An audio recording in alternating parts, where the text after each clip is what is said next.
man that bore the scars of his 27 tumultuous years on this planet.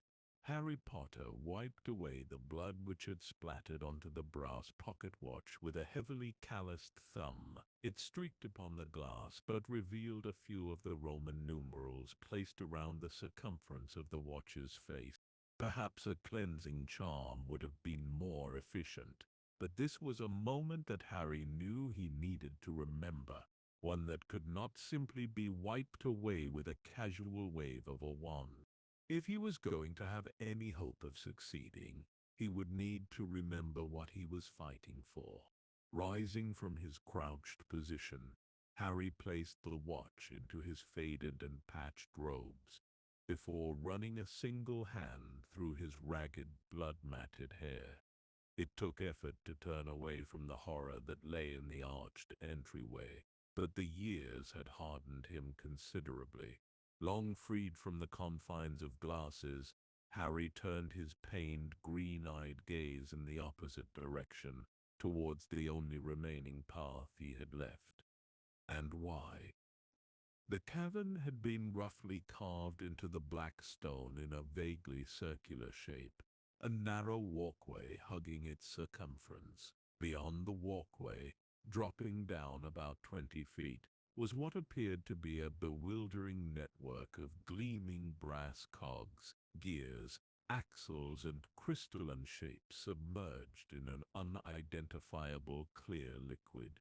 Moving forward, he grasped the dull gray ladder, set into the dark stone. He descended quickly down the rungs, dropping the last few feet onto the stone walkway. He crouched slightly to absorb the impact, before turning to survey one of the deepest secrets the Department of Mysteries hid. As he walked, it occurred to him that if during his third year had they taken the clock face off of Hermione's time turner, it would have looked reasonably similar to the gleaming labyrinth that lay beneath him.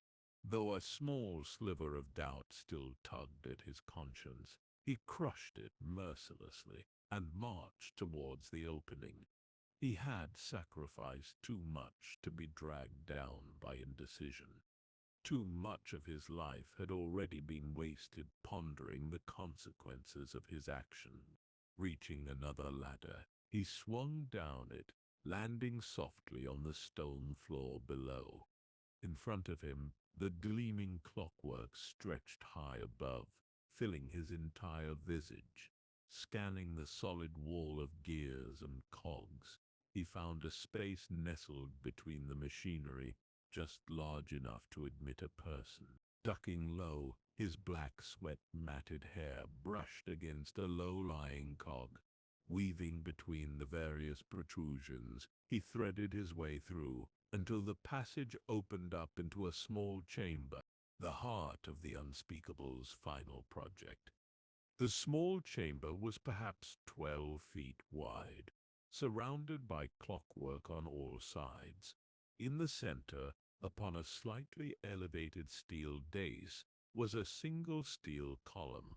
A long, slender handle jutted from the column, parallel to the floor. Along the outside edge of the chamber, etched into the steel floor, were large Roman numerals, from 1 to 12, each digit filled with a mild gold luminescence. His heart heavy, Harry withdrew the pocket watch. Beneath the blood-grimed glass he beheld the Roman numerals that circled the face, noting that it read 5 minutes to 11. Turning the pocket watch over, Harry turned the knob slightly in the clockwise direction until both hands were positioned just before the 12.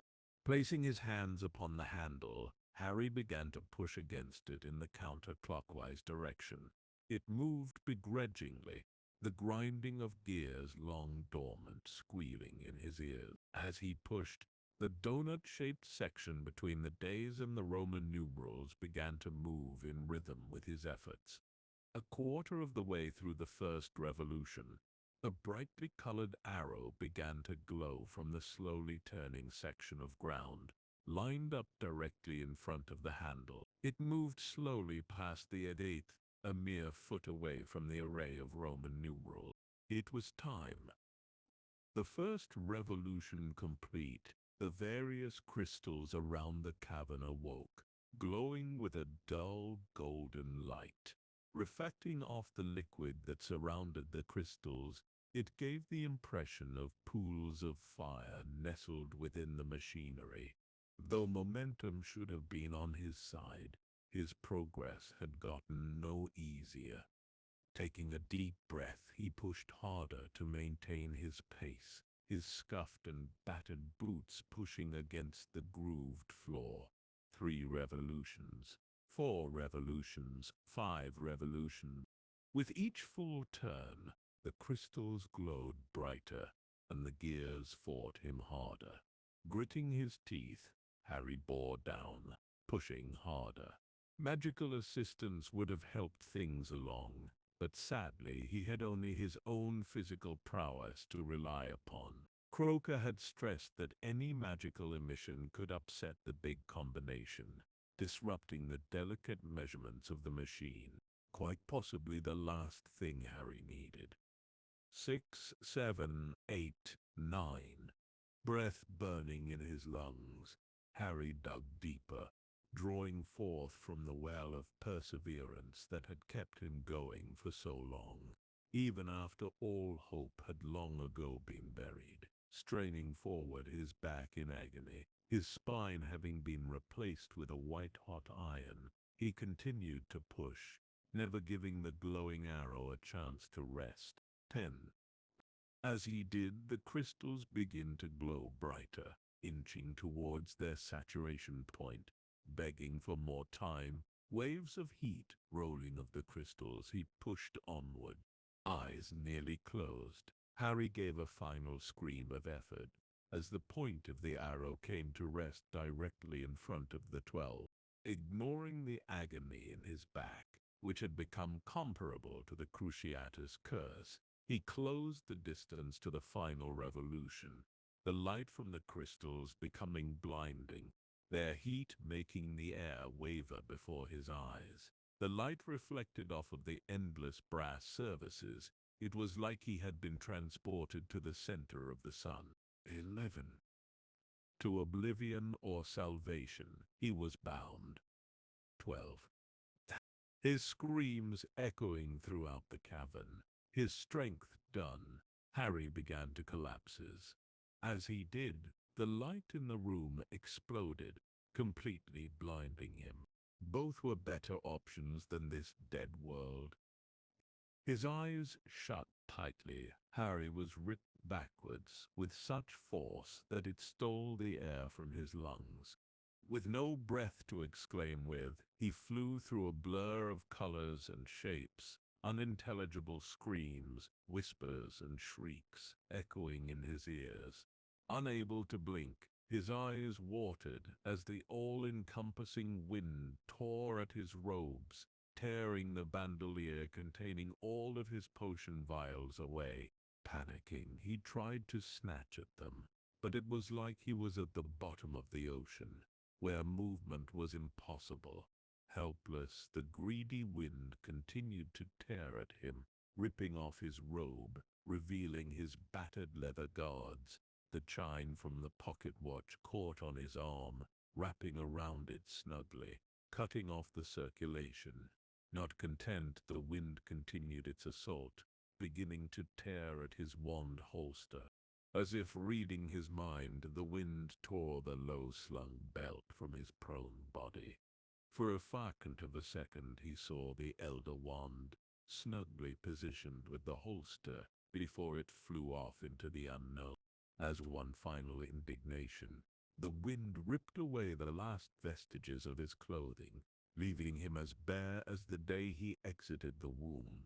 He had a moment to consider that things were going to be far more difficult than he anticipated, before being slammed mercilessly against the ground. Harry, in the face of the impossible, continued to struggle. The potions he could replace, but he skidded roughly across a soft surface, throwing up dirt as he landed ungracefully in a jumble of tangled limbs. Before he could get his bearings, he began to vomit violently, the spasms racking his entire body. He struggled to rise, but black began to cloud at corners of his vision. As the light dimmed, a child's voice rang out, his stomach empty. He used the last of his strength to roll onto his back, away from the steaming contents of his stomach. Peering down from above him was an endless blue sky, with nary a cloud in sight. Though pleasant, the sight caused him to furrow his brow. Since when was there a sky in the Department of Mysteries? Not yet, anyway. A slight smile forming at the corners of his mouth, Harry mused that despite his lack of clothes, wand, and supplies, at least the universe hadn't been destroyed by his actions. Mummy, what's wrong with that man? And where's his clothes? His perforated lungs sucking in the cold, damp underground air. Harry whipped his wand forward, sending forth flecks of freshly spilled blood, which trailed behind his dark purple curse. Unable to wriggle away from the stiff embrace of Pettigrew's recently decapitated corpse, the chainsaw cutter struck Voldemort's robed form in the midsection.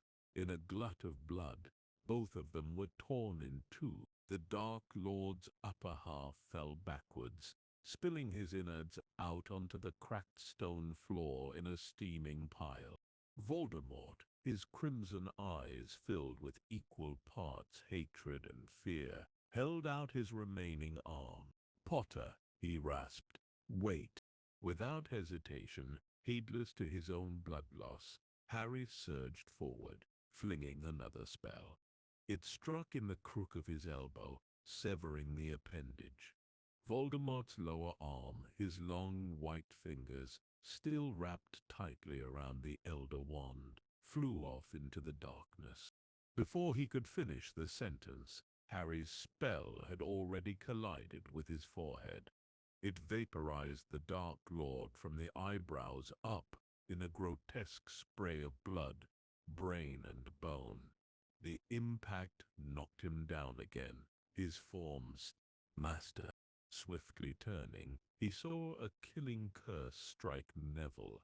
As he fell, Bellatrix Lestrange rushed towards her fallen master, her violet eyes freed from the last restraints of sanity. Snarling, Harry flung a cutter, which severed her jugular in a crimson spurt, but didn't slow her progress. Before he could cast again, his wife surged forward, thrusting her wand forward. "Nice shot, Jin," Harry said, turning to his common-law wife, a smile forming upon his weathered features. The price had been immeasurably high, but they had finally done it. Ginny's curse struck Bellatrix in the back, detonating the last surviving Lestrange's midsection in a rain of blood and guts. With her final breath, she pitched her wand forward, tracking its movement with his eyes. He saw it land beside her fallen master. Little good it would do him. "I'm afraid not, Potter," a voice wheezed from behind him. Turning, Harry felt the anti-apparition wards collapse around them. Despite missing his lower half and most of his head, Voldemort had managed to pluck Bellatrix's wand from the floor. Before he could do more than raise his own wand, Voldemort, his face splattered with gore, favored him with one final cold smile, before disappearing with a loud crack. Riddle was dead. Harry surged forward, but it was for naught. He, Ginny, and the other few surviving members of the Order had been left behind in this underground ruin, deep beneath the fens. The Horcruxes were supposed to be it. Destroy them, Voldemort becomes mortal. Voldemort had escaped. "Sir, can you hear me?" What the hell had they missed? Weakly, Harry felt his eyes flutter, beckoned by the pleasant female voice. He was apparently lying down on some sort of soft surface, providing a comfort he hadn't had in ages. Was it the night of Bill and Fleur's wedding? "Oh, Harry," she whispered huskily, as the back of his hand moved downwards from the pink hardness of nipple, puffy with her arousal. Downwards he trailed, across the pale, taut flesh of her stomach, brushing across her lightly freckled thigh, inching closer to her. Like delicate streams of fire, her hair splayed across the lush grass. Her eyes were closed slightly, as if breathing itself required careful attention. Eyes flying open, the vision of better days dispersed. He was in a small, private room of Muggle design, judging by the heart monitor next to his bed and the medicine cabinet on the far wall stocked full with pill bottles. Sparing a single glance to his right, he saw an IV sticking out of his arm, attached to a mobile saline drip. "Good afternoon," the room's other occupant greeted.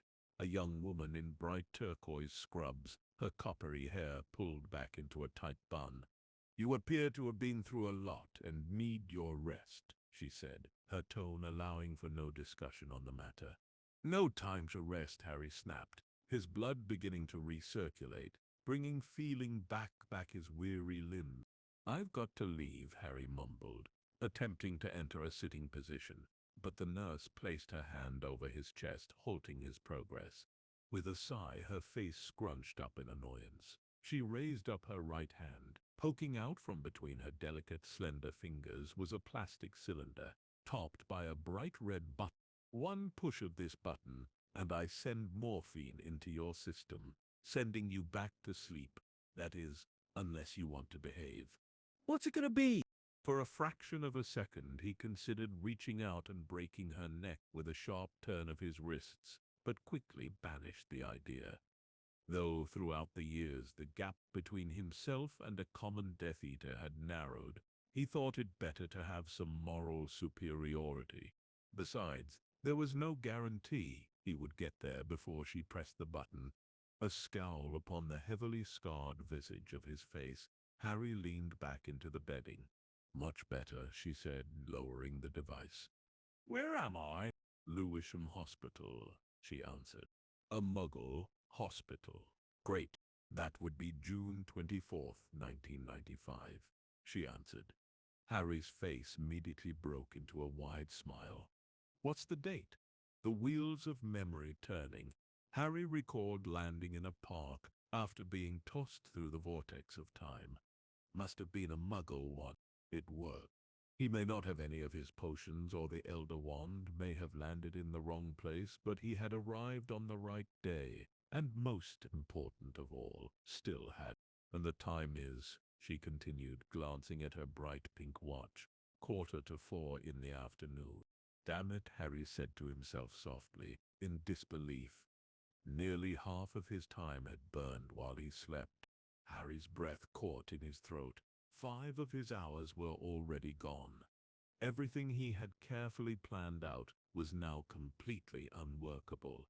Sighing loudly, the nurse withdrew a familiar timepiece from her pocket and held it out to him.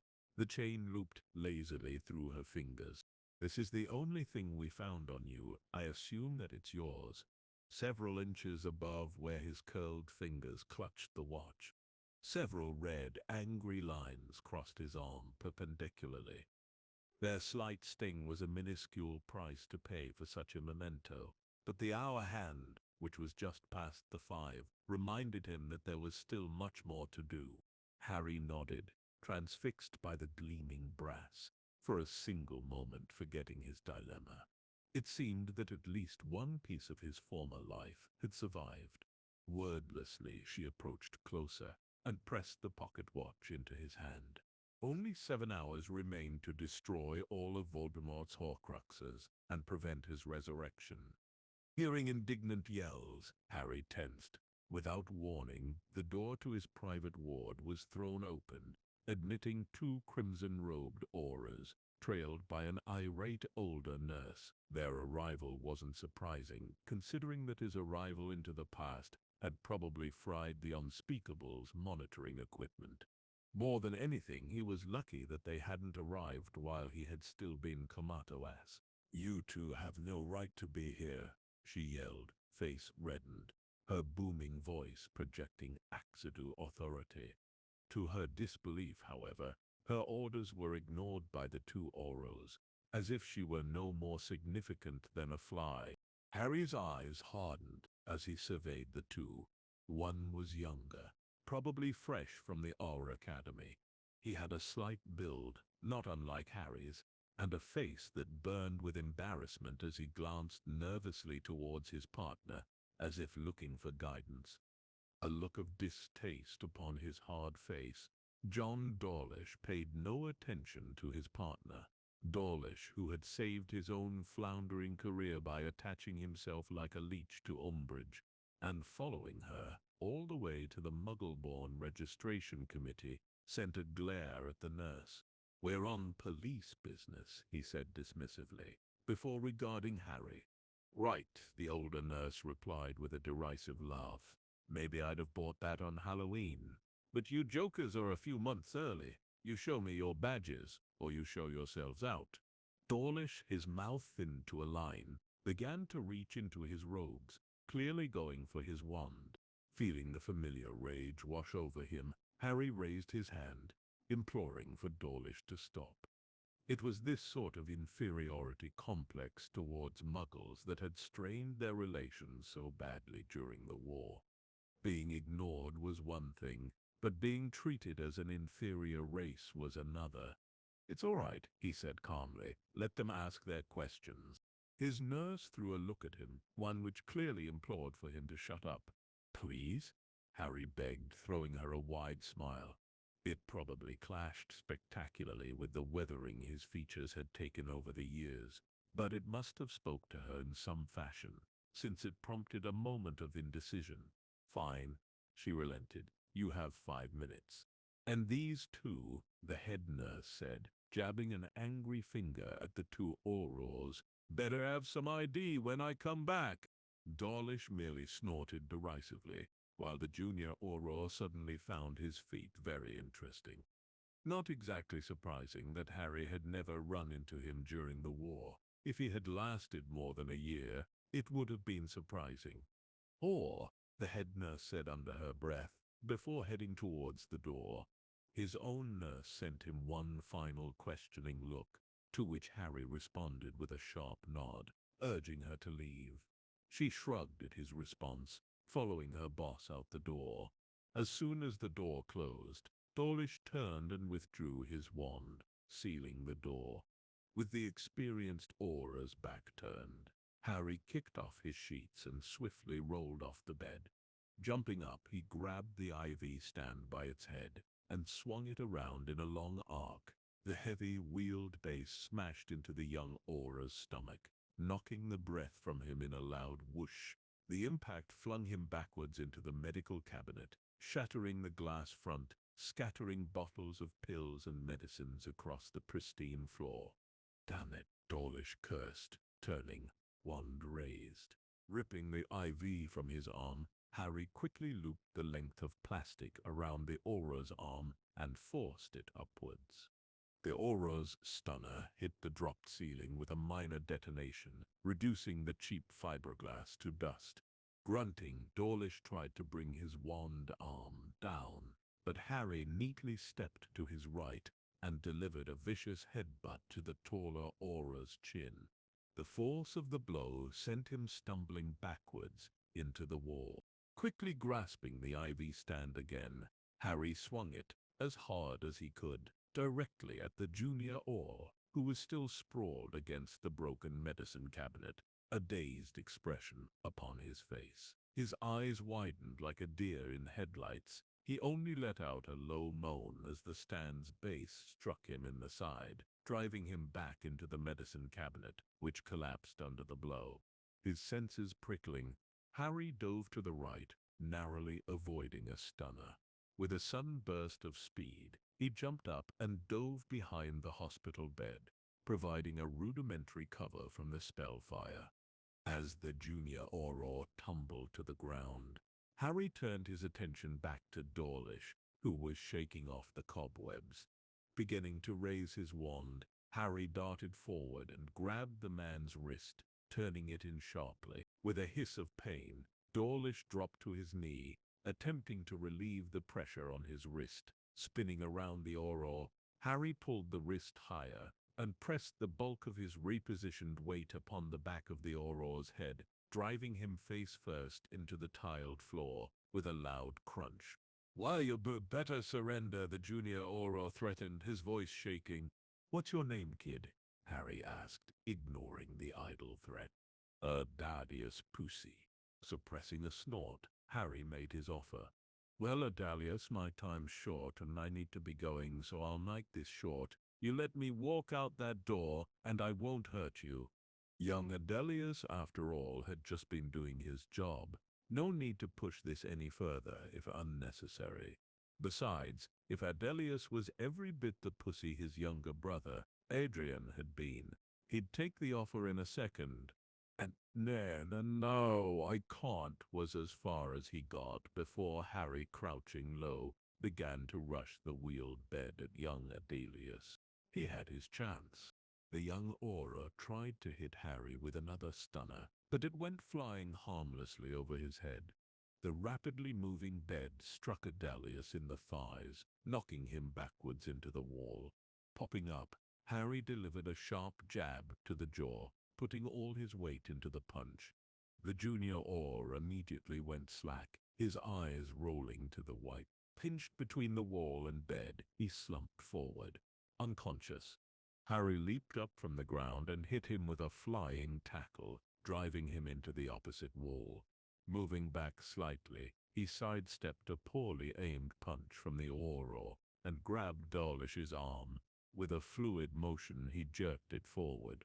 The Auror was pulled forward, face first. Harry brought his knee up directly into his face.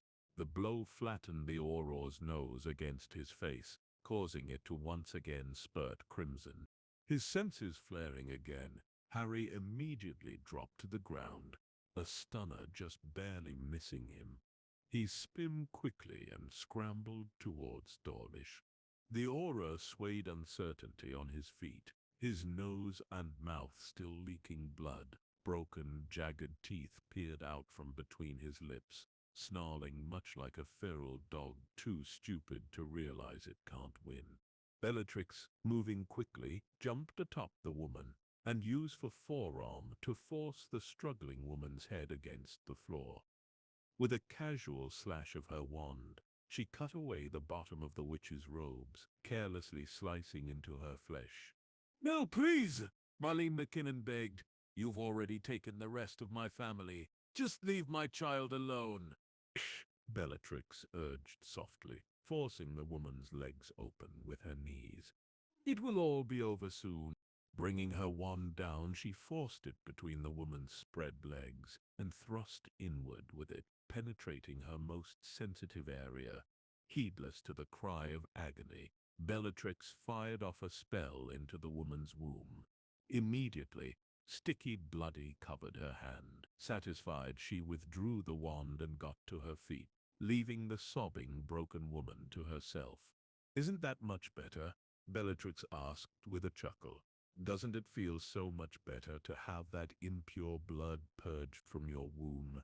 Her only reply from Marlene was more sobs, while a growing delta of crimson spread out from between her thighs, staining the wild tiles. Rage filling his vision, Harry broke eye contact and sent a third cruciatus at Bellatrix. He held the curse for much longer this time, long after her body had started smoking.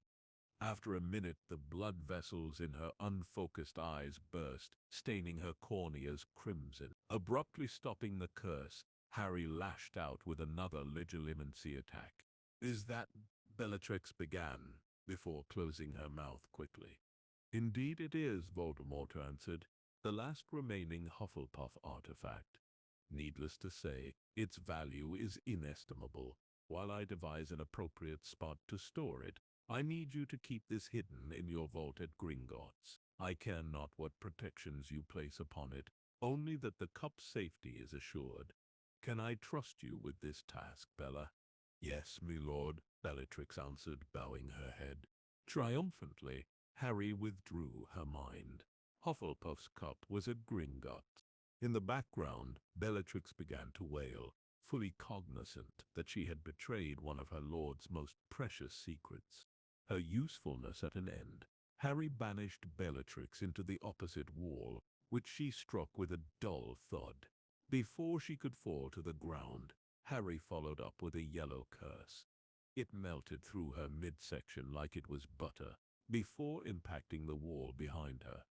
The curse exploded with the force of a bomb, detonating Bellatrix's body in a spray of blood and gore. Opening the cell door, Harry cleansed himself of her gore and gazed out the hole in the wall. "That one was for Sirius," he said softly, as the crashing of waves met his ears. 30 feet free, the interior section of the square which made up the abyss faded into seawater through one of the many fissures in the island's surface. Gazing upwards, he noted the bleak black stone which led up onto the upper levels of the prison.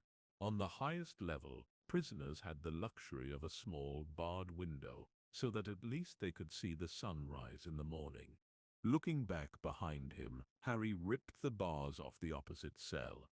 Merging them with the bars to Bellatrix's cell, he transfigured the steel into a long, thin chain. Unlike his previous one, this was not suited to combat, but its lack of girth allowed him to stretch it out to a length of close to 100 feet. For a moment he fell, before the chain pulled taut, the recoil nearly spilling him into the water. His fists ached as he clung on for dear life, his body slamming into the cold, damp stone. Moving back to the hole in the wall, Harry shot his wand out it, pointing towards the window high above, on the opposite wide side of the dismal oubliette which made up the center of the island. The chain followed his command, flying out into the early evening air. Squinting, he watched as it wrapped around the bars on the window high above, taking a tight hold of the opposite end of the chain. Wrapping it around his fists, he jumped out the hole. Approaching the steps leading up to the Goblin Bank, a short man in a large purple top hat stepped out of line, his finger outstretched. "Are you too good to wait in line like the rest of us?" the man demanded in a squeaky voice, his finger shaking slightly. Harry sent a stony glare at the diminutive order member. Though without question a good man, Daedalus Diggle had little sense, and his skill with a wand was poor. Not that any of that mattered at this moment. Not quite liking the look in Harry's grey eyes, Diggle abruptly stepped back into line, so quickly it looked like he apparated there. Quickly ascending the steps, they made their way through the open silver inner doors. He gave the inscription on the door a single glance, smirking inwardly. He certainly hoped to find more than treasure.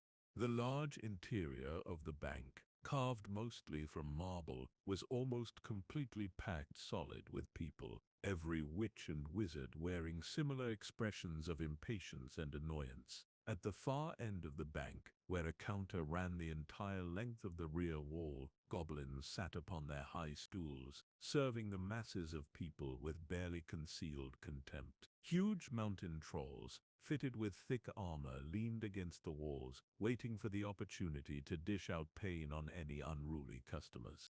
Narcissa's hand threaded through the crook of his arm as she led him towards the left side of the lobby. "Our account manager, Ironhide, will tolerate us, but will not cooperate easily, and will respond negatively to sign of weakness." Satisfied, Harry let out a curt nod before pushing through the second door on the left. The room beyond was a monument to the opulence the wealthier castes of goblins engaged in. Mounted swords, axes, and maces were displayed prominently upon the stone walls, their hilts gleaming with affixed jewels. A large tapestry, spun with what looked like gold thread, depicting a black hammer and a silver sword crossed over one another. All the furniture in the office was cherry, which shone with a carefully polished sheen. A large mahogany door was set into the rear of the office.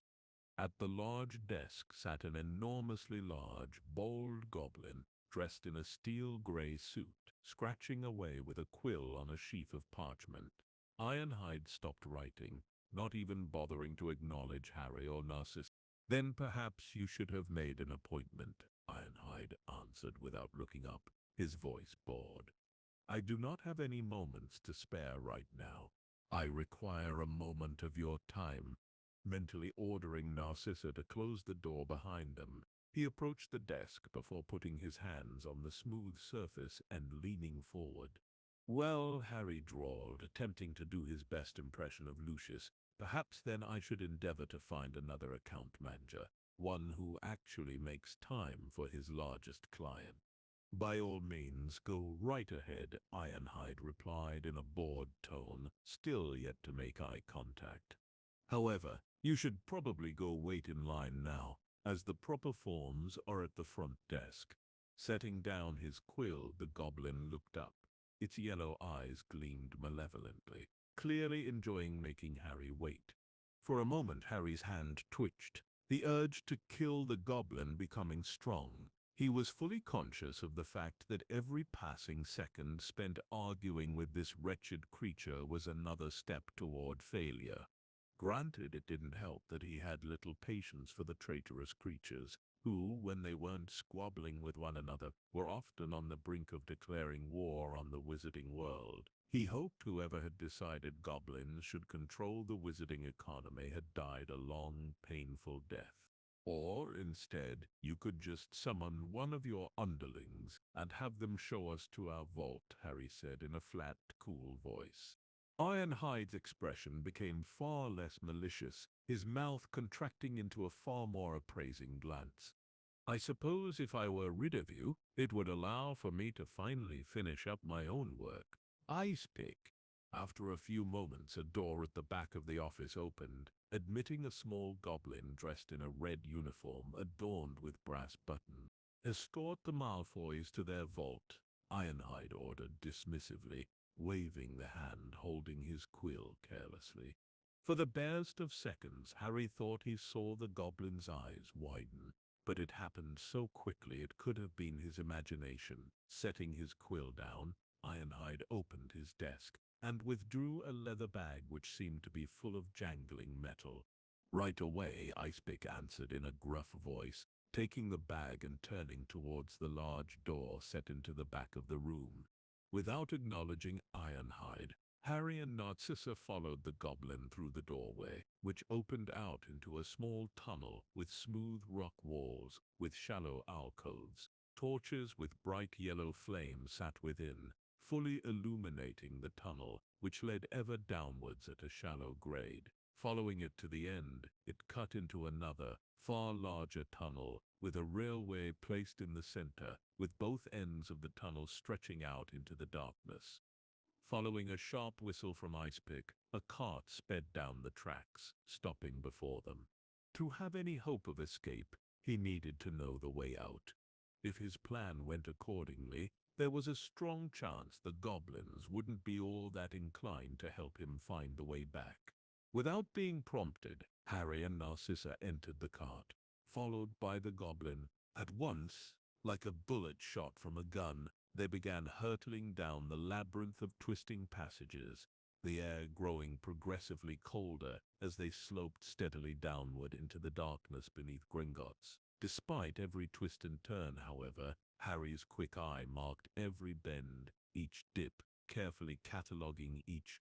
No words were exchanged as they descended deeper, swerving between stalactites glistening with moisture, passing by an underground lake. This was far deeper than the Potter vaults had been, perhaps near the Malfoy vaults.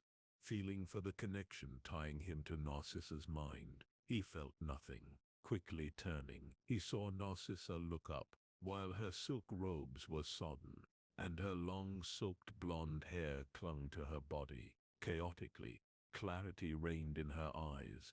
All thought left Harry as the cart took a sharp turn, bringing them directly into the path of a waterfall. Before he could react, they zoomed through it, drenching him with not only water but with the wash of magic. Without warning, the cart pitched violently, flinging the three passengers out it. Hearing the cart smash heavily against the wall, Harry quickly withdrew his wand, flinging a cushioning charm. His free fall stopped immediately, allowing him to float to the ground weightlessly. "You bastard!" she hissed, before moving towards her wand. Harry, however, was far quicker, ensnaring her with another imperious curse. Her eyes immediately lost focus, losing their ferocity. Without warning, Harry's senses flared, and instinct took over. He quickly stepped to the right, pivoting about the heel, right where he had been. An arc of steel sliced through the air, the short arc of Icepick's dagger barely missing him. Firing off a second Imperious, Harry quickly dominated the goblin's mind. "Take us to the Lestrange vaults, quickly," Harry ordered. At once, Icepick began to march forward into the darkness. Harry briskly followed, his eyes watchful, while Narcissa matched his speed. Noting the decreased distance between his strides, it would appear that along with breaking his mental control, the enchanted waterfall had robbed him of his assumed disguise. Ironhide must have noticed something was off. For all he knew, a score of goblins could be on their way right now. No matter, the Horcrux was near, and his curses were strong. No, the time for hiding and stealth was almost over. Soon it would be time to fight. Blood mingled with desperate sweat ran down into his eyes, bringing a keen sting to his senses, while painting the world in a crimson spectrum. As he blinked involuntarily, a high-pitched alien squeal rang out from his right flank. At full sprint, Harry leaned to his left, just in time to feel something narrowly miss his head and scrape down his back, mercilessly tearing through the flesh. "Now!" Harry screamed, bringing the Elder Wand up in a high arc. Unseen, a potent wave of magic erupted from his wand, striking the ceiling with the force of a bomb. The concussion from the blast lifted him off his feet for a second before he hit the ground hard, stumbling forward, the heavy thud of collapsing stonework ringing in his ears. A large, heavy object struck him in the back. The blow sent Harry, already off balance, tumbling to the ground face first. His nose broke with a low crack as it collided with the unyielding stone. He tried to scramble quickly to his feet, but a heavy, furry weight leapt down upon him, smashing him against the floor. "Harry!" Wood screamed. A moment later the weight was relieved, followed by a sharp click right above the back of his head. Turning over, he saw an acromantula's mandibles closed, mere inches from his face. Writhing, vibrant green vines crisscrossed its dark body, holding the magically resistant creature aloft. From out of nowhere, a silver axe cut through the air with a low whistle, directly into the creature's thorax. Black ichor sprayed across the room as Wood withdrew the axe, sending loops and piles of the creature's innards splattering to the floor in a foul-smelling heap. "Get ready, Wood!" Sprout gasped, her voice shaking. At once the Reaper vine springing forth from her body reared back, before slinging the spider into wall. It hit the wall with a crunch, several of its legs bending backwards. Without hesitation, it scrambled to its feet, the remaining 6 legs scrambling against the floor. Its many crimson eyes shining brightly, it reared back, preparing for another charge. "Take this, ye whiny twat," Wood sneered, raising the axe again. Continuing squeal, the acromantula tried to backpedal, but Wood swung the axe again, cleaving the creature roughly in two. "Magic don't hurt 'em," Wood said, wiping the gore from his weapon. "But there's still no stopping a silver axe. You okay, Harry?" "I'm fine," he answered dismissively, drawing in a deep breath to still his racing heart. "How about you, Pomona?" Getting shakily to his feet, Harry glanced behind him at the heavy stone blocks sealing off the passageway. Black blood flowed out from beneath the collapsed ceiling like an oil spill, while a cacophony of high-pitched squeals echoed from beneath the rubble. Hands on her knees, her face an alarming shade of scarlet, she let out a barely perceptible nod in between pulls of fresh air. Green Reaper vines languished on the ground behind her, looking nearly as deflated as their host. Temporarily satisfied, Harry wiped a hand across his brow, clearing the grime from his eyes. Flicking his hand towards the ground, he rid himself of the droplets of blood, and gray brain matter which clung to it, both of which, up until a few minutes ago, had belonged to Millicent. Yet another poor soul who had sacrificed their life to his insane cause. Acromantulas, Wood snarled, leveling a kick at the lone spider, which had made it past the ceiling collapse. Without further comment, he slung the axe back over his shoulder and followed Harry down the hall. Winded, but moving, Sprout followed in their wake, still breathing heavily. "We have to keep moving," Harry urged. "They might find a way around the cave-in." They walked in silence down the sixth-floor corridor, the light dimming as they progressed. Their footsteps left imprints upon the dusty stone floor as they walked, unsettling Harry. The rest of Hogwarts had been absolutely teeming with Death Eaters and various dark creatures, making their arrival at the sixth floor almost miraculous. Why then was this area of the former school deserted? Turning a corner, the disrepair became even more evident. In the scant, dying torchlight, he saw that dirt and grime covered the floor, almost completely hiding the flagged stone beneath. Cobwebs completely covered the still portraits and suits of armor. "What's that smell?" Wood demanded, glancing around irritably. Inhaling deeply, Harry gagged on the vile stench of death, bent over, hands upon his knees. He willed himself not to vomit. "Harry, you okay?" Wood asked. Not trusting himself to open his mouth without vomiting, Harry merely shook his head in response. As bright light leapt forth, the pieces began to fall into place. Dark fabric stretched along sections of the hall and ceiling, blocking out all possible ambient light. "I can't see anything in here," Wood complained, withdrawing his wand. "Lumos. It's a hive," Sprout gasped, echoing Harry's thoughts. "Bring it on, ye blood-sucking scum," Wood roared, unslinging his silver axe from his back, the blade still wet with acromantula blood. As if on cue, the doors on the left side of the hallway flew open, slamming against the walls with loud thuds. From the darkened rooms emerged pale, shambling humanoid figures with hollow eyes sunk deep into their heads. Misshapen, yellowed and rotting teeth gnashed together as they charged, letting out subhuman shrieks. Young or old, man or female, it didn't matter. They were little more than cattle now, livestock, beyond all hope of redemption. The only thing he had to offer them was freedom. Taking a deep breath, he jabbed the Elder Wand forward, launching a piercer.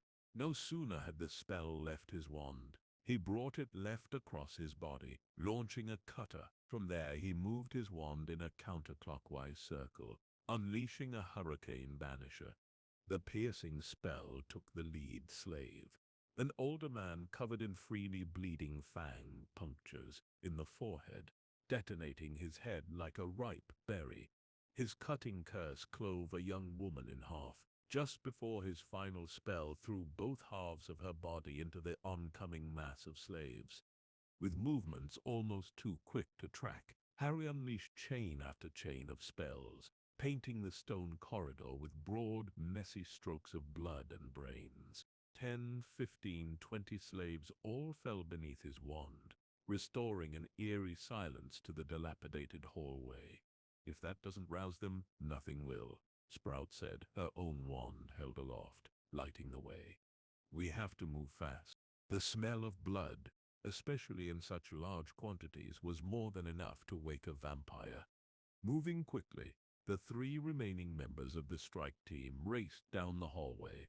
Leaving blood and gore-streaked footsteps in their wake, they emerged out into the stairway, leading up to the 7th floor.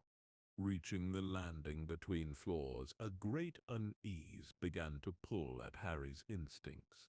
He froze in place. His primal instincts took over, heightening the acuteness of his senses. The darkness around him began to expand, take form, while sounds previously unheard began to make themselves known. Sprout took point, her arm raised, and the light from her wand illuminating their path. Dust and cobwebs stretched overhead, while the stone floor was sticky with dried, coagulated blood. "Slobs, ain't they?" Wood asked quietly, more to himself than anyone else. Nodded his agreement. Harry scanned every inch of the inky darkness beyond the reach of Sprout's light with a judicious eye. Despite being day, with benefit of darkness, it was entirely possible that the slumbering vampires had placed more competent guards than their mindless livestock.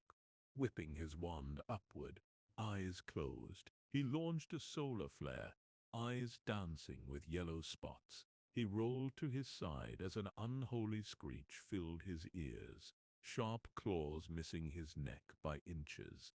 The frantic pounding of Sprout's heart.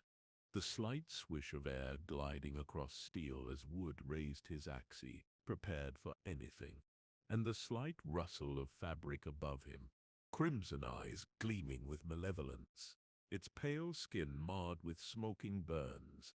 A dark-haired younger male leapt towards him with cat-like grace.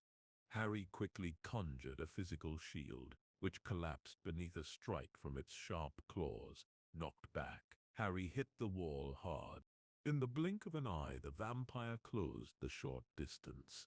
Its yellowed fangs bared. Right before it could strike, a green vine clamped around its neck, stopping it short. Sprout tracked its progress with her wand light at the body, rolled over a few times, coming to rest at the feet of heavy boots. With mounting unease, Harry watched as the light moved upwards, revealing a group of tall figures clothed head to toe in dark robes. No flesh left exposed, only the crimson burning eyes were visible. "The wall!" Sprout shouted. Before swinging herself around, mercilessly the Reaper vines flung the struggling vampire into the wall. No sooner had it hit, Wood charged forward, burying the axe in the abomination's forehead. The silver battle axe split through its head like cordwood, roughly bisecting it in a rain of blood. The vampire's legs kicked out for a moment, before it fell still. Now dead, Sprout flung the body away from them, where it tumbled gracelessly down the steps. Sprout let out a gargled scream of agony, wrapping the Reaper vines around the vampire, before pulling roughly in opposite directions, tearing it apart in a glut of blood. She angrily threw aside the two still squirming pieces, before falling to her knees, shaking her head as the green vines wilted to the ground, the life draining from them. She looked up at Harry and Wood. "It's time to move," Wood declared, turning to run up the stairs. Following him, Harry turned just in time to see another vampire drop from the ceiling. As quick a draw Harry was, it seemed he was moving in slow motion as the vampire tore Sprout's throat out with a single quick movement. "Go," she choked out, raising her wand. With a quick nod of thanks, Harry raced up the stairs. Lining the halls like grotesque works of art, hung bodies in various states of decay, contorted into unnatural positions.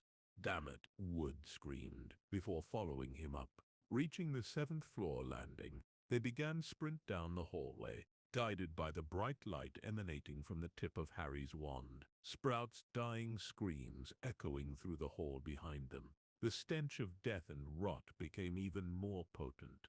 Vaguely, Harry forced himself to sprint faster, choking down bile, wondering if this was what passed for art in the vampire world.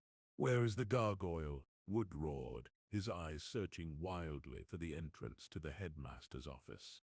"Up ahead," Harry gasped, slowing to a stop. "There's nothing here," Wood claimed, throwing a glance back into the darkness they had fled from. In the dying light, Harry saw them advancing with frightening speed, like silent sentinels of this new Hogwarts. Almost effortlessly, the distance began to close, shrinking to 50 feet.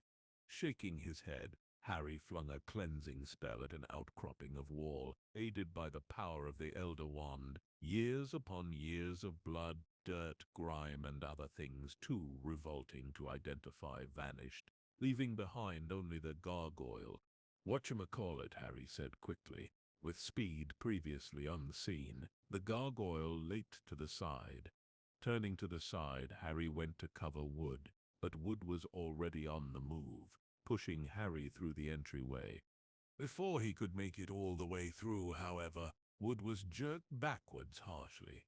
The shaft of his axe, held horizontally, catching the sides of the doorway, was the only thing that saved him from being torn away completely. For a moment he was suspended in air, a single claw wrapped around his leg, held high before the rest of the vampires caught up. "You first," the former Quidditch captain said grimly, before stepping through the doorway, axe held in front of him. Like vultures upon carrion, they fell upon Oliver. Throwing back their hoods, they unleashed their fangs and tore into his lower body. Surging forward, Harry flung a solar flare, driving them temporarily backwards. Hissing with pain, freed, but bleeding like a sieve, Wood crashed back to the ground, his hands still wrapped around the axe handle.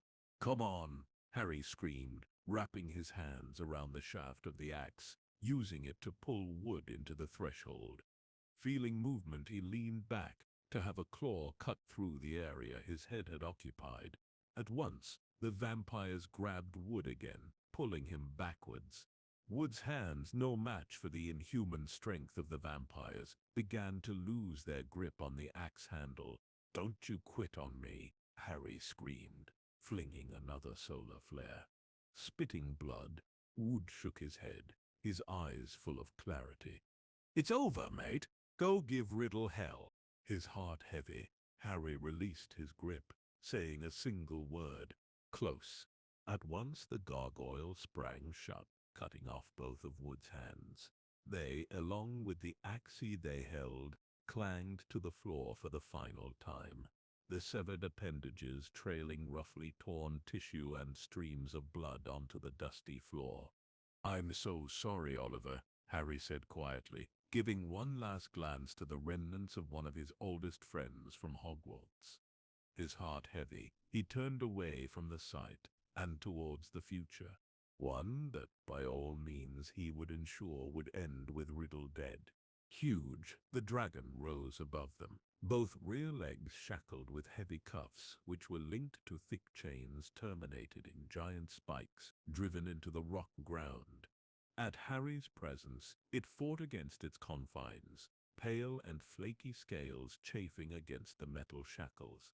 Though its eyes were milky with cataracts and disuse, it still shook its head from side to side, its flexed, spiked wings crashing against the confines of the rocky cavern. "Get us past the dragon," Harry commanded, turning to the goblin. Right away, the goblin answered, reaching into the small leather bag Ironhide had given him. It withdrew a number of small, seemingly mismatched metal instruments. Beginning to shake them together, a loud, ringing noise rang out, similar to a hammer upon an anvil. Their passage clear, the odd group of three made their way past the dragon, down of the several corridors leading off of the main chamber. It ended in a wide, circular, wooden door.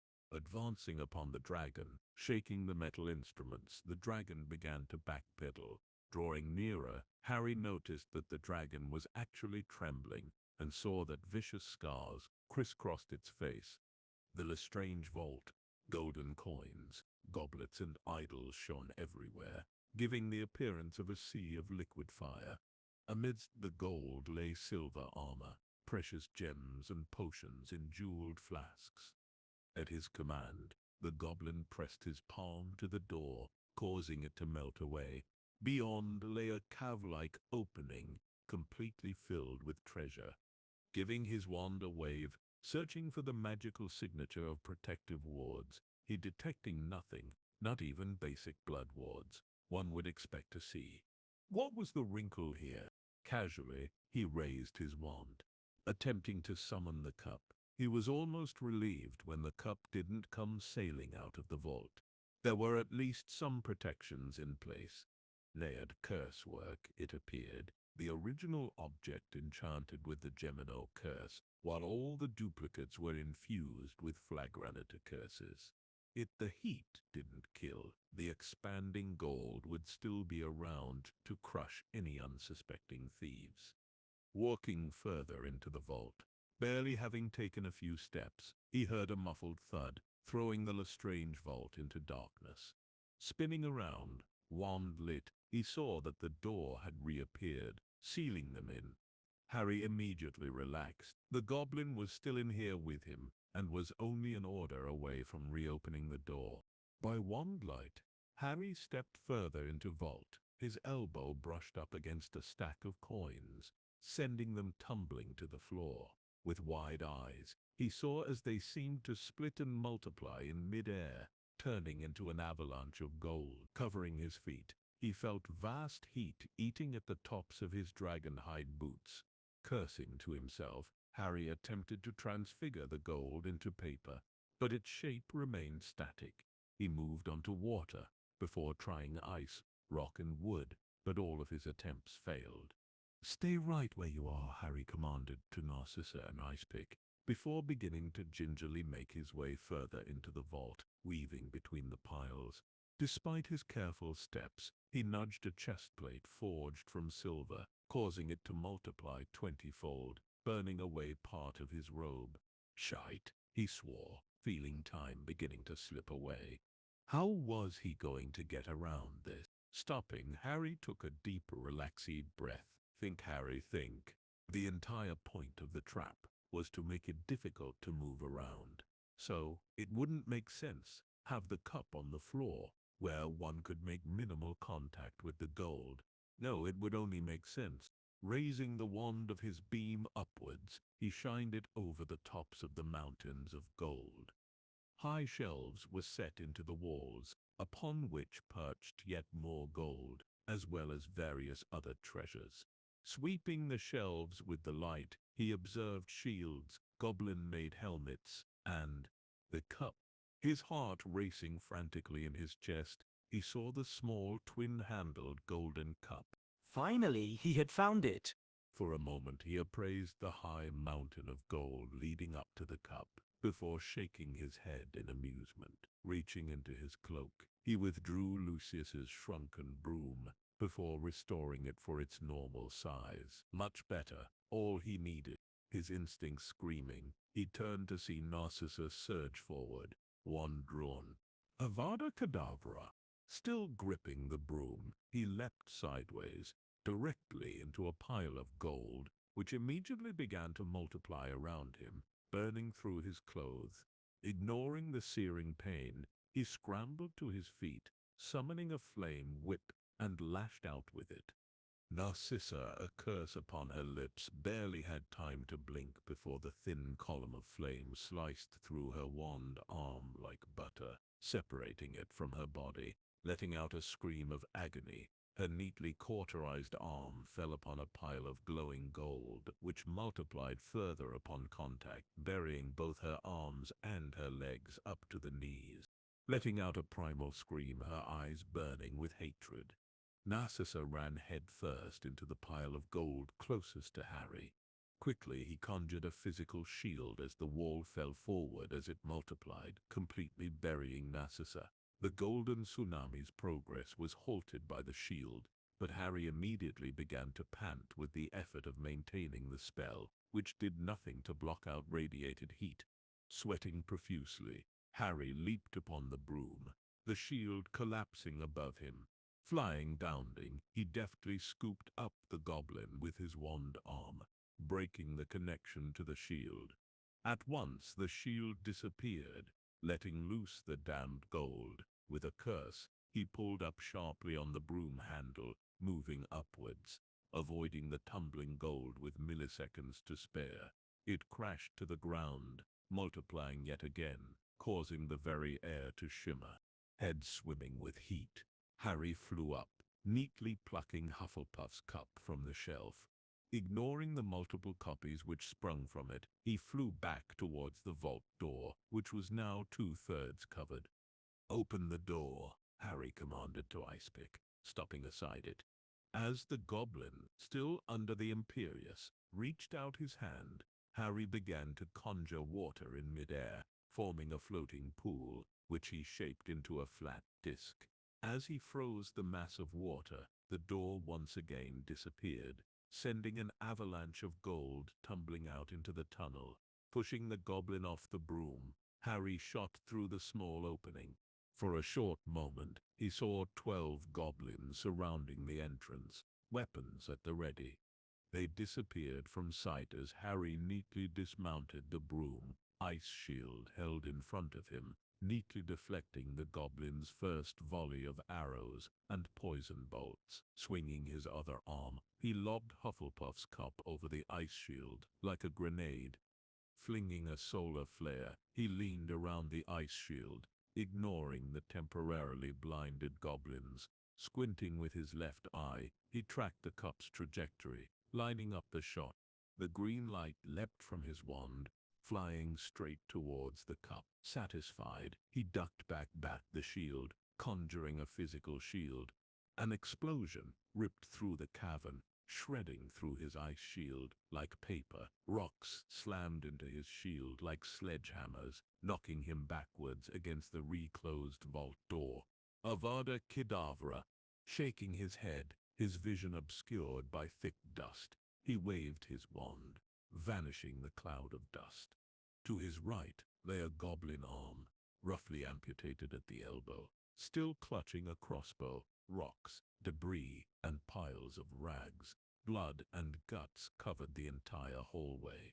Nothing had been spared by the magical backlash of the destruction of Hufflepuff's cup. Ignoring the pain in his back, he picked up his fallen broom, mounting it.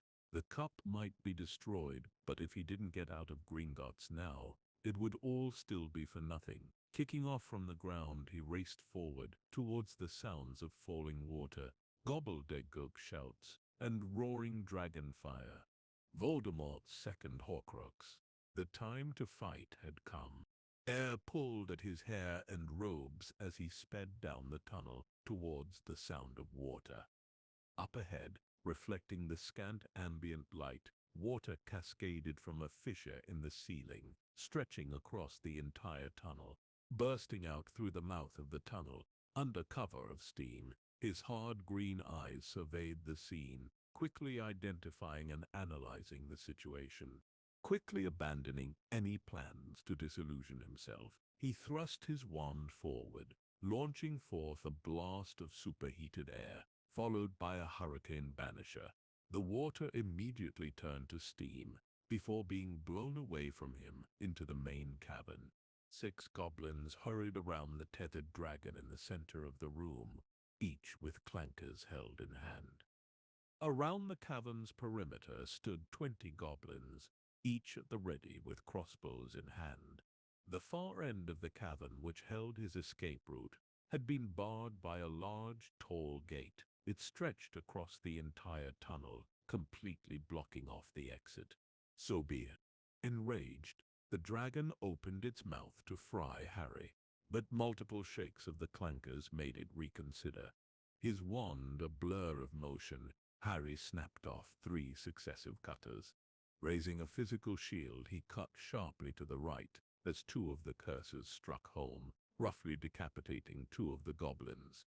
His presence revealed, his shield bore a volley of arrows and bolts before he quickly dropped it. Flinging his wand downward, he drove a conjunctivitis curse directly into one of the dragon's eyes.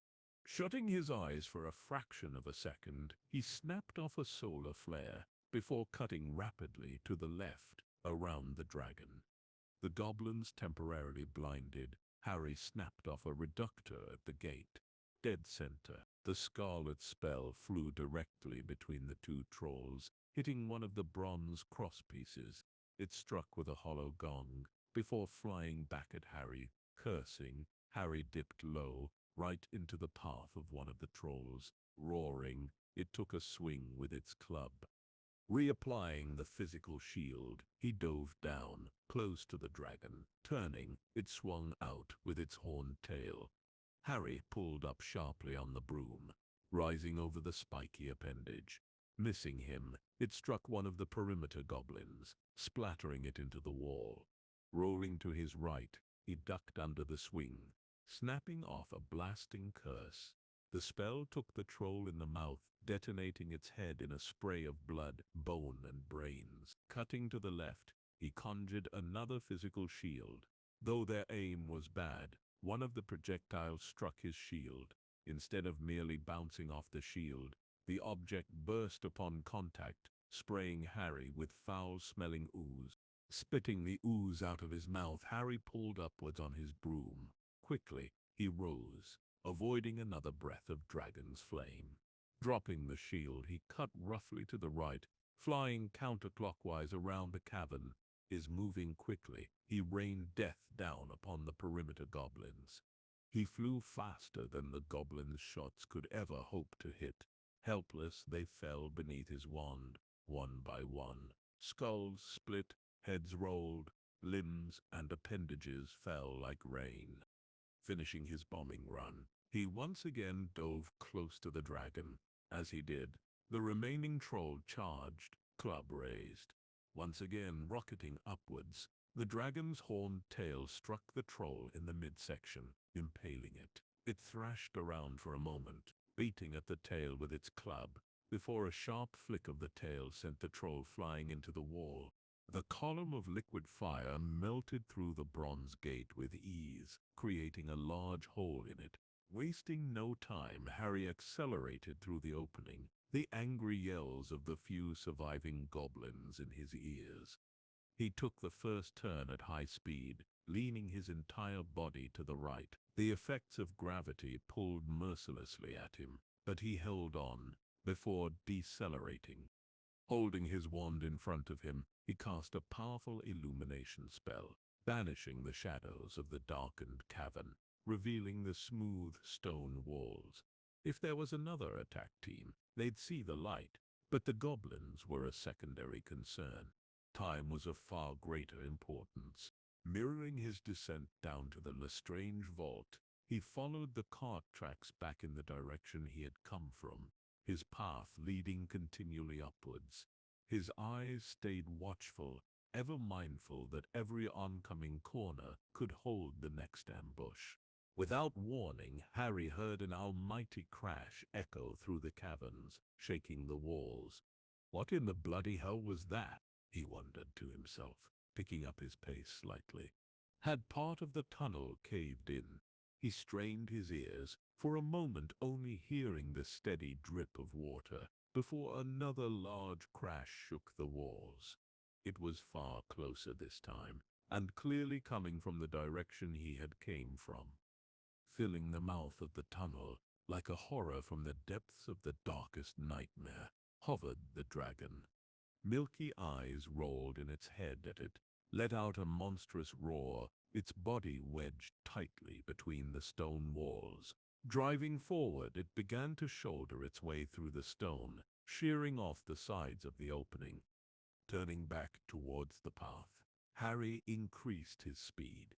Outcroppings of rock appeared out of the darkness, each threatening to knock him off the broom, but he continued on. The dragon was faster than him, and he needed to put distance between them before it forced itself completely through the tunnel opening. Forcing more speed from the broom, he sped up, shooting out of the tunnel. It opened out into a huge cavern, which housed a large lake, glowing with a green bioluminescence. By the light, he saw that the tracks hugged the left wall before rising upwards, out of sight. Large stalactites, some of them over 100 feet in length, hung from the ceiling. If he was going to make a stand, it would have to be here. The rudimentary pieces of a plan falling into place, he saw the dragon emerge from the tunnel. Cuts and abrasions lined its thick, scaly hide, but it clearly had no intention of stopping until it had caught Harry. Opening its mouth, it spewed fire in his direction, which Harry easily avoided by flying upwards, the flames passing harmlessly beneath him. Pointing his broom up, he rocketed up towards the tips of the stalactites. Letting out a roar of frustration, the dragon followed, flying straight through one of the stalactite tips, breaking it off. Steadily rising as he flew, Harry cut his broom to the left, avoiding another torrent of flames. The crash of the dragon breaking through the barriers in its way ringing in his ear, Harry continued to rise deeper into the maze of stone. The diameter of the spikes had increased vastly as he approached their point of origin. Harry skirted around a large stalactite 15 feet in diameter, the stone completely blocking a torrent of fire from the dragon. Risking a quick glance back, he saw that as he rose, the dragon was having trouble matching his speed, the large barriers slowing its progress down too much. Frustrated, it flew down slightly, head upturned, trying to flush him out with gusts of fire. Shielded by the stone, none of the strikes came even close to hitting. With the opposite side of the cavern rapidly approaching, Harry abruptly swung his broom around. Gravity tore at him for a moment, but he held fast, coming to rest facing the opposite direction. The dragon, incapable of such high-speed turns, crashed headfirst into the rock wall with an almighty crash, spraying broken and dislodged stones splashing into the lake below. Speeding in the opposite direction, Harry flew down from the protective cover of the stalactites and flew back in the direction he had come from. A jagged path of broken stalactites marked the dragon's progress overhead. Reaching the opposite side, Harry did another turn. He saw that the dragon, after shaking its head slightly, had let out a roar that conveyed obvious anger and frustration before taking flight right towards him. Raising his wand, Harry began to focus his energy at a badly damaged stalactite. Focusing all his attention on it, he began to pull with everything he had. It resisted at first, but he felt its roots began to give way, dislodging the giant stone spike. Tracking the speeding dragon's frenzied progress with his eyes calculating the distance, he held the spike in midair for a moment before whipping his wand down. Staring into the gaping maw of the approaching dragon, he held his ground as it inhaled, preparing to burn him to a crisp. Concentrating on its prey, the dragon never even looked up as the giant wedge of stone fell onto its back. The torrent of flame, meant to kill Harry, passed harmlessly beneath him, as the dragon was driven into the lake, throwing up a tidal wave of water. Quickly whipping his wand down, Harry launched a bolt of lightning at the mostly submerged dragon's exposed back. The dragon let out an agonized shriek as the bolt struck true, discharging into the mineralized water with a bright flash. Smoking slightly, the dragon thrashed in the water, its milky eyes liquefying in its sockets, gallons of blood beginning to seep from its mouth, ears, and eye sockets. "Sorry," he said, "but it was me or you." Harry watched dispassionately for a moment as the dragon began to squeal, backpedaling in the water, trying to put as much difference between itself and the human as it could. Leaving the dying dragon, he sped off towards the cavern's exit, resuming the path towards the surface. With heavy footsteps, Harry made his way up the familiar spiral staircase. The wall torches had long ago fallen dark, with only the light from his outstretched wand illuminating the stone walls and floor. Thick layers of dust coated every surface, his boots leaving deep impressions as he ascended the stairs. As expected, he was the first one to set foot in the headmaster's office, since Headmistress McGonagall had sealed it shut. Reaching the top of the stairs, he could only stare in wonder at the circular office. Dumbledore's instruments, which had once been a continual source of noise and movement, were completely gone, as was Fawkes's perch. All of the portraits, scarcely lit by sputtering torchlight, were caked in dust so thick the faces were barely identifiable. Flicking the elder wand a single time, he vanished all of the dust, before reigniting the dying torches. At once, several voices came to life. The former headmasters of Hogwarts awoken from their slumber. However, he had only eyes for the portrait placed directly behind the large desk. Harry's hardened exterior, forged by the fires of war, cracked slightly at those simple, well-intentioned words. How long had it been since he had seen a face infused with genuine kindness? "How much do you know of what's going on outside these walls?" Trying to find the best way to answer the question, Harry glanced around the office. noting that while a few of the portraits were occupied by elderly witches and wizards slumbering in their frames, most of them held empty patches of canvas. News had been scarce, Dumbledore admitted, the twinkle in his eye fading. A month after letting loose the mortal coil, Minerva informed me that the Ministry had fallen. Before Voldemort stormed Hogwarts, she transferred the title of headmaster over to you before sealing the office for good.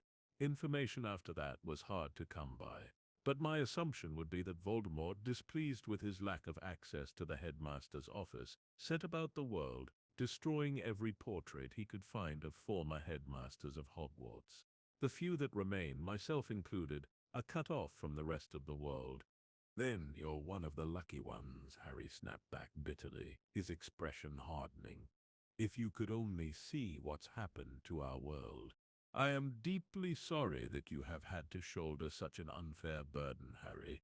If there was any way I could have spared you of it, or prevented it, I would have gladly done so. Dumbledore's face sagged at Harry's words, his visage becoming sorrowful. For a moment, Harry saw red, and all he wanted to do was rage at the former headmaster. All his regrets for his wasted years at the Dursleys, his lack of preparation for the horrors of war, it all came floating to the surface from deep within the recesses of his mind. Shaking his head, he sighed deeply, pushing his grudge back down. You failed to prepare me, Harry accused, his voice flat, deflated. I thought you were going to show me how to fight this war, but instead you were betrayed by that greaseball Death Eater. But you know what? Harry asked, his voice shaking slightly. I don't even know how much difference it would have made. When the Ministry fell, it happened so quickly that even if we were prepared, we still couldn't have handled it. 1 year after your death, Britain had already been mostly destroyed. The Statue of Secrecy was in tatters and Voldemort was pressing outward across Europe. Dumbledore's vibrant blue eyes closed for a moment, before reopening, regret clearly reflected in them. Harry, you can't imagine how saddened I am that you were forced to bear witness to my death. Sadly, there was no other way. Severus was working under my orders, Dumbledore replied, his expression somber. The moment the words left his lips, time seemed to stop. Uncomprehending, Harry stared at the former headmaster, an expression of deep skepticism upon his face. Dumbledore lifted up his right arm, displaying his blackened, charred hand. Slytherin's ring was still wrapped around one of the ruined fingers. Silence followed Dumbledore's revelation. Everything that Harry thought he knew about Snape, the man he hated above all others, even Voldemort, was wrong. Please understand, Dumbledore pleaded, breaking the silence. Upon my death, it was only a matter of time until Voldemort seized the Ministry. For my death to have any purpose, it needed to look like murder. Having defeated me, Severus would have been honored far beyond any other Death Eater, and would be granted any position he asked. Upon asking for the headmaster's position, he would have been granted it immediately, allowing him to keep the remaining students safe, and provide a key role in subverting Voldemort's reign by helping you in the search for the Horcruxes. Dumbledore gave a slight nod in response. I don't believe it, Harry said uncomprehendingly after a minute's silence. That was your plan. How I wish there would have been time to prepare you, but time was too short.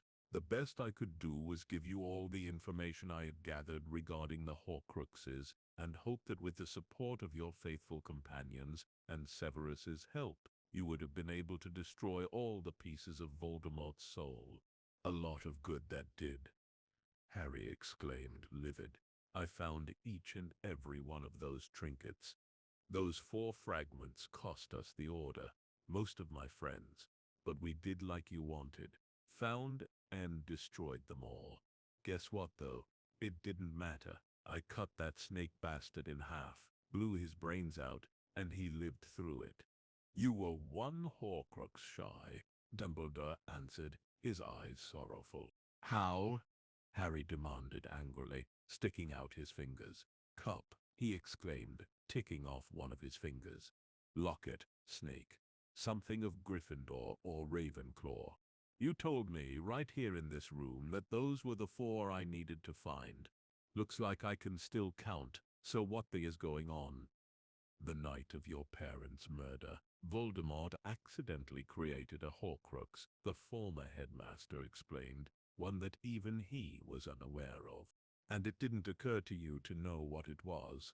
It was Severus's duty to tell you when the time was right. The truth is a difficult matter, and would have been nearly impossible for you to handle. Harry, seriously considering blasting Dumbledore's portrait to pieces, settled for a deep breath. I think I can handle it now, so it would be an excellent time to spill the beans, Harry said through gritted teeth. Not lately, Harry snapped back impatiently. It's a curse scar. I've lived with it my entire life.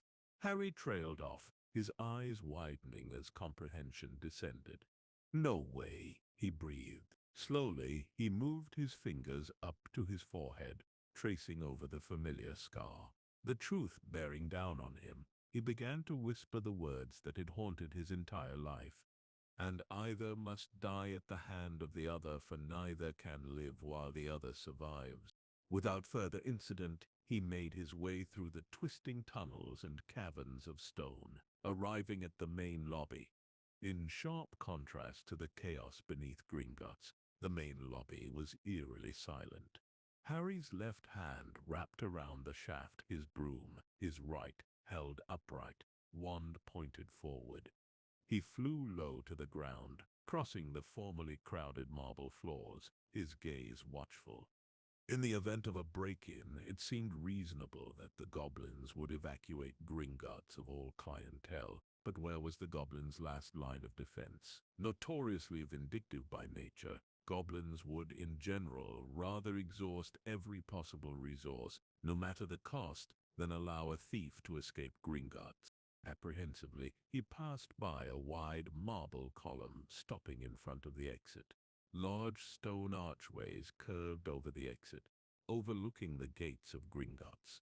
The thick, wide bronze doors were shut tightly, their surface completely smooth.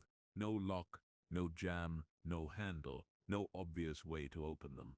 As expected, waving his wand, he attempted to transfigure the bronze doors into a weaker metal, but his effects were for naught. Goblin metallurgy, especially of electrically conductive materials, was notoriously impervious to transfiguration. Half-heartedly, he snapped off a blasting curse, which merely glanced off the thick doors with a low gong, without making a dent. Shit, he swore under his breath, raising his wand high, gathering magic at its tip, preparing to unleash a bolt of lightning. He sensed movement to his right, and he instinctively leaned to his left. Turning wide from its first strike, a huge, dark form turned, facing Harry. 8 feet long, his first impression was of a giant goat. Long, sharp horns sprouted from either side of its almost triangular head, stretching out a foot. Yellow, piercing eyes, shining with primal intelligence, regarded him from between tufts of black fur. The head was attached to a muscular lower body, which would have looked more at home on a lion, if not for the coarse black hair which covered it, and the long, sharp claws which tipped its feet. Where its tail should have been, stretched a black-scaled snake 10 feet long, which writhed constantly, though kept its gaze and long fangs locked upon him. A chimera, Harry hissed, unbelievingly. As if to answer, the chimera let out another screech, before charging forward, closing the distance quickly. At once Harry jabbed his wand forward. Avada Kedavra! With deft agility, the chimera leapt aside, the green light passing harmlessly by it. As it passed, the snake swung out, aiming for his legs. Harry leapt over it, launching a solar flare as he landed.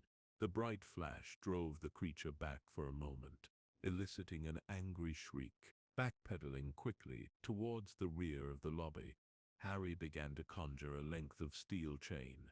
As its pupils returned to normal size, the chimera charged again, paws thudding against the marble tile. With the length fully conjured, Harry banished the chain at the creature's legs. Launching itself forward, the chimera leaped over the chain, unsheathing its razor-sharp claws mid-air. Harry immediately threw himself to the ground, the claws just barely missing him as the chimera flew over him, crashing into the wooden counter. Though its head faced the opposite direction, the tail had turned as it skidded, keeping a careful eye on Harry. As soon as the curse left his wand, the chimera dug the claws of its left paw into the ground, roughly spinning the creature round to its left. The dark cutter, aimed for the head, instead struck the creature's turning flank, gouging into the rough hide in a spray of dark blood. Undeterred, Harry jabbed his wand forward, firing off another killing curse. The snake tracked the spell with its eyes for the briefest of moments, before the chimera rolled to the right, the spell impacting harmlessly against the ground in a spray of marble chips. As the chimera clambered to its feet, Harry cursed under his breath. Not only was it generally too quick to avoid his spells, but the mind of the snake and the goat seemed to be connected, essentially giving the chimera panoramic attack perception. For a moment the chimera stood, facing him. Yellow eyes met green ones for the briefest of seconds, and despite the dark blood dripping from its flank and the splinters sticking into its flesh, he saw no pain. Instead, he saw only primal, almost calculating intelligence. With infinite patience, it began to move forward slowly, almost in a stalking manner. "Come on, you twat," Harry urged, waiting for it to charge, but its pace remained constant. The distance closed to 20 feet. Harry whipped out his wand, shooting forth a wide column of dark flames. No sooner had the flames escaped his wand, the chimera charged, right through the wall of black fire.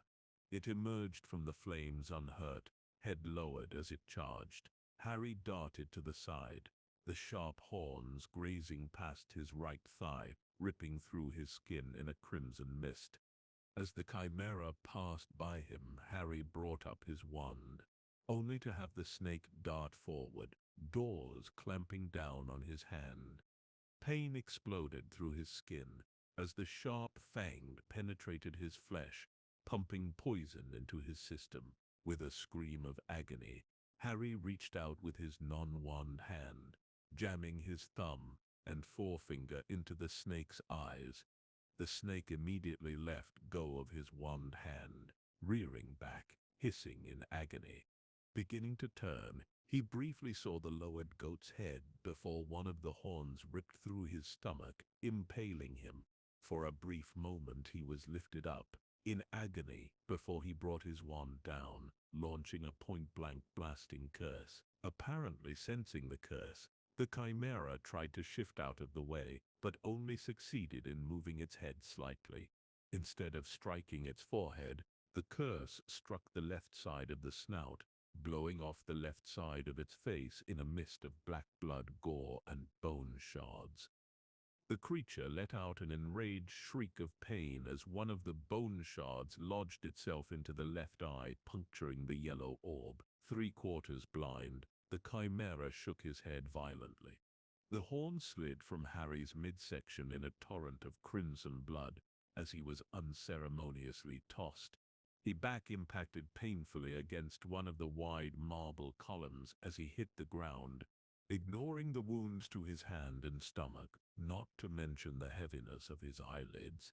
Harry took aim with his wand, holding onto it only by force of will, launching another solar flare. The still squealing chimera, with its blind snake tail thrashing wildly in midair, shut its one remaining eye against the flash, retreating backwards. Seizing the opportunity, Harry jabbed his wand forward. Avada Kedavra! "Stop, I command you!" Blinded, the chimera still nonetheless leapt to the side, barely avoiding the green killing curse. Hitting the ground, it immediately charged forward again. Seeing the blind, thrashing snake flail in the air, inspiration struck. Quickly, he focused upon the snake, while conjuring another length of chain. As opposed to words, Parseltongue hisses emitted from his mouth, causing the chimera to draw sword, its single remaining eye widening. Seizing his opportunity, he animated the chain. The thick chain swung out, wrapping around the creature's torso. Before the chimera could reach him, the chain yanked backwards, pulling the creature with it. Realizing it had been fooled, the chimera began to thrash, but before it could free itself, it was slammed into the marble column. The chain immediately wrapped tighter, trussing the chimera against the column. In an upright position, it tried to thrash, but the chain only tightened further, actually cutting into its hide. The chimera was trapped. Breathing heavily, seeing black spots in front of his eyes, Harry dropped his wand, the cylinder of wood slipping from his slack fingers, his sight becoming dark, leaving behind only pain. He tore at the heavy, blood-drenched robes, pulling them open, fingers shaking. He grabbed the large globe-shaped vial from its left bottommost position on the bandolier. Only able to use one hand, he brought the glass down upon the marble floor, smashing it. Heedless to the shards of glass entering his fist, he picked the small brown object from the floor, giving the stone-shaped object a single shake to dislodge any glass which clung to it. He jammed it into his mouth, swallowing it whole. Slumping gracelessly to the ground, Harry's body began to spasm violently as the bezoar began to work its magic. Pain moved to every inch of his body as the bezoar's magic raced through his bloodstream, dissolving every drop of the chimera's poison. Sweating violently, his head swimming, an insurmountable wave of nausea swept over him. He immediately began vomit violently, purging the final traces of poison from his system. Upon finishing, he slowly got his feet, the frenzied shrieks of the chimera ringing in his ears. Cupping his left hand against the wound on his stomach, he gave the wildly thrashing creature one final glance, before raising his wand, all while backing away from the creature, moving it in a counterclockwise motion around the front. He drew it back 3/4 of the way through the circle, before jabbing it forward. A large blue mass of magic leapt from his wand, streaking through the air. The creature's yellow eye widened, but rendered immobile. It had nowhere to go. For a split second, the spell melted through the chimera's upper body like butter, before contacting the marble column. It exploded with the force of a bomb, shaking the floors. Only Harry's quickly conjured physical shield saved him from damage, rendering the marble shrapnel harmless. Marble and body parts fell like rain, covering the floor with dust and gore. Continuing to walk backwards, towards the bronze doors, he watched as the large column, missing its bottom third, began to collapse.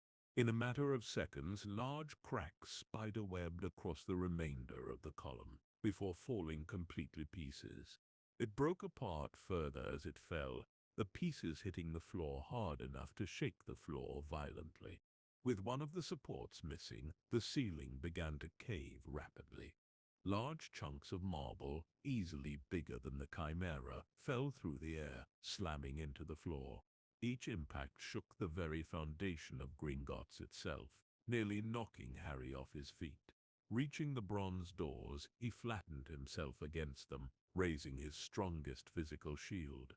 Before his eyes, the damage to the ceiling began to domino. More and more blue sky revealed itself as the destruction spread outward. "Come on!" Harry screamed, his eyes wide. They couldn't last much longer. With relief, he saw the anti-apparition wards discharge in a bright flash of light, the controlling runes carved into the tops of the marble columns destroyed by the destruction. Giving one last glimpse at the destruction of the Wizarding World's bank, Harry apparated away from the caved-in building. White clouds of marble dust flew up from his robes as Harry collapsed upon the thin, threadbare carpet, landing face down, his hand pressed to the bleeding hole in his midsection. Thick dust, the acclamation of years of disuse, immediately went up his nose, triggering his sinuses. He began to cough violently, the spasms causing pain to rip through his injured stomach. Blood began to seep out from between his fingers, staining the thin carpet. He started to pull away his hand, before shaking his head roughly, clearing the worst of the cobwebs from his mind. If he pulled his fingers away, his innards might begin to unspool. Rolling onto his back, he withdrew his free arm from Lucius's robes. Switching hands, he shrugged off the expensive robes, revealing both the potions bandolier and his blood-drenched undergarments. Carefully, he began to reach towards the bandolier, but a wave of lightheadedness washed over him, carrying away his thoughts. As Harry Potter had done his entire life, he fought against it, but unconsciousness was too strong an enemy. I'd fight. As his hand flopped to the ground, he unwillingly slipped beneath waves of gray, fading into oblivion. In a flash of green flames, Harry arrived within the fireplace at number 12 Grimmauld Place. Shaking loose the ashes which clung to his cloak, he stepped off the hearth, his eyes distant. Harry. At once, Ginny was rushing towards him, arms outstretched. Harry received the embrace as warmly as he could, wrapping his arms tightly around her. Breathing deep into her ginger tresses, buried beneath the obvious stench of blood, sweat and worry, was her unique musk, which most closely resembled cinnamon. "I'm here, Jin," he assured, rubbing circles on her back as she clung to him. "I thought you were gone," she admitted into his chest, muffling her words slightly. "We all did," Hermione added, standing beside the couple. "No, luck is the only thing that got me out of there." Harry shook his head in negation. "Did anyone else make it?" Zacharias asked. "Did you find Dumbledore's portrait?" the blonde man asked earnestly. "He just got back, Smith. Why don't you give it a rest for a minute?" Ginny lifted her head from Harry's chest, sending a glare towards Zacharias. "Fine," Smith said with a dismissive shrug. "Good to see you made it back, Harry," he said, before turning to walk away. "Wait," Harry implored, raising his hand. "as much as I'd like to wait, there's some things that need to be said right now. Gather everyone that can make it, and have them meet me in the dining room in 15 minutes. "Everyone that can make it," Zacharias demanded, his detached demeanor crumbling. "We're all that's left." There was more to say, but catching Smith's eyes, Hermione shook her head a single time. Zacharias blew out a breath of frustrated air before turning and storming away from the room. Hermione silently watched Zacharias leave the room before turning to Harry, putting a hand on his shoulder. "This is all hard for us, for him," she said, defending the former Hufflepuff. "We are glad to have you back, though." She sent a forced smile in his direction, before walking from the room, closing the door behind her. "How bad is it?" Ginny asked, moving her hands down to clasp Harry's. Her warm, brown eyes, yet to be completely sapped by the horrors of war, were wide with worry, correctly interpreting his demeanor. Was it all for nothing? "No, it was worse," Harry admitted shakily. "Ginny, we can't win this war." Her expression froze at his words, her eyes widening. "Oh, there was," Harry agreed angrily, "but it doesn't do us much good now. We had our chance to take down Voldemort, but we lost it." No, I don't believe that," she said, shaking her head furiously. "Dumbledore, there must have been something he never had the chance to tell you. You beat him once," she shot back. "You can beat him again." Harry shook his head. "Ginny, there's still one more Horcrux." "How?" she exclaimed, throwing her hands up. "A soul split into 7 pieces. That's what Dumbledore said." "Why would he lie about that?" Harry shook his head. "Dumbledore never lies. He just speaks with a politician's tongue. Voldemort only made 6 Horcruxes. There was one, however, that was created accidentally that even Voldemort never knew about." "How?" Ginny demanded, her gaze fiery. "Dark magic, that vile just doesn't happen, Harry." Reaching out, Harry took hold of Ginny's hand before staring deep into her eyes. People aren't supposed to survive the killing curse either, are they? But somehow I did. Ginny, what does the last line of the prophecy say? And either must die at the hand of the other, for neither can live while the other survives, she answered quickly, without hesitation. But what does that? Her words trailed off into nothingness as fear settled into her eyes. Harry, tell me what the last Horcrux is. Instead of speaking, Harry raised her hand upwards. Using her finger, he began to slowly trace the contours of the scar on his forehead. Horror dawning in her eyes, she tried to pull her hand back, but Harry tightened his grip, continuing to trace the lightning bolt shape. I'm so sorry, Gin. Harry's eyes flew open as realization struck. Panicking, his hands pulled away from sticky blood, flying to his neck. Fumbling for a moment, he tore the pocket watch away from his neck, pulling it into view. The hour hand was positioned halfway between 8 and 9. Consciousness returned to him slowly, as if awaking from a deep sleep, before any of his other senses could return. Pain boldly proclaimed its presence. What the bloody hell was going on? Only 3.5 hours left. Taking a deep breath, he pulled his shirt up. The blood-stained fabric clung tightly to his stomach, causing him to hiss with pain as it brushed over his wound. The hole in his gut, roughly 2 inches in diameter, had clotted slightly at the edges, but still openly seeped. Blocking out the pain, he raised his wand, pointed it at the vial. Cursing to himself, fighting the persistent lightheadedness, he gritted his teeth. Reaching down, he began to run his hand down the glass containers the bandolier held, each filled with a different colored potion. His hand settled on the 5th one down, on the left, a light pink one. Lifting it from the bandolier, he used his teeth to pull the cork out, spitting it carelessly off to the side. Akeso. The thick, pasty pink substance flew from the vial, landing directly into his other hand. Dropping the wand, he rolled the substance between his hands. Before dividing the pink substance in two, half he set aside atop the discarded robe, half he rolled between his hands, before flattening it out into a disc approximately 3 inches in diameter.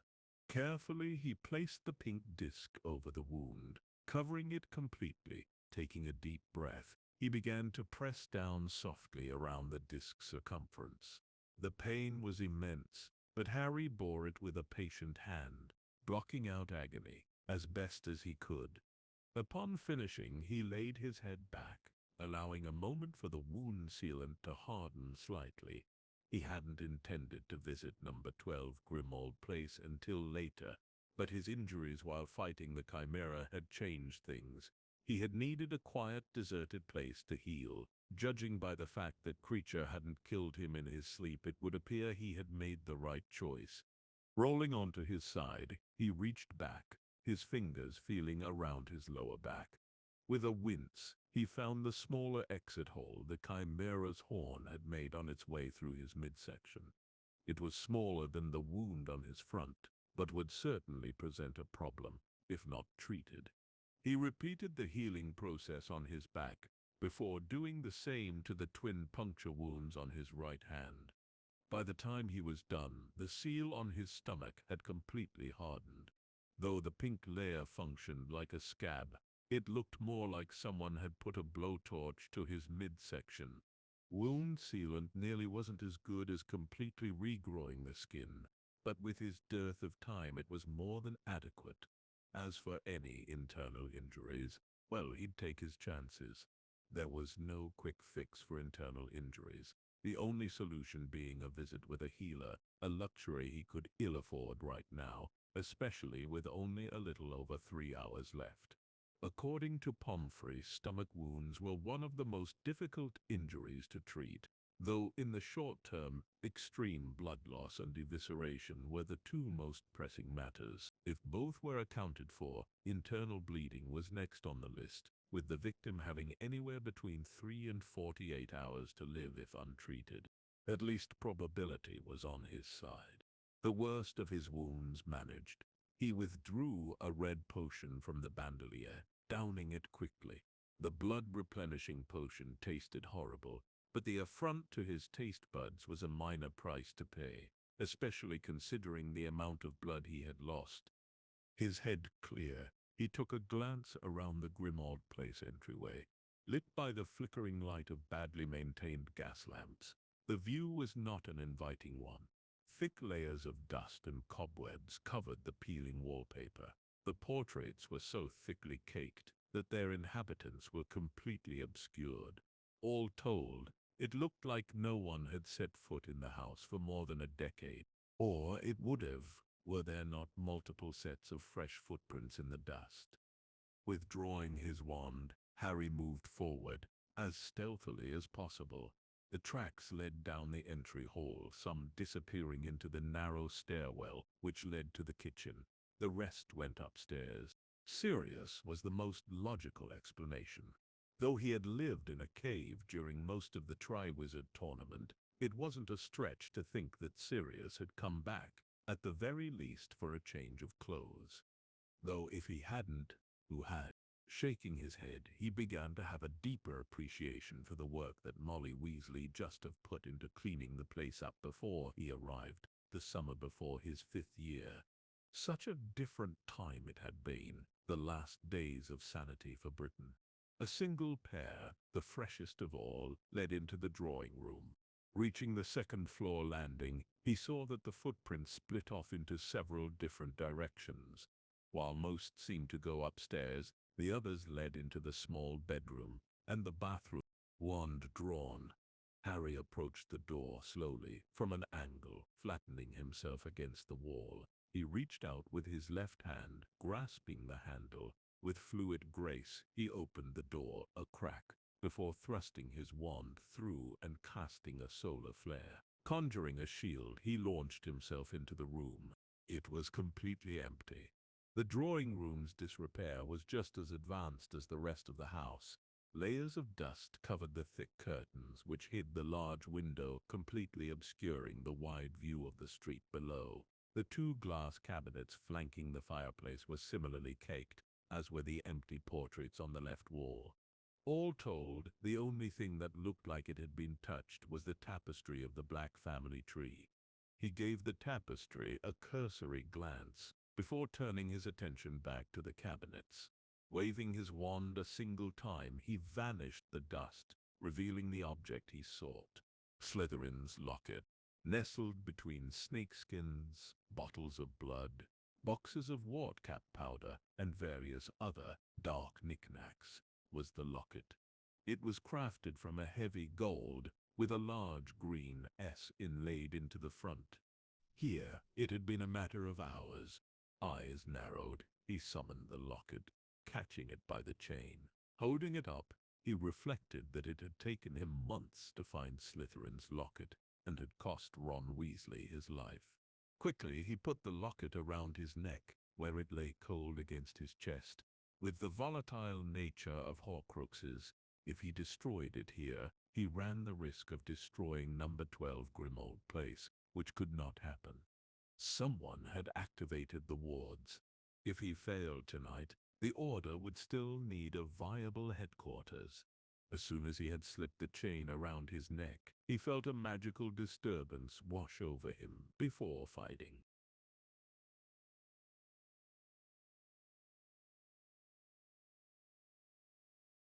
Moving quickly, Harry grabbed his wand from the table and rushed to the door, unlocking it with a casual wave of his wand. Opening it, Croaker made as if to enter, but Harry kept moving, driving the former unspeakable back, closing the door behind him.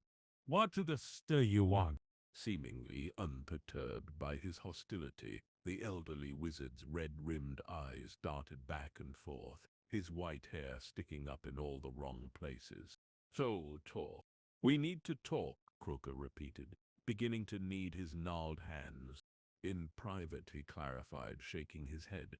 "You just interrupted myself and my wife, Martin," he snapped impatiently. "If you don't make this quick, I'm going back inside." "Fine," he snapped, bringing up his wand and casting a veil of privacy around them. Harry was surprised to see the advanced charm. What was so secret that it couldn't be talked about around the other three inhabitants of the house?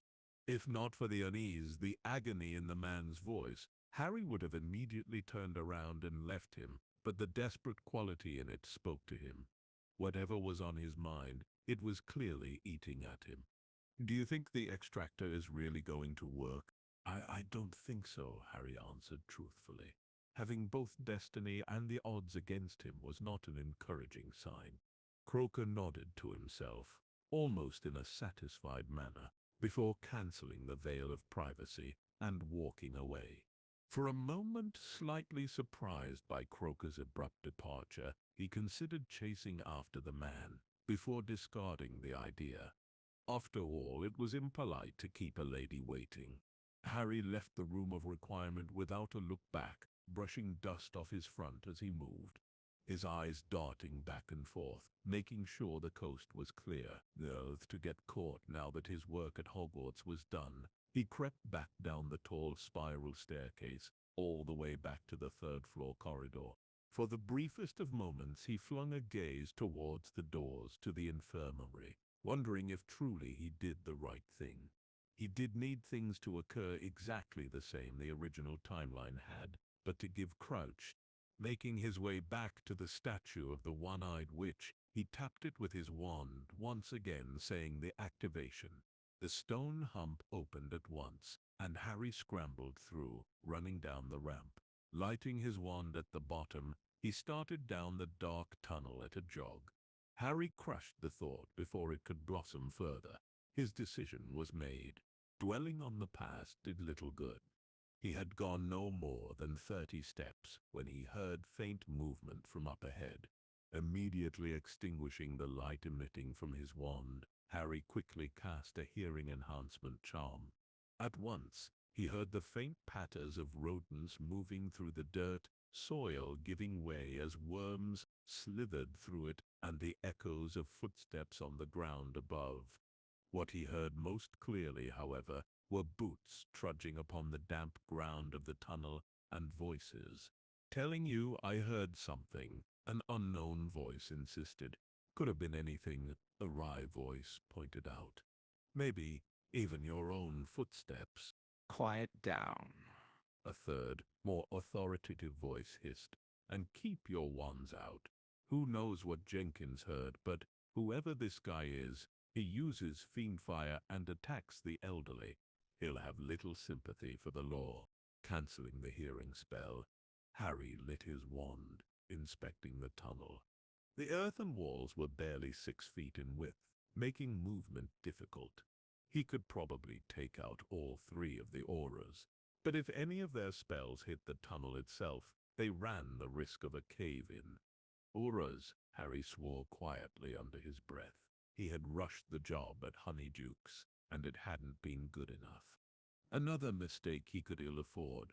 Regretfully, Harry turned back towards the entrance into Hogwarts. Reaching the ramp, he bounded up it and re-entered the third-floor corridor. Halfway out of the hump, he turned and waved his wand, undoing his bit of transfiguration on the ramp, reverting it to its smooth texture. Through the front door of Hogwarts it would have to be, not the way he wanted to leave, but it would have to do. Ducking out of the opening, he swung his gaze down the third-floor corridor to see 3 figures staring at him from 20 feet down the hall, wands raised. "I'd suggest lowering your wand," the deep, collected voice of Kingsley Shacklebolt recommended. Flanking him were 2 other members of the Order, Hestia Jones and Daedalus Diggle. Almost unconsciously, Harry's lips pulled back into a feral snarl, crimson beginning to taint his vision. He couldn't afford yet another unexpected event eating up his dwindling remaining time. At once, Diggle drew back, his eyes widening. "By Merlin," the diminutive man squeaked. "It's him, the wizard who broke into Gringotts." Stupefied, Harry deftly sidestepped the pink-faced witch's stunner, twisting his wand as he did so, before thrusting it forward. A clear spell spiraled forth from his wand. Kingsley raised a shield, but the colorless spell swerved by it, slamming into a suit of armor. "Get down," Kingsley ordered as the suit came to life and swung out with its heavy spear. Hestia and Kingsley ducked under it, but the flat end of the spear caught Diggle in the chest, knocking him backwards. He fell hard upon the floor, rolling as he clutched his chest in pain. Quickly, Harry thrust his wand at Hestia, before cutting it back across his body, making a full circle and ending at its original position. The black-haired witch blocked the first 3 spells of the chain, but the last, a stunner, struck her in the chest, sending her tumbling to the ground. Narrowing his dark eyes, Kingsley shot up, launching a bludgeoner. Harry merely sidestepped it before deflecting Hestia's bodybind back at her.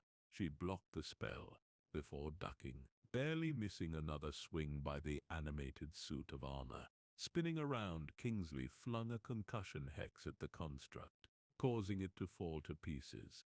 As soon as the chain ended, Kingsley stepped behind the downed suit of armor and cast a high-powered banisher. Harry replied with a gravity wall, killing the momentum of several pieces of armor mid-air. Swinging his wand to the side, Harry directed one of the floating pieces into the way of Kingsley's blasting curse. Both combatants quickly conjured physical shields, blocking out the rain of metal shrapnel.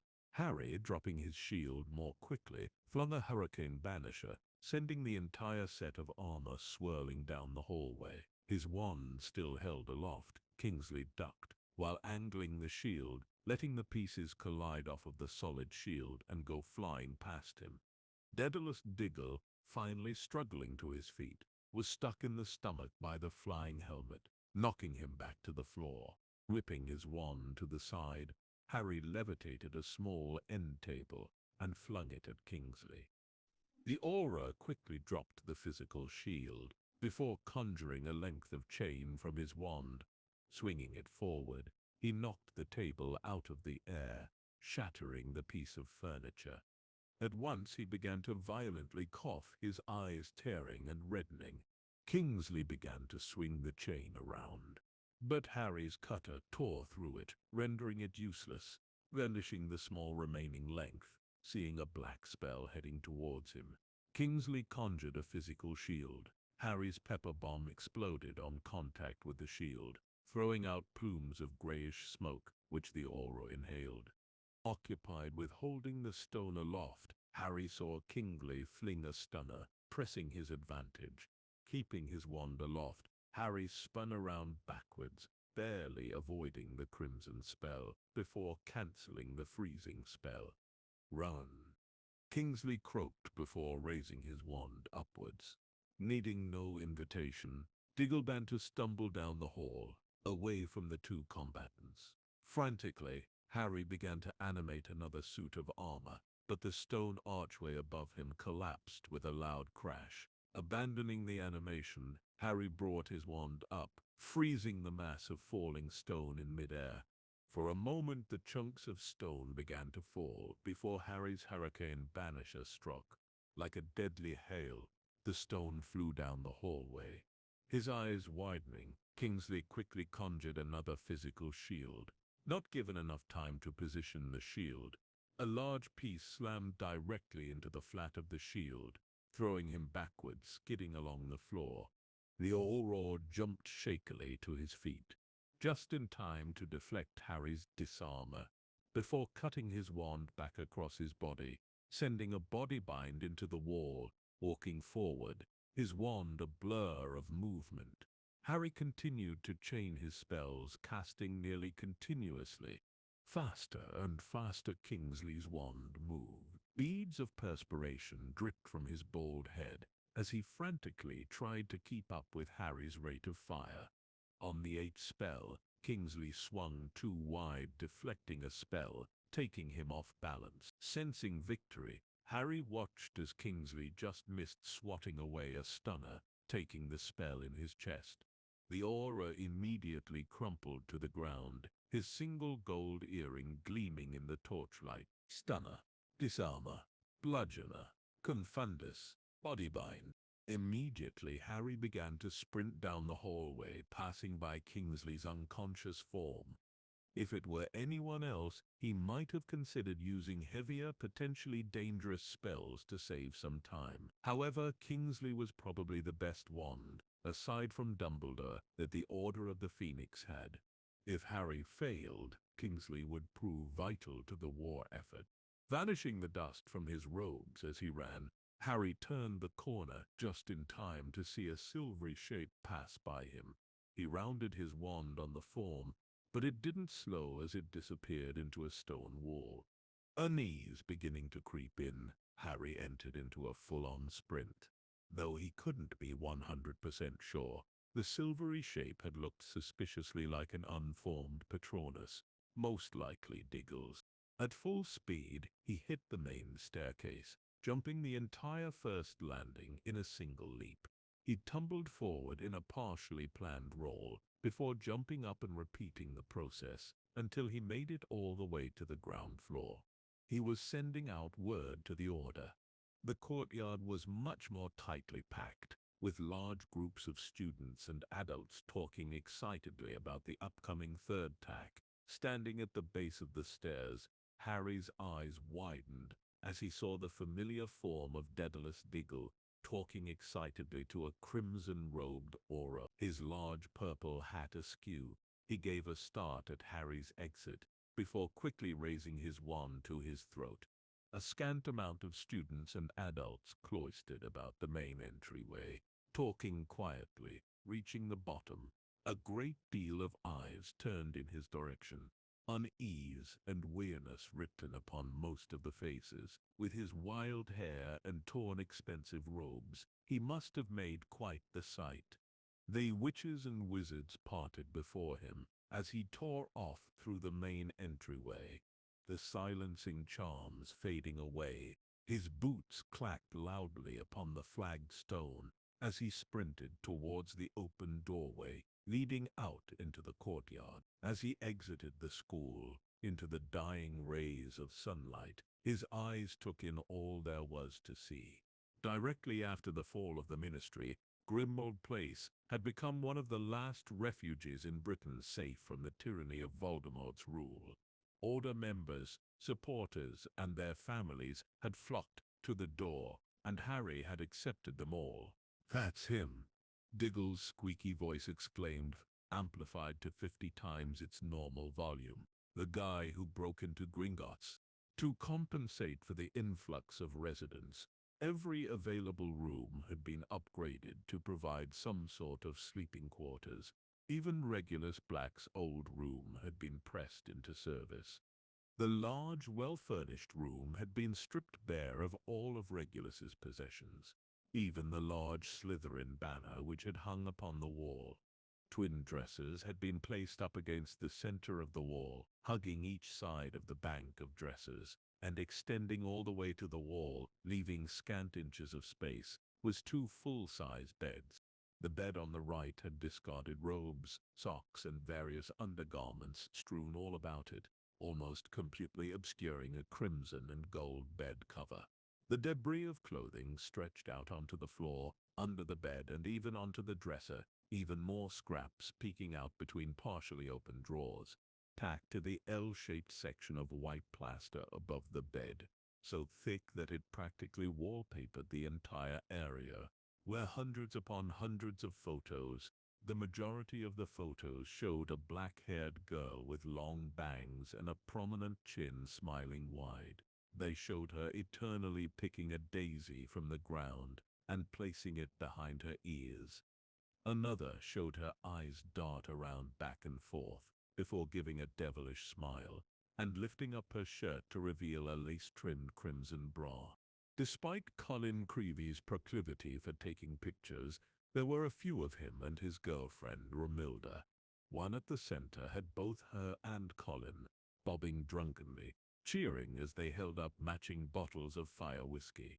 The other side of the room was a complete antithesis of the disorder that Colin and Romilda waded in. The bed, with a cream-colored cover, was crisply made, the pillows stacked, immaculately. Every one of the drawers on the left side was shut tightly, no articles of clothing poking out, and nothing stacked atop the dresser. In a single large photograph, hanging framed above the bed, smiled Zacharias Smith and his then-wife Sue Lee, clinging to each other tightly. Love shone clearly in their eyes.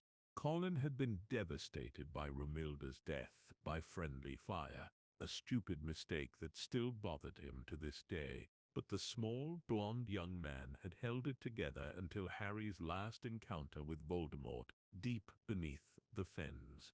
His hope drained. Suicide had been his only reprieve. In a sense, Harry couldn't help but think of it all as taunting mementos to an age lost. Of the four, only Zacharias remained.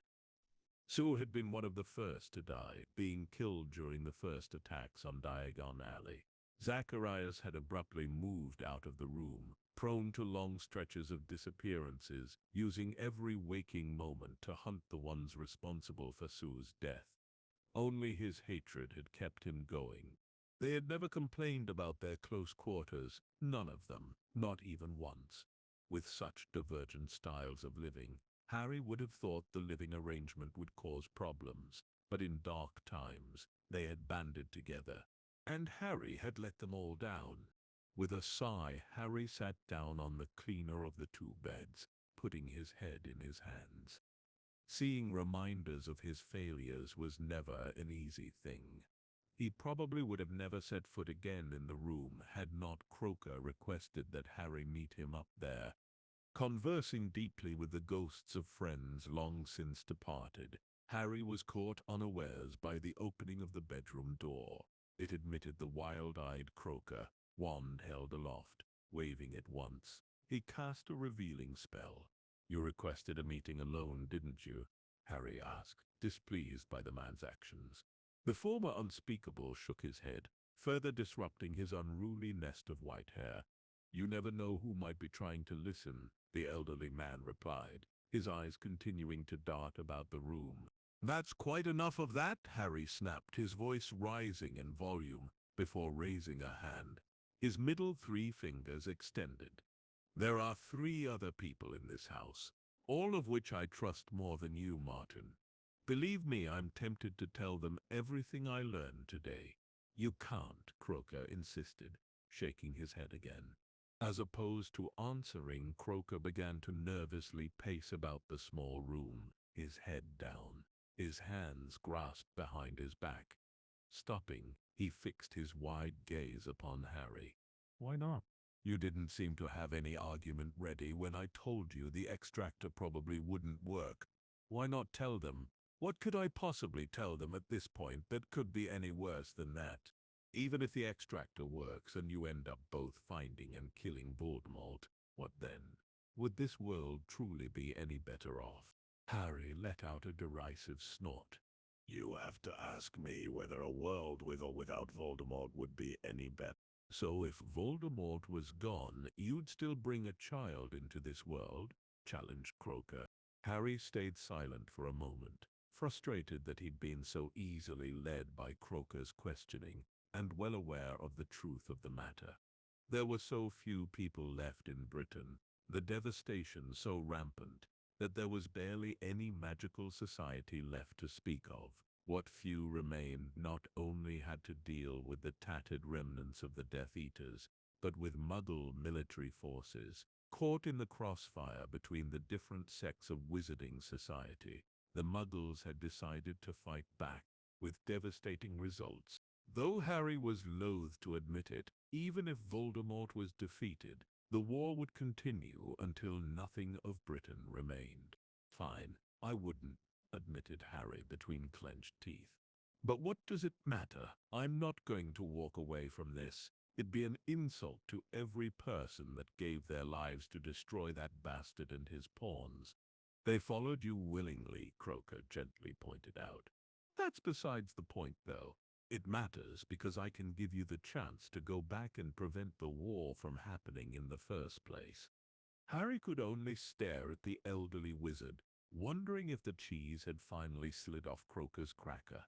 "What the bloody hell are you talking about?" I'm talking about hope. You are aware that Miss Granger was given a time turner during her 3rd year, correct? A scowl immediately settled over Harry's face. That wouldn't do us much good, he sourly stated.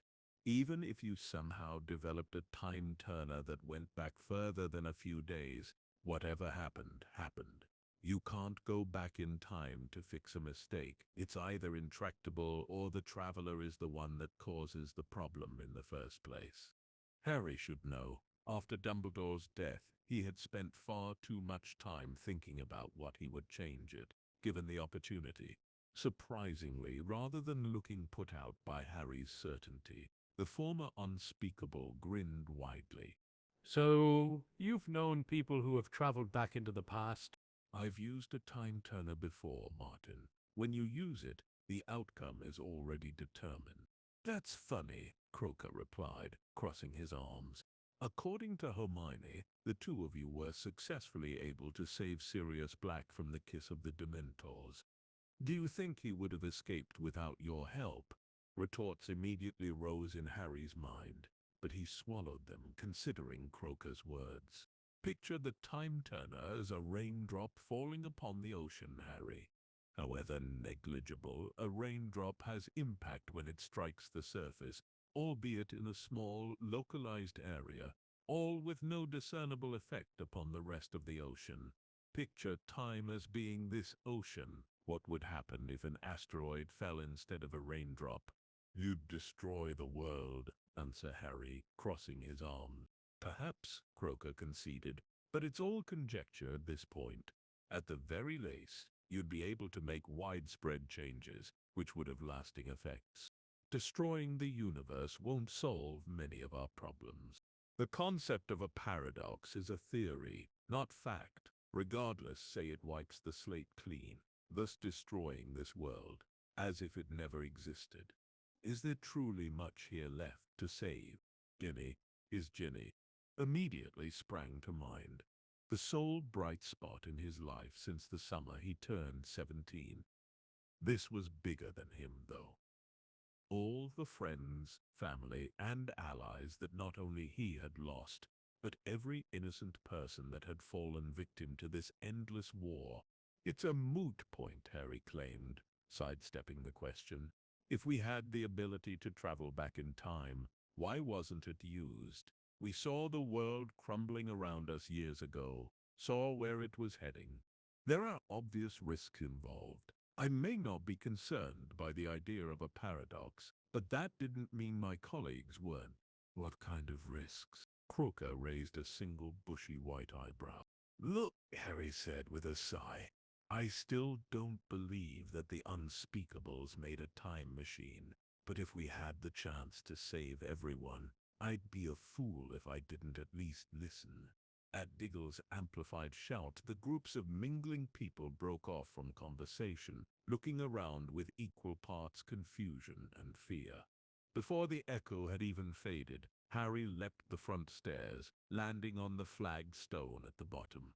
A poorly aimed stunner flew almost 6 feet above his head as he folded into the crowd, ducking between two young women.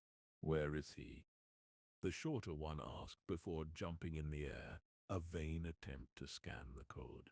He's over there, Harry announced theatrically, pointing somewhere off to his left. In the wake of turning heads and gasps, he threaded his way deeper into the crowd, steadily making his way towards the road leading out of Hogwarts. Without warning, a heavy, calloused hand fell upon his shoulder, squeezing it tightly. Where do you think you're going? A deep male voice asked.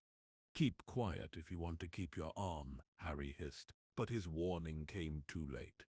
At once, people began to flee from Harry, creating an open space in the middle of the crowd.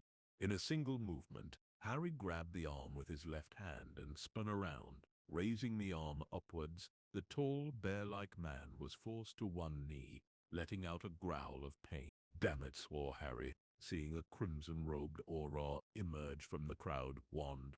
At once, Harry raised his arm up, forcing the man to his feet, before kicking his foot straight out, the sole connecting squarely with the man's back. Unprepared for the blow, he sprawled forward, directly into the approaching Auror, taking her out. Whipping his body around, Harry launched a lightning-quick disarmer. "Let him go," an older female Auror ordered, her weathered face grim. Turning his body slightly, Harry forced his prisoner to the right, blocking the Auror's line of sight. As he did, he saw her eyes widen slightly, at a point behind Harry's shoulder. The red light slammed into the chest of an approaching Samaritan. With a look of shock, visions of glory vanishing in an instant. The man's wand was dislodged as he was blown back into a group of older students, knocking down the bunch of them. Feeling movement behind him, Harry swung back with his left elbow. It met something hard, which yielded at the impact with a loud crunch. Her eyes clouding over, blood beginning to drip from her shattered nose. The female Auror fell backwards. Without a look back, Harry darted forward to the edges of the clearing, the dull thud of her body striking the ground filling his ears. People fled from his approach, trampling over one another in a desperate effort to get away from him. They parted like the Red Sea before him, creating an avenue of clearance. Screams echoing in his ears, Harry took advantage of it, sprinting as hard as he could. "Stop!" Chancing a look back over his shoulder, Harry saw several crimson-robed figures push-shove their way through the crowd, wands leveled at him. Facing his attention back forward, Harry snapped his wand back. Conjuring a magical shield, Harry felt the impact of several spells bounce off it as he dug deep, forcing himself to run faster. The crowd beginning to thin, Harry risked dropping his shield before transfiguring the ground behind him into ice. He then quickly reapplied the shield, just in time to deflect another spell. A small, satisfied smile crept onto his face as he heard the unmistakable cursing and thuds that accompanied slipping on ice. Putting distance between himself and the Aurors, Harry's feet left the flagstones and met the hard dirt of the road which ran around the lake, all the way to the gatehouse, the edge of the Hogwarts anti-apparition wards. The end would have come far more quickly had he not lost his broom in the Gringotts lobby. But with no other recourse, Harry continued to run. The ripples of the great lake lapped gently at the shore on his left, while spectators surrounded the site of the third task, apparently unaware that a fugitive was fleeing the grounds. Harry's breath burned slightly in his chest. The borrowed body apparently not used to running long distances, but he forced himself on with a ruthless abandon forged from years of fighting. Conjuring a small mirror, he held it up with his left hand as he ran. In it he saw the small group of auras falling further behind, the icy floor holding them up far more than he could have ever hoped for. Nearly 200 feet separating them, Harry saw one of the figures in the lead desperately slung a stunner at him. He didn't even have to try to avoid it, as the poorly aimed spell passed by him on his left, splashing into the water. Safe passage to the gatehouse beginning to seem like a certainty. A tremor ripped through Harry's body. Beginning to sweat violently, he tried to block out the inevitable, the pressure mounting in his body, his skin rearranging itself. It became too much. With a growl of frustration, Harry stumbled forward, the mirror falling from his slack fingers. He thrashed on the ground for a moment, before the transformation ended, reverting Harry back to his scarred body. "Damn it," swore Harry as his skin began to bubble unpleasantly. He had known there hadn't been enough polyjuice to last an hour, but didn't expect it to run out this shortly. As he grew slightly in stature, his body morphing back into its former hard musculature, he kept moving towards the gatehouse, his teeth gritted. At once he grabbed the mirror and jumped back up, continuing his former pace. Slight pain radiated from his stomach, the exertion of running pulling at the roughly healed wound. Glimpsing back into the mirror, Harry saw that the pursuing auras had stopped in their tracks, each one either bent over breathlessly or hands upon their hips. Harry's ease of mind evaporated upon seeing 4 figures emerge from behind the group of winded auras. 15 feet above the dirt road they flew, crimson robes streaming behind them as they rushed towards him. She'd. At once, Harry turned around, backpedaling with his wand, held aloft. The 4 approaching auras flew in a loose, staggered formation, eliminating the possibility of being taken out with a single spell. They wasted no time in drawing their wands, and beginning to rain spellfire as they grew closer. Harry snapped off a quick concussion hex before raising a sturdy magical shield. The middle 2 flyers immediately muddled up, letting the impact from the blast assist their movements rather than fight it. They were only deterred for a moment before continuing to cast. His shield was more than equal to their spells, harmlessly bouncing off like toddlers trying to tackle an adult. Seeing a shield breaker mixed in among the spells, Harry dropped his own shield for the briefest of moments before reapplying it, letting the breaker pass through. He easily deflected the last of the flurry as the auras flew by him, each pair of eyes angry and determined. Spinning, he saw the middle 2 flyers perform neat turns in midair, while the 2 on the outside performed wide turns, intending to rush him from 3 different directions. With satisfaction, Harry noted that the aura to his left had flown over the lake. Moving as quickly as he could, Harry cut his wand across his body in a series of complicated arcs. At once, a giant tentacle 4 feet in diameter rose forth from the lake. Fish and various other sea life still swimming within the watery construct. It lashed out at the flyer. The impact knocked the rider backwards off his broom, sending him splashing heavily into the lake. At once, Harry conjured another magical shield, letting his transfigured tentacle slide back into the lake. It deflected the first volley of spells from the incoming auras, sending them into the dirt, backing away slightly to improve the angle of his shield against the 2-headed attack. He tracked every spell carefully until the telltale crimson of a disarmer appeared. He quickly dropped the shield before rolling in the dirt. 2 spells barely missed him, throwing up dirt and bits of sods as they dug into the earth. Jumping back up, ignoring the unpleasant tugging in his stomach, Harry thrust his wand forward, the tip connecting directly with the incoming disarmer. He struck the kinetic redirect perfectly dead on, the spell flying back at the aural 10 times faster than it arrived. In barely a blink, the aural was blown backwards off his broom, hitting the ground with an audible crunch. Neatly catching the aural's wand, Harry began to sprint forward, making for the fallen broom. The 2 remaining auras passed by him before swinging around and chasing him. They launched spells nearly continuously, impacting off his magical shield. Quickly glancing over his shoulder, he saw that they were pressing hard, coaxing all speed they could from their broom. In their haste to prevent him from picking up their colleague's broom, they had broken formation, flying close together. His own magical shield held aloft, Harry reached the fallen broom. He made as if to reach for it, before swinging out with the aura's wand. At once, a physical shield popped into existence, directly in front of the auras. They barely had time to widen their eyes before they slammed into the construct at full speed. Both brooms immediately snapped, pitching their riders into the air. Limbs flailing as they fell, Harry snapped out with 2 quick stunners, picking them out of the air, before casting 2 cushioning charms. Not bothering to watch their landing, Harry tossed away the aura's wand, before picking up the broom. It was a clean sweep 5. Nothing special, but it would get him out of here far faster than running would, and with significantly less damage to his patched stomach.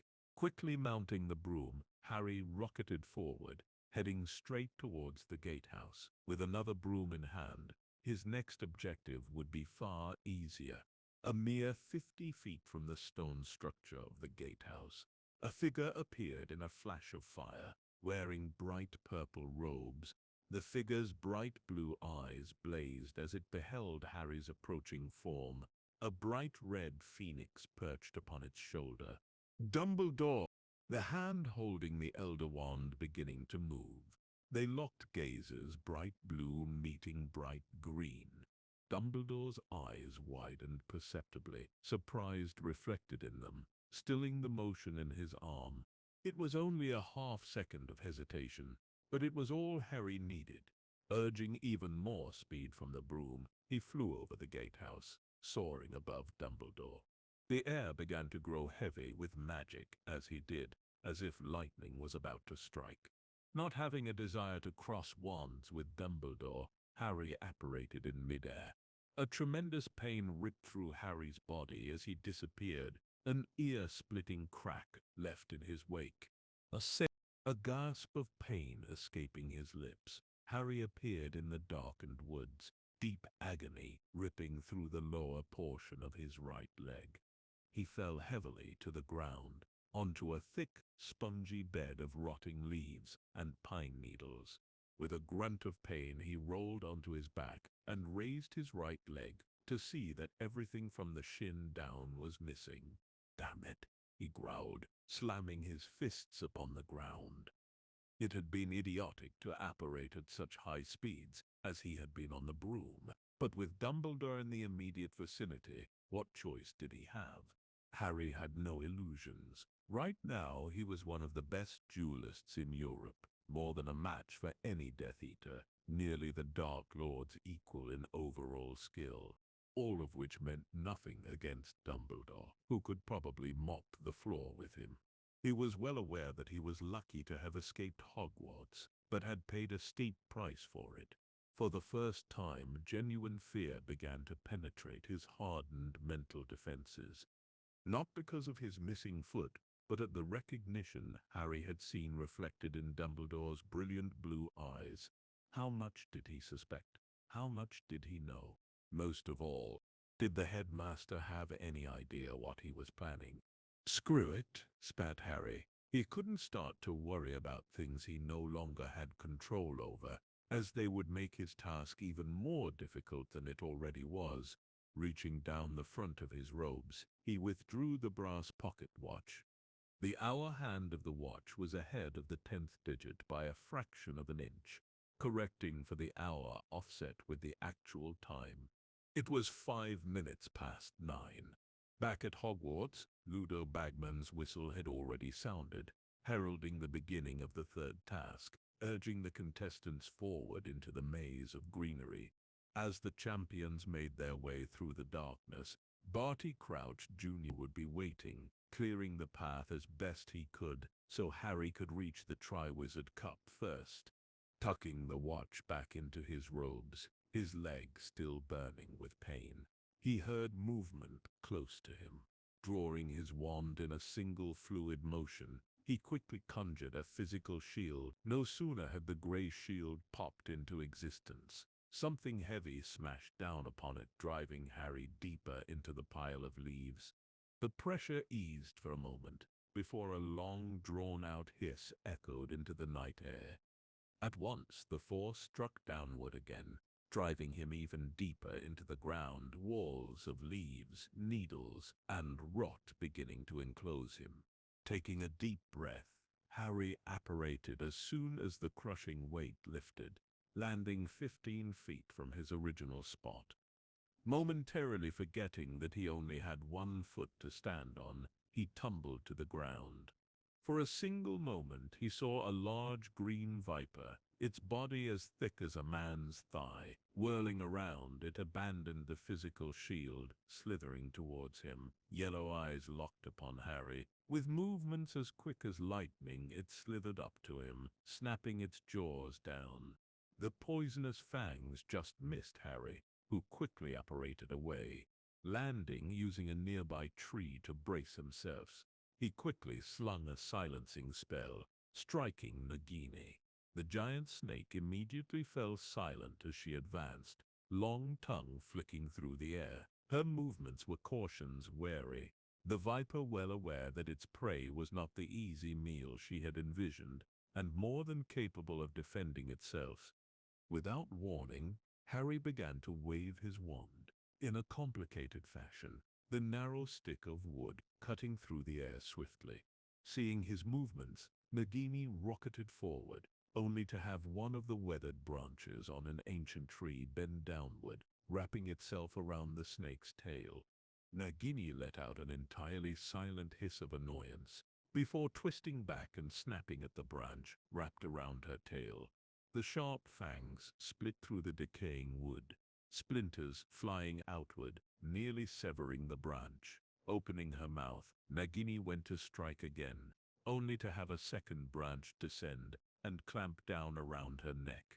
The serpentine body thrashed violently, but could not squirm out of the wooden grasp. Stretching his arm wide, both of the branches followed his command, snapping back in opposite directions. Nagini was torn roughly in two. For a moment both ends hung from the branches, dripping blood and entrails onto the ground, before the tree relinquished its grip. Both halves hit the ground with a loud thud, throwing up leaves.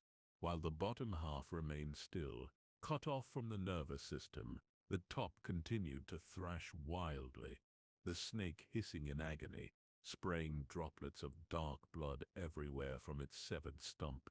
Quickly, Harry cut his wand in a downward motion.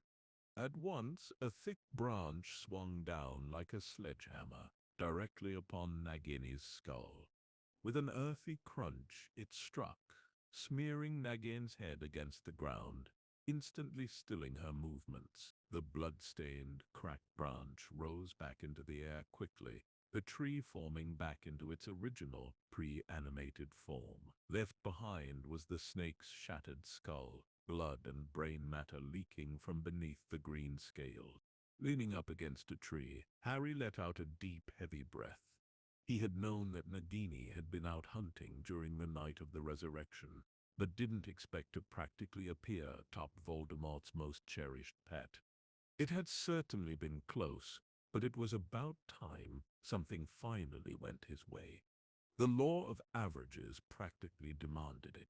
5 Horcruxes down, Harry whispered to himself. The end was near. Voldemort may have been a bastard of the highest order, but he was certainly a creative bastard, and Harry wasn't above a little flattery. Right now, as he watched, Wormtail could have been making the final preparations for the ritual. He could be levitating the cauldron out to the graveyard right now, preparing the potions for the resurrection ritual.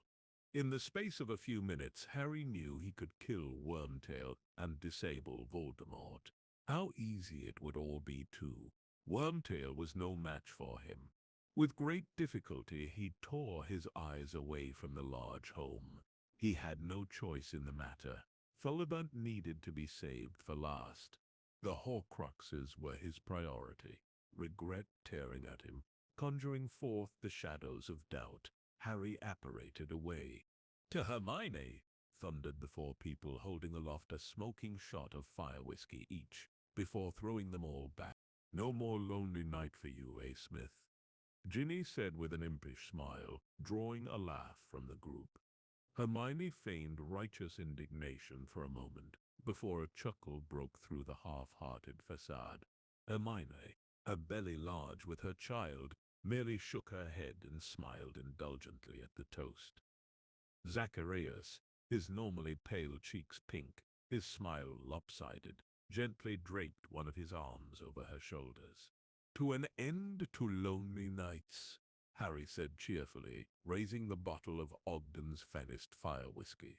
Immediately Croaker, Ginny, and Smith raises their glasses, which Harry filled with enthusiasm, before topping his own off.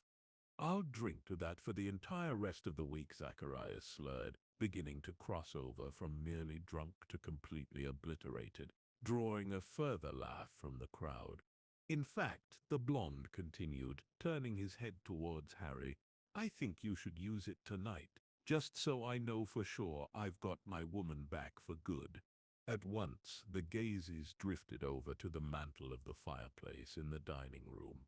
Atop the marble platform stood a clear crystal vial, which contained a frothy green potion. It had taken Hermione and Croaker, with the occasional assistance from the other 3 occupants of the house, 5 months to create, and far too many sleepless nights to count. But they had finally done it. The extractor was complete. "Drink it! Drink it! Drink it!" Zacharias may have started it, but Ginny and Croaker picked up the chant almost immediately. "Drink it! Drink it! Drink!" Zacharias and Ginny began to pound their hands on the table, in unison to the chant, causes plates, silverware, and glasses to jump up and down on the table. "Drink it! Drink it! Drink it!" The bushy-haired witch regarded him with slight surprise with her honey-colored eye as Harry leaned in, delivering a small kiss to her lips. Harry, a wide, almost forced grin stretching from ear to ear, waved his hands in the air, pleading for order. Reluctantly, Ginny and Zacharias stopped. As they did, Harry walked towards Hermione. Raising his hands, he put each of his hands on either side of her face, feeling her warmth. "I can't thank you enough for all you've done," he said, holding her gaze. Slightly embarrassed, she tried to wave him off, but he shook his head. "I'm serious. You've worked yourself to the bone, all while carrying that heavy tyke in your belly." "You're not kidding," she said with a slightly grimace, placing her hands over the swell of her midsection. "So tonight we celebrate. Forget the worries of the past few years. Tomorrow we can start anew. But tonight I think we all deserve to savor our victory." Hearty cheers met his declaration, before increasing in frequency as he held the bottle aloft. "What, Martin doesn't get a kiss too?" Ginny said with a laugh as Harry refilled her glass. "Oh no," the elderly wizard exclaimed vehemently, shaking his head from side to side. "I am quite all right, thank you." Ginny, her brown eyes dancing with mischief, immediately darted her head forward. Her red lips smacked loudly upon Croaker's, before she broke it, laughing hysterically. Harry, Hermione, and Zacharias immediately let out wolf whistles, causing Croaker to bury his head in his hands.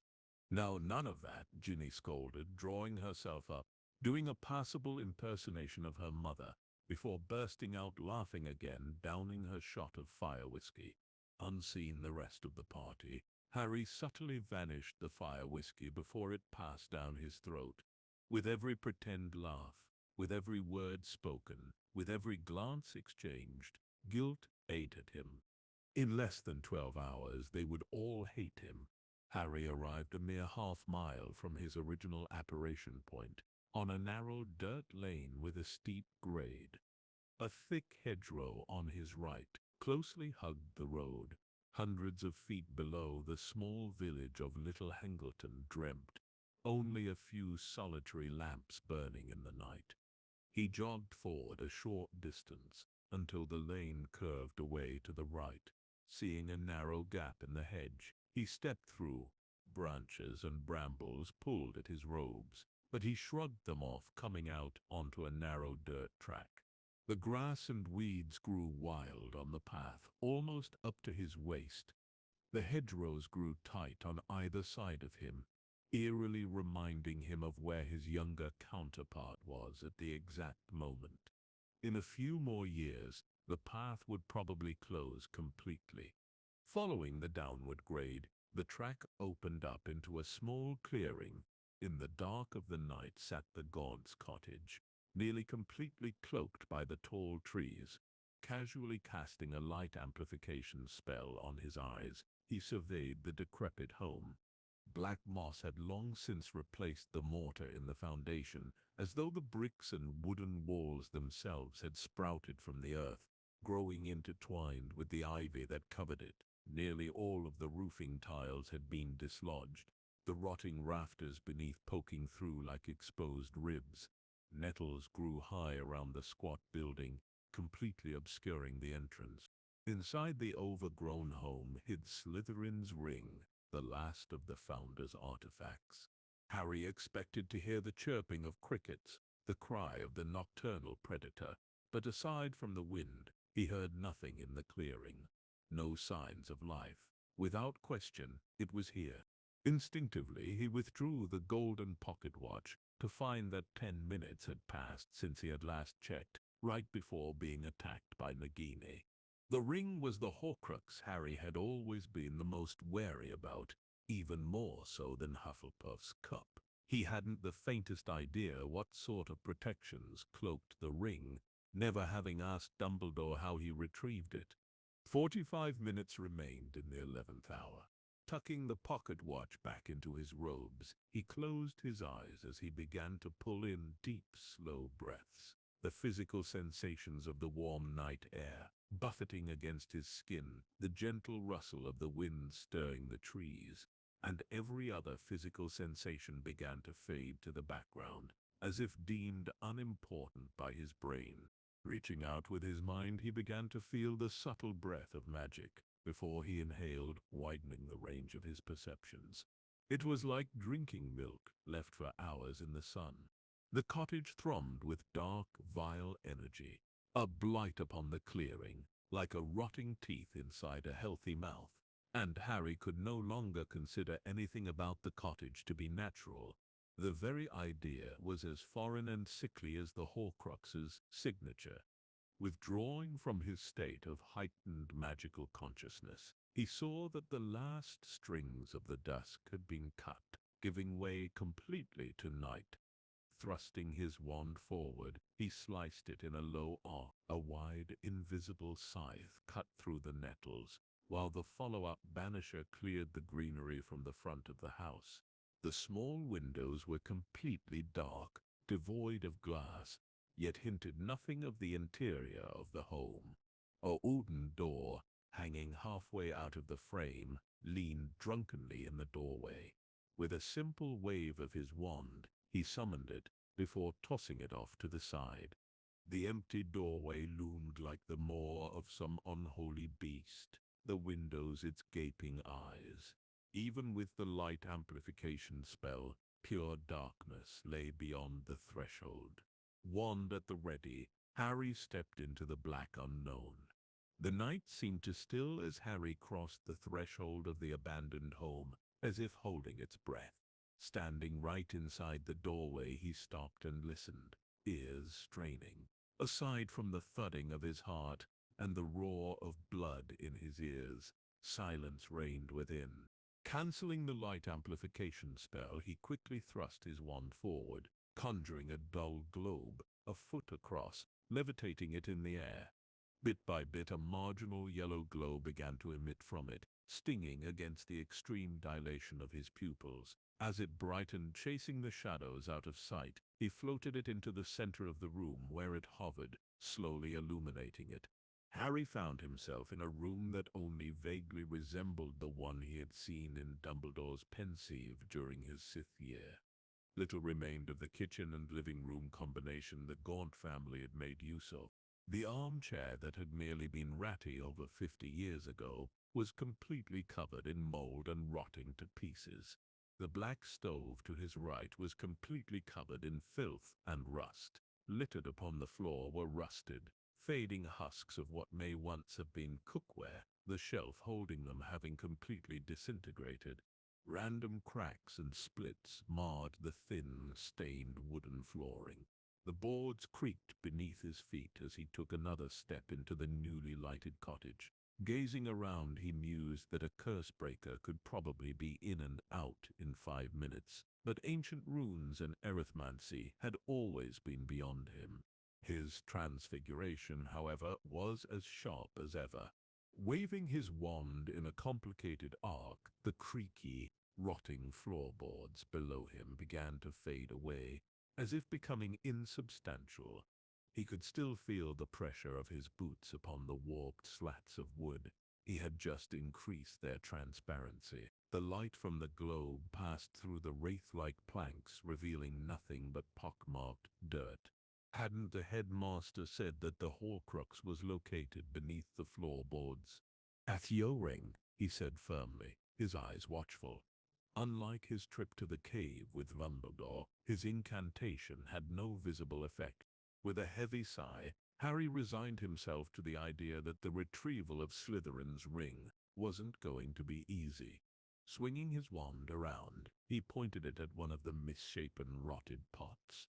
At once, it began to shift. The mottled brown lightning in shade, like liquid it flowed, forming into the shape of a white rabbit, which immediately began to hop around the floor. The inanimate to animate transformation complete, Harry cast a compulsion upon the rabbit. Under his control, the rabbit stood still, as Harry carefully levitated it through one of the fissures in the floor near the far wall. Starting with the outer perimeter of the foundation, he directed the animal in a square spiral, working towards the middle. As the rabbit reached the center of the dark earth, he felt an immense, crippling terror flood through the animal's thoughts before his mental connection was severed. A single, high-pitched squeal of terror cut through the room before being silenced as the earth beneath the floor exploded upwards. The flying soil obscured his sight for a moment. By the time it fell, the rabbit had disappeared from sight, leaving behind only a few tufts of white fluffy fur. Shy. For a moment Harry cursed Dumbledore's penchant for understatement. Perhaps Slytherin's ring was located just beneath the floorboards, but it was far more involved than he had originally guessed. Noting the exact spot where the rabbit had vanished, he shifted the floating yellow globe, placing it directly above. The globe bobbed slightly from the movement, but stayed stationary, effectively marking the site. Pointing his wand down, he waved it above the transparent floorboards. Unlike his trip to Honeydukes, the air remained inert, devoid of glowing lines. The check had come back negative. There were no wards on or around the cottage. Whatever was hidden in the dirt was sentient. As opposed to wards, Voldemort was using a guardian to protect the Horcrux. Thinking back to his 6-year journey to the cave, he recalled that while wards were an integral part of the Locket's defense, the main threat had been the inferi hidden beneath the lake. What the hell, he swore, running a hand through his hair, before taking a few careful steps backward, placing him just outside the cottage. Beginning to wave his wand around, he began to peel back the floor, levitating the rotting boards into one of the other rooms, stacking the slats atop one another. Piece by piece, he tore apart the entire interior section of the floor, leaving only a narrow perimeter of walking space 2 feet wide. Aside from the small depression in the ground directly below the globe, he saw no other anomalies. As much as Harry would like to think that it was inferi hiding beneath the cabin, he highly doubted it. Whatever had snatched the rabbit was large, as the displacement of dirt had indicated. It struck the dirt lightly, before falling to pieces, the end of its lifespan at hand. Wand at the ready, he was prepared for anything to happen. Silence. A single deep breath was pulled through his mouth and out his nose, mentally preparing himself for anything. Carefully, he levitated the rotting chair at the rear of the room. Reaching the marked spot, he cancelled the spell, letting it fall to the dirt below. There was still no reaction. Dead quiet, with not even the smallest of stirrings from within the depths of the soil, was his only reply. His teeth still on edge, he levitated one of the heavier, more well-preserved floorboards into the center of the floor before dropping it. Moments after his feet, the earth, a great rumble began to resonate from below the ground. Without thinking, he instinctively flung a banisher at the ground, lifting him in the air. As soon as he left his feet, the earth exploded beneath him, throwing up dirt and small rocks. Throwing his glance downwards, his heart skipped a beat. So why did a smaller object attract attention, and the chair and plank draw nothing? Mystified, Harry brought his wand down and began to tap his foot upon the ground. What did the rabbit possess that the other objects did not? The creature below him was perhaps 3 feet wide. Eyeless, a large maw took its entire front, with rows of razor-sharp, dirt-stained teeth crowding around the outside edge. Rising up out of the ground, it snapped at his feet, missing by mere inches. Closing its mouth again, Harry saw that its body was segmented, made up of purple rings mottled with brown. Its bite missing his foot, it quickly sunk back into the ground, burrowing back into the dirt, reaching the apex of his leap. As he fell, he whipped his wand upwards, conjuring a length of chain. It flew out from his wand, wrapping around a sturdy upper branch of the nearest tree. Right before he hit the ground, he wrapped left hand tightly around the steel links before jabbing his wand at the conjured link. As the ground erupted once more, the animated chain began to pull itself upwards, jerking his body roughly. Snapping at his heel, the giant worm rose up from the ground, following his ascent. Whipping his wand down, Harry screamed at the monstrosity. The killing curse leapt from his wand, striking the worm directly in the center of its mouth. But the green light didn't even slow the worm as it rose higher. Bringing his other hand to the chain, he used his arms for support to lift up his legs, just barely missing getting his right foot bitten off. The worm followed him for another few feet before stopping. Avada Kedavra! 15 feet in the air, the creature swayed slightly, its massive ringed body moving from side to side. Suspended over the worm, Harry commanded the chain to stop pulling and let down his legs, his entire body aching with exertion from fighting gravity. As he watched, the worm slid back into the ground, causing Harry to let out a deep, shuddering breath. It was bad enough to deal with a giant killer worm, but a giant killer inferi worm. Releasing his wand hand from the chain, Harry scrambled to think of how he was going to handle the worm. Though it was undead, it probably still functioned like a normal worm. It heard his footsteps on the ground and attacked, as it did for the rabbit, but not for the chair or the plank. It could probably tell the difference in cadence between inanimate objects and living beings, which meant Harry never got the chance to finish the thought, as the tree to which the chain was wrapped around began to shake violently, causing him to swing in the air. At once, the soil broke again. Rising up, he began to bring his wand around, but stopped as he saw the worm bend back slightly, before surging forward, its large maw opening and closing. It began to chew upon the tree, sending splinters flying outwards. Conceding that perhaps the inferi worm was smarter than the garden variety worm, Harry whipped his wand down, conjuring a long whip of fire. The coil of fire swung downwards, searing through the purplish hide with minimal resistance. It split the worm open, spilling black ichor from the wound. For a moment the worm reared back, before slamming its mouth into the tree. With an almighty crack, the trunk split, causing the top half of the tree to lean drunkenly backwards. For a moment he was weightless, before the tree began to fall backwards. Hurriedly he tried to apparate away, only to find that something held him in place, preventing him from doing so. The anti-apparation wards were up. How? The weight of hundreds of branches falling down upon him, he let go of the chain and whipped his wand downwards, flinging a cushioning charm. As he fell the final few feet, he vanished the branches above him, before hitting the soft, yielding ground. The rest of the tree fell around him with a colossal bang, like an entire forest falling from sky.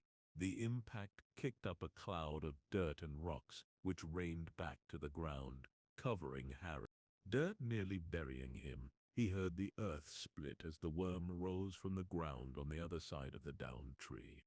It swayed in the air, as if sensing for some sort of sign. Ducking down in a shallow impression in the ground, he cast a powerful banisher, sending the entire tree flying at the worm. The thick trunk flew into the worm, before pinning it against a larger tree on the other side of the clearing. Caught, the worm thrashed against the bond, contorting its body as it tried to wriggle out. Running forward, Harry conjured another long flame whip, brandishing it above his head. At his footsteps, the segmented body began to turn, lowering its head down, mouth opened wide. Like he was throwing an uppercut, he jabbed his wand upwards. The fiery chain ate through the purple flesh, as it were, paper and cutting through the body. Jerking the chain upwards, it soared through its upper torso, bisecting the worm down the middle. Black liquid spilled to the ground in a tidal wave, as both sides of its body flopped to the side, like a piece of cooked spaghetti. Harry was immediately soaked by the black blood, the smell of rotting corpses and dirt assaulting his nose. Clearing his eyes with a wave of his wand, he saw a thick fissure open in one of the rings below where the flame whip had done its work, widening by the second. It was still trying to escape.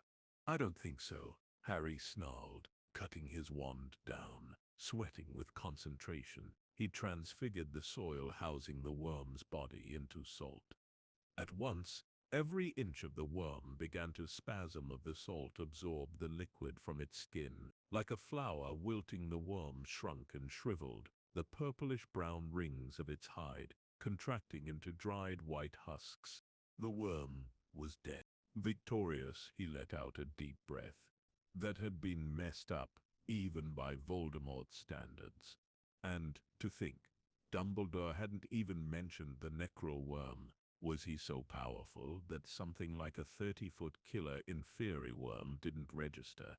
Shaking his head, Harry quickly summoned Slytherin's ring. A hole immediately appeared in the worm's papery hide, the hidden ring having torn right through it. It was completely covered in black blood and dirt, which he vanished with a wave of his wand, leaving behind a slightly tarnished gold ring with a black stone set into it. The Resurrection Stone, the last remaining artifact of Salazar Slytherin. Older, even. Floating in midair, bathed in moonlight, he began to raise his hand towards it. He needed to talk to her. As one of the hollows it had control seeping back into his mind, he stopped its movements. He couldn't afford to let himself be distracted. The dead were dead, and long gone. Dumbledore found out the hard way, and he wasn't going to come all this way just to make the same mistake. Turning his wand on the floating ring, it began to heat beneath his palm as he prepared to cast Fiend Fire. The flames just about to erupt from his wand, he heard movement from the path from the road to the clearing. Letting the ring fall to the ground, he quickly wrapped himself on the head, the cold of the disillusionment charm running down his neck. Harry shifted a small pile of dirt atop the ring before creeping towards the deep shadows of the trees. A all-familiar figure strode into the clearing, purple-robed billowing about him, half-moon glasses glinting in the moonlight.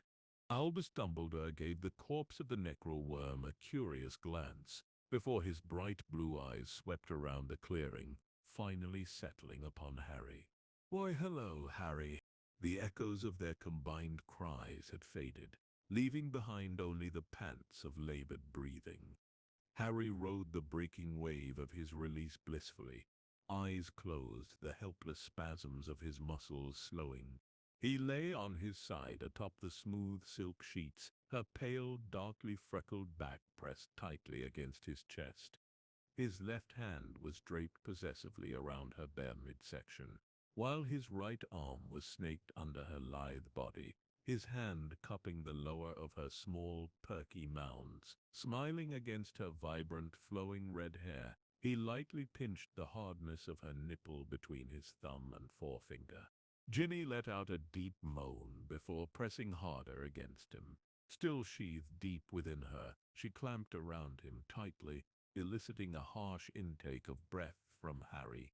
Gently shifting the hand draped across her midsection, he slid it up, over the curve of her hips, all the way to her left breast. He cupped the pleasant handful for a moment, giving it a slight squeeze, before moving it to her freckle-dotted cheek. Softly, yet firmly, he tilted her head towards his, capturing her lips. She immediately parted them, deepening the kiss as their tongues flicked against one another. Harry broke the kiss first, resting his head atop hers, draping an arm over her. Letting out a deep sign of contentment, Ginny captured the hand in her own, placing it over her left breast. Beneath it the small, lightly freckled globe. Her heart fluttered, thrumming against the rough calluses of his hand. That was spectacular, she declared, letting out another deep breath, which did wonders for the pleasant handful beneath his palm. It's like a dream, she said airily. I aim to please, milady, Harry breathed into her ear. She nodded a single time before pushing back against him. And that would be the alcohol talking, he lightly taunted. No, it's not, she disagreed, shaking her head. I think you made me sweat out all of the fire whiskey. Tightly embraced, facing away from him, Ginny couldn't see the forced tone that his smile took, or the haunted edge that crept into his eyes. It felt like it used to, she said after a moment of silence. Like how? Carefree, she said, choosing the word after brief consideration. Like we had our whole lives in front of us. We still do, Harry answered, holding on to his smile for all it's worth. Because it's all lies. It's poison rolling off the tip of his tongue, and it's breaking his heart. Their time together was almost at an end. Did you ever really think we'd be free? She asked, the wonder in her voice almost childlike. For a moment he considered lying, before shaking his head. With what he's about to do, she deserved as much as the truth as he can reveal. I know what you mean, she admitted, but it's all different now. There were long stretches where I didn't even know why we fought. I made speeches, I planned, I inspired as best as I could, but it was like going through the motions. I never thought victory was possible.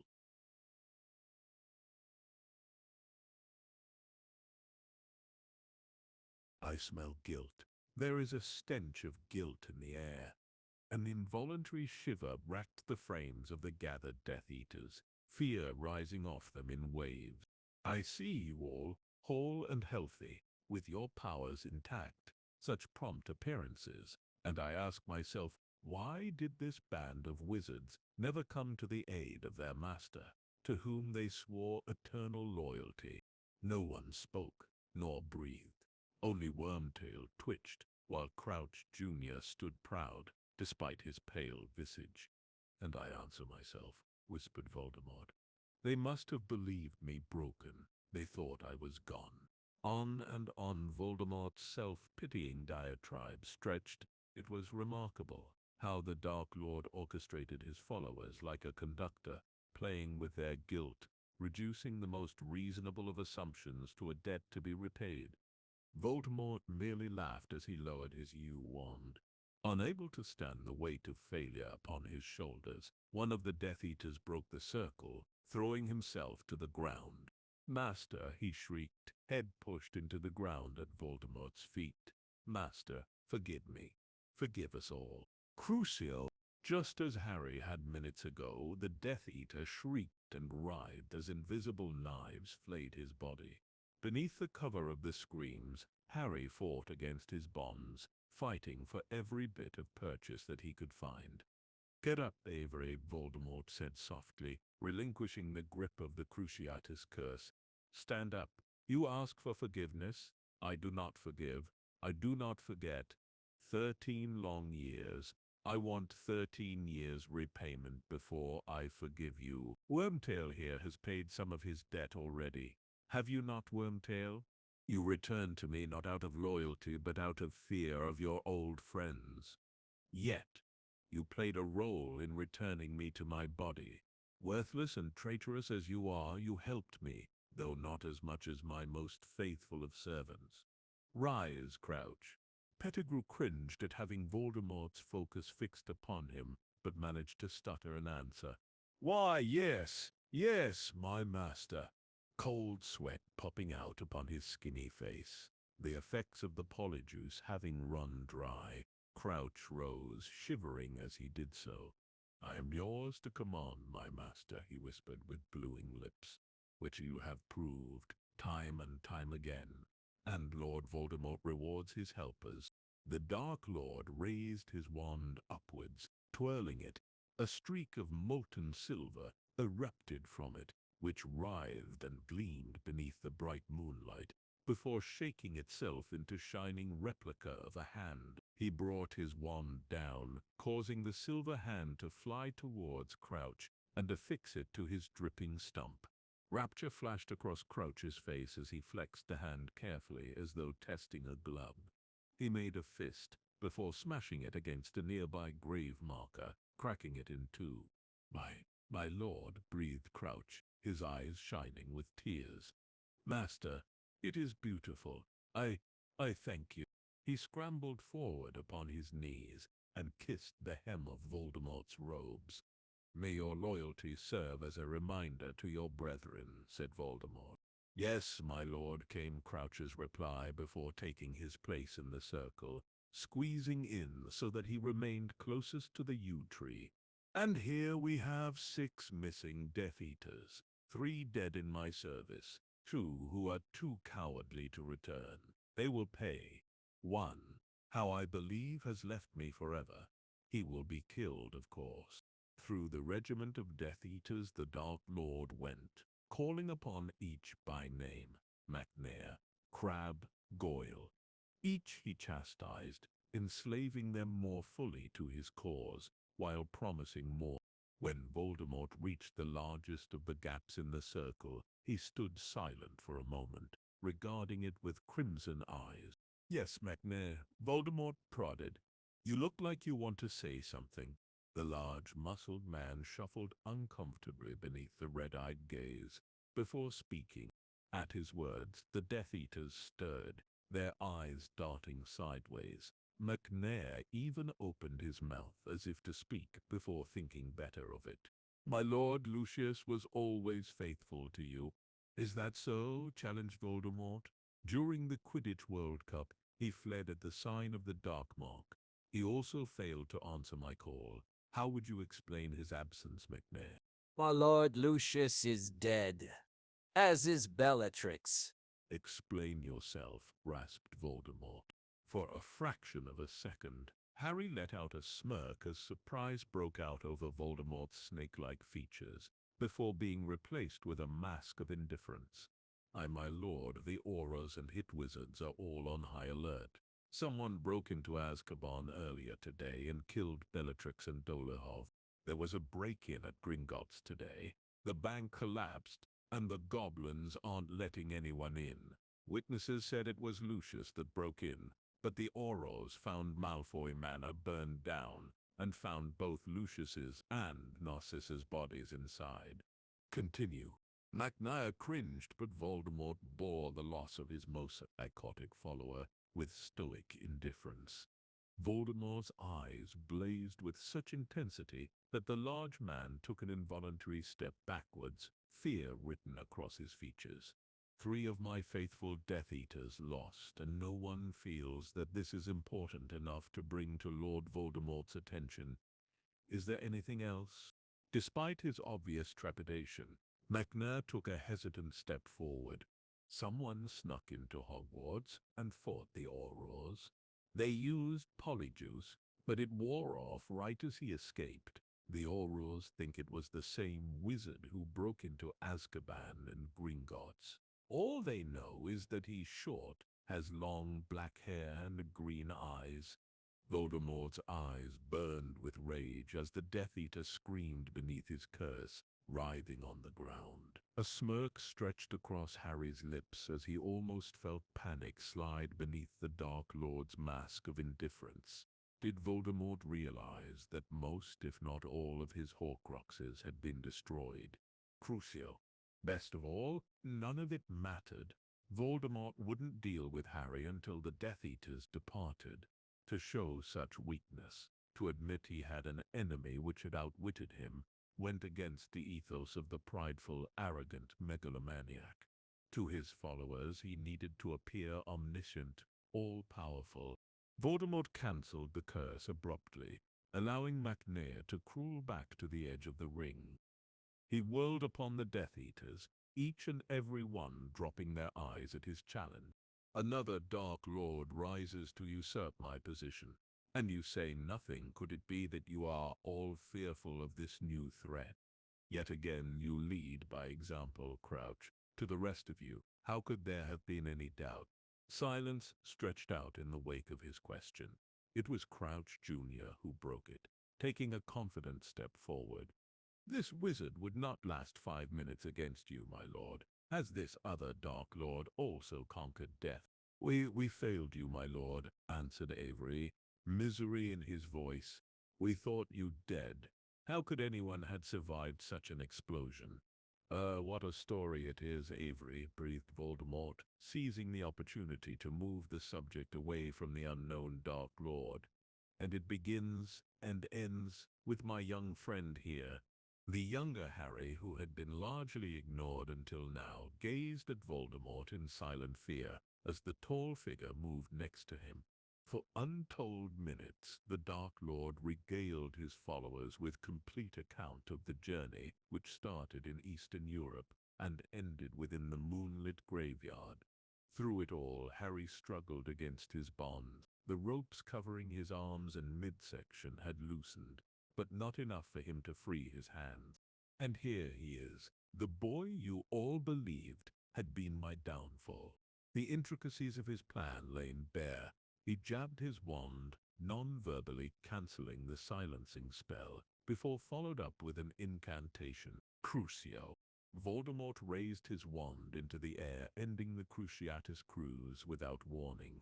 The teenager slumped against his bonds, his groans of pain barely audible over the laughter of the Death Eaters. His voice restored. The teenager's screams rolled out over the dark landscape as his eyes rolled wildly in his head. The agony in his younger self's screams fueled Harry's efforts. He squeezed his body to the left, using the small amount of purchase he had gained to give his right arm more room. The maneuver nearly freed his right hand. Heedless to the robes rubbing the raw skin of his arms, he writhed, the scape growing closer with every movement. You see, I think how foolish it was to suppose that this boy could ever have been stronger than me, said Voldemort. But I want there to be no mistake in anybody's mind. Harry Potter escaped me by a lucky chance, and I am going to prove my power by killing him here and now, in front of you all. When there is no Dumbledore to help him, and no mother to die for him, I will give him his chance. He will be allowed to fight, and you will be left in no doubt which of us is stronger. Now untie him, Wormtail, and give him back his wand. The pale, balding man approached the younger Harry, cutting through his bonds with a wave of his wand. The teenager fell straight to the ground as the Death Eaters closed around him, cutting off Harry's view. Only Crouch stayed back, his gaze remaining fixed on the circle of Death Eaters, but standing closer to the yew tree than the ring. You have been taught how to duel, Harry Potter, questioned Voldemort. The mocking words returned Harry to his own memories of this night, how he thought that his dueling lessons with Lockhart could stand against the most powerful Dark Lord Britain had ever seen. The elder Harry strained against his bonds, ignoring the burning pain issuing through his abraded arm.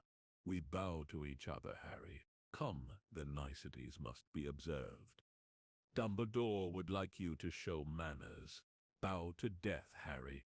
I said bow. Very good. And now you face me, like a man, straight-backed and proud, the way your father died. And now we duel. A little break, mocked Voldemort. A little pause that didn't hurt, did it, Harry? You don't want me to do that again, do you? Harry saw nothing, but heard Voldemort cast the Cruciatus curse and the accompanying screams of agony. His efforts intensified, the moment in which he would need to act nearly upon him. Thoughts of hopelessness no doubt running through his younger self's mind. Defiance, the only resistance he could offer. Harry strained harder. For a moment there was blinding pain, before his right arm freed itself from its bonds. He let out a pant of exertion, before bending his arm at the elbow and inching his hand up, trying to force it between the tree and his back. As Harry's arm inched upwards, Crouch Jr. let out a mad, supportive cackle, one of triumph. Harry Potter was cornered, and his master's victory was at hand. We are not playing hide-and-seek, Harry, Voldemort's cold voice was saying. You cannot hide from me. Does this mean you are tired of our duel? Does this mean you would prefer me to finish it now, Harry? Come out, Harry. Come out and play, then. It will be quick. It might even be painless. I would not know. I have never died. The younger Harry leapt up from behind a headstone, his wand slashing forward. Expelliarmus! Avada Kedavra! An inch from his target, Harry saw the red and green curses collide in midair. A brilliant gold light leapt forth from the point of collision, racing back towards each respective wand, connecting them both. An almost comical surprise flitted onto Voldemort's face as both combatants were lifted high into the air. Confused shouts filled the air as the Death Eaters scrambled after their master. Harry let out a silent scream of effort as his fingers closed the final inch to the object wedged between the small of his back and the yew tree. The sharp knife pilfered from Lucius Malfoy's study a mere 6 hours ago cut through the thick bonds like twine. Freed from the conjured ropes, he sprinted after the retreating form of Bartemius Crouch Jr. Reaching out with his left hand, he grabbed a handful of his long blonde hair. What was all the Death Eater had time to say before the blade pierced the side of his neck?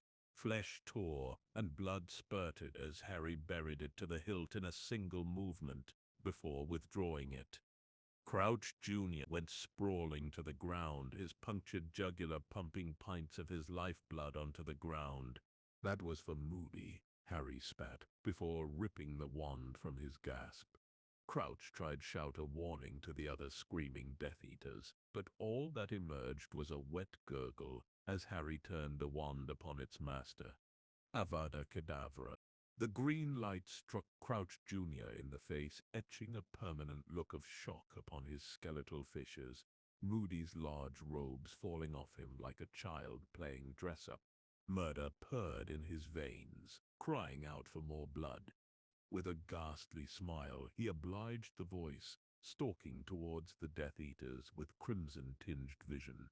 Without blinking, Harry turned his eyes to the remaining Death Eaters, all of whom were too focused on their master to notice that one of their own had just been killed. "Show yourself," demanded Harry, raising his wand high. Beneath the calm facade, his thoughts raced. Why hadn't the wizards following him bypassed the censor? It was almost like they wanted to be caught. A shimmering patch of space wavered before 3 familiar figures emerged from it. However, Harry only had eyes for her female companion. Zacharias Smith led, his aristocratic, haughty features tightened in anger. With red, bloodshot eyes he glared at Harry, his footsteps quick, uncompromising. Bringing up the rear was Hermione, her bushy hair tied back in an unruly tangle, her large stomach, heavy with child, protruding ahead of her. "What the hell is wrong with you?" his lover screamed, betrayal thick in her words. "You dug me. Screw me, then leave me." Ginny stalked past Zacharias, shrugging off his half-hearted attempt to stall her. "If we didn't know any better, we'd say you were going to deliver this straight to Voldemort," Smith added, his words cutting through the guilt conjured by Ginny's accusations. "Did you really think that we didn't notice you were missing for long periods of time over the past month?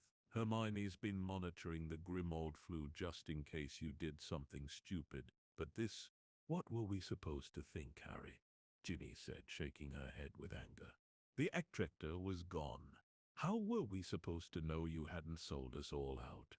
Because you know me better than that." Ginny slowed at his words, their impact striking her hardest. "Please, Harry," she begged, the tears in her warm brown eyes betraying the hardened contours of her jaw. "You don't have to do this." "There's no other way," he answered with a morose shake of his head. "If there was any other, believe me, I don't want to do this. So don't," Hermione spat, throwing her arms in the air. "You're putting the entire world at risk for something that might not even work." With razor-sharp clarity, Harry saw the bloodstains beneath her fingernails. "I'm so sorry, Harry. Ginny said, her eyes bloodshot and tear-rimmed. With a trembling hand, she raised her wand in his direction, regret etched onto every line of her face. "We can't let you do this." The words of his wife stung, but not enough to detract from the impact of his observation. "I take it Croker didn't really want to talk about the worst-case scenario," Harry said, shifting his gaze to Hermione. The pregnant woman flushed but said nothing, her gaze remaining defiant. "So what?" Zacharias shot back. "If we stop you from destroying the universe, I think it's worth a life," You said you weren't going to kill him? accused Ginny, whirling around to face Hermione. "I trusted you. We didn't have time to coax it out of him," Hermione screeched back. "If we didn't make him crack quickly, we never would have caught up to Harry." As the two girls exchanged barbs, Harry could only shake his head in wonder. Only 5 members of the Order of the Phoenix remained, and still they killed one another. War had made beasts of them all. His internal musings were interrupted by the swish of a wand cutting through the air. Harry conjured a shield on reflex, which detonated in a shower of sparks upon contact with Zacharias's curse. "We're here to talk, not," Ginny began, only to cut herself off as she deflected Hermione's curse into the wall, showering them both with chips of stone. Harry swung his wand out wide, summoning a loose square of flooring. The flat piece of stone struck Zacharias in the back of his legs, sending him stumbling. Off balance, he flung a Confundus charm, which Harry easily parried, launching a shield breaker disguised in the telltale crimson of a stunner. Spellfire from the 2 dueling witches exploding behind him. The blonde man conjured a scarlet magical shield. It disintegrated into bright red sparks upon being broken, the magical backlash knocking him backwards. Harry surged forward, snapping off a vicious disarmer. The spell struck Zacharias in the chest, breaking his wrist with a wet crack, all while flying backwards through the air. His opponent defeated, Harry began to lower his wand, only for his eyes to widen. For a split second he saw the stone block racing towards Ginny, and the reductor she had flung to counter it, as if someone had taken a photograph of the scene. Too late, Harry brought his wand back up. The spell struck the stone block's center mass, detonating it in a rain of chips and jagged pieces. Both girls quickly conjured physical shields, protecting them from the deadly shrapnel. Bereft of wand helplessly flying backwards through the air, Zacharias had no such option. She scrambled to Zacharias's side, grabbing his shoulder and shrieking his name like an incantation. With mad desperation, she waved her wand over his thrashing body. But her wide, grief-stricken eyes missed the obvious truth of the arterial blood pumping from his nearly decapitated neck. Only a few strands of muscle and tendon connecting it to his body, and the shallowness of his breathing. With surgical precision, the high-velocity shards of stone sliced through Zacharias's body in multiple bloody mists. Almost numb with surprise, Harry saw the shredded body drop to the floor with a sickening thud. The glazed eyes rolled sightlessly in their sockets as Hermione let out a deafening shriek, all of her interest in battling Ginny evaporating.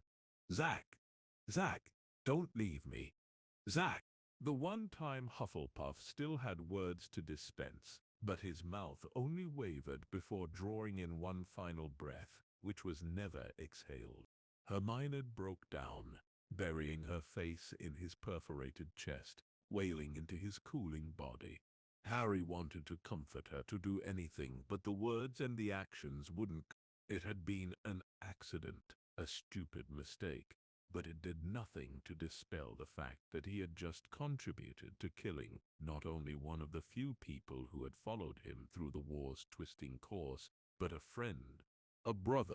Ginny, her eyes brimmed with tears, her hands over her mouth, dropped beside one-time friend, offering a hesitant hand upon her shoulder. The pregnant, bushy-haired witch reared away from her touch, like it was acidic, her eyes blazing with pain and rage. "Get the hell away from me," she screeched, her voice loud enough to shatter stone. Hermione. "I'm sorry," hitched Ginny. It was an assonant. Hermione moved with a speed unbecoming of a pregnant woman. As Ginny raised her arms, the other witch swung around her. Before Harry could even blink, Hermione had one arm wrapped tightly around Ginny's slender, freckled throat, her wand pointed against the side of his wife's head. "Enough! It ends here! Drop the wand, Potter!" "Hermione," Ginny began, before the larger woman flexed her arm, cutting off her air spy. "Let her go," ordered Harry, his voice level, his wand raised forward. The bushy-haired witch's face was covered in her lover's blood, while her eyes rolled wildly in their sockets, reflecting the erosion of her mental state. "We trusted you, Harry," Hermione screamed, spraying forth a fine mist of blood and spittle. "You were supposed to save us all, not kill us." "I'm trying to save us all," Harry replied, keeping his voice level. "We have a chance to bring back everyone we lost. All our friends and family who died in this endless war. Two versions of reality can't exist at the same time. You'd risk my child's life against the mere chance that the resulting paradox wouldn't tear the universe in two." Harry bit back his reply, well aware that an appeal to logic wouldn't sway his former friend. He instead shifted his gaze over to his wife and her pale, frightened pallor. "Hermione, this is not a negotiation," she screeched, digging the wand deeper into the side of Ginny's head. "Drop the wand, or I kill her." With a heavy heart, he saw that she meant every word. Into the warm brown eyes of his wife, he watched, images flashing through his mind like a slideshow. Their first rapturous kiss within the Gryffindor common room. Stealing kisses in the broom closet on the 5th floor between class. How she had bitten her lip as he had slowly pushed into her for the first time, and how her trepidation had slowly melted into ecstasy. The path that began at Grimmauld Place the night of Dumbledore and Snape's deaths, and had led this tragic decision. Betrayal flashed across Ginny's face, her eyes widening with hurt. "No, Harry," she began, throwing herself to the side, trying to evade Hermione's grip. At the same time, Harry summoned his wife, breaking Hermione's chokehold across her threat. Ginny threw her head to the side, trying to avoid Hermione's wand, but the point followed the trajectory of her flight. In slow motion, he saw a yellow curse leapt from Hermione's wand, striking his wife in the side of the head. Blood, brain matter, and tiny shards of bone splattered the wall as the left side of her head was disintegrated. The force of the spell knocked her to the side, where her limp body thudded off the wall before collapsing to the floor, face up. Hermione, as if realizing the enormity of her actions, backed away from Ginny's body, her eyes wide with horror. Mad with grief, Harry thrust his wand forward. Avada Kedavra.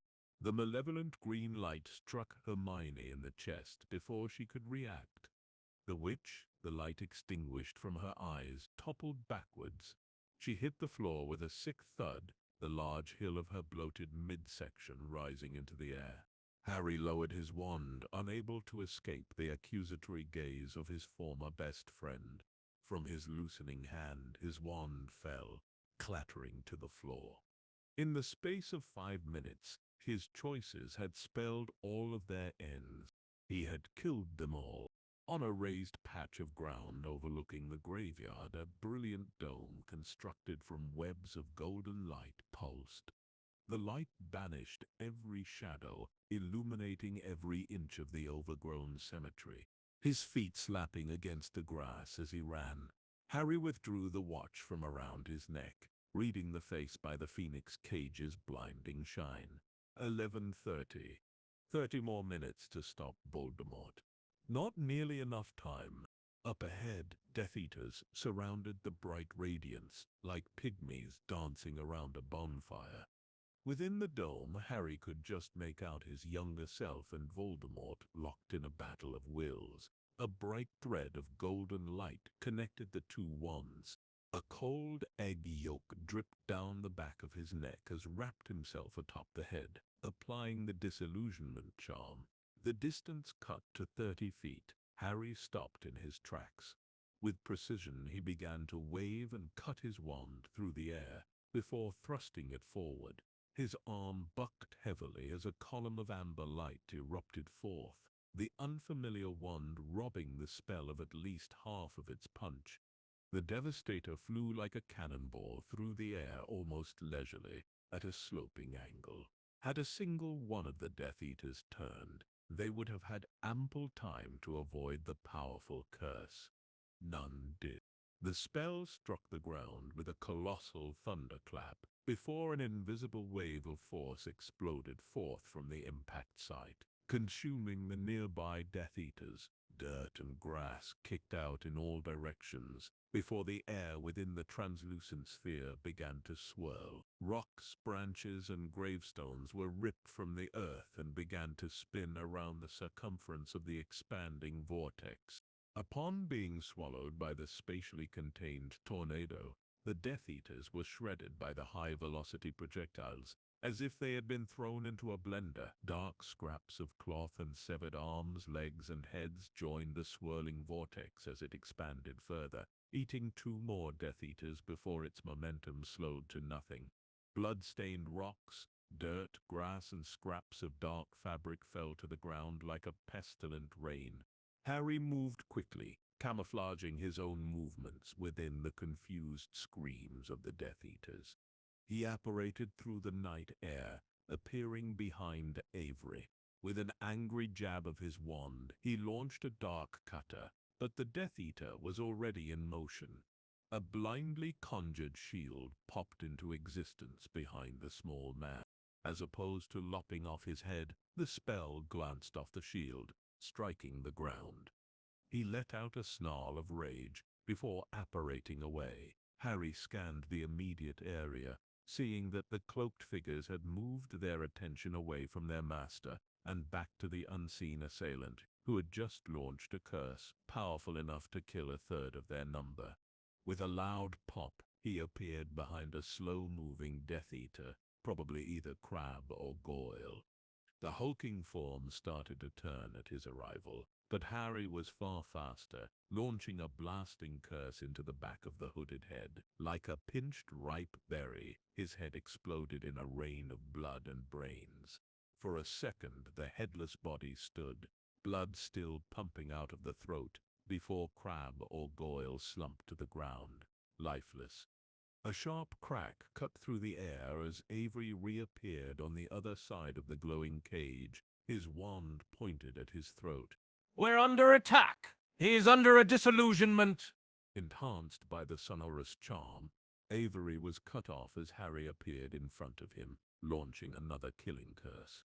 A stone marker flew into the path of the curse, detonating in a hail of stone chips. "He's right there," exclaimed McNair as Harry apparated, landing right behind the large form of the hulking, muscular Death Eater. His hand was in motion as he appeared, the knife held at an upward angle. The blade entered as the base of his spine, eliciting a deafening roar from McNair. The remaining Death Eaters turned in his direction at once, wands drawn. Harry fled, apparating away. He reappeared 30 yards away in the shadow of a giant stone angel. Wet viscera and gore shone in the moonlight, dripping off the blade, while his blood sang with the call of battle. Across the expanse of crumbling tombstones, McNair staggered for a moment but remained upright, his blunt features contorted in rage. He whipped his head towards Avery. "Get some wards up. The rest of you, protect him." At McNair's command, the rest of the Death Eaters rushed towards Avery, his wand a blur of movement. He snapped off several hexes. The cloaked figures avoided all the curses, save for the last one, a skinning curse striking him in the back. Like tearing wallpaper, the skin was peeled off his body in wide stripes, taking the dark robes with them. For a single moment, the red tissue of his musculature was visible, before he fell, painting the ground with blood as he thrashed. his shrieking mouth a crimson piston. The 7 remaining Death Eaters formed a protective ring around Avery, their wands out, eyes watchful. Through the small gaps in the circle, he saw the short Death Eater cutting his wand in complex strokes, all while chanting under his breath. Harry launched another Devastator at the grouped figures, but McNair moved quickly, intercepting it with banished Grave Marker. His position compromised, Death Eater spells streaking towards him. Harry apparated away from the swirling vortex, landing on the other side of Phoenix Cage. On the fringes of the forest, away from the main concentration of Death Eaters, Harry briefly saw a panic-stricken Wormtail shrink down into his animagus form before fleeing into the darkened woods. For a moment he considered giving chase, before he felt magic wash over him as the anti-apparition ward sprung into place. He cursed under his breath, before creeping around the Phoenix Cage. Through its golden veils, he saw wide blades of light grow pregnant within the solid beam, pushing themselves towards his younger self. Silently urging the teenager on, he trod closer to the grouping of Death Eaters, trying to decipher what object Avery had tied the apparition wards to. "Flush the bastard out!" roared McNair, before raising his wand. From the tip emerged an object moving at a high velocity, the size of a football, bright blue in color. The sphere passed Harry on the right, colliding with a marker, where it exploded in a rain of blue, painting the surrounding area. In short order, the air was filled, the whistles of paint bombs hurtling through the night. Yellows, greens, blues, and purples splattered over every surface, as if an army of kindergartners with an endless supply of paint had been turned loose. Caught in no man's land, Harry did all he could to avoid the barrage, but after several moments of evasion he was forced to conjure a shield. A blue paint bomb struck it at once, coating the surrounding grass. "There he is," McNair roared. "Take him down."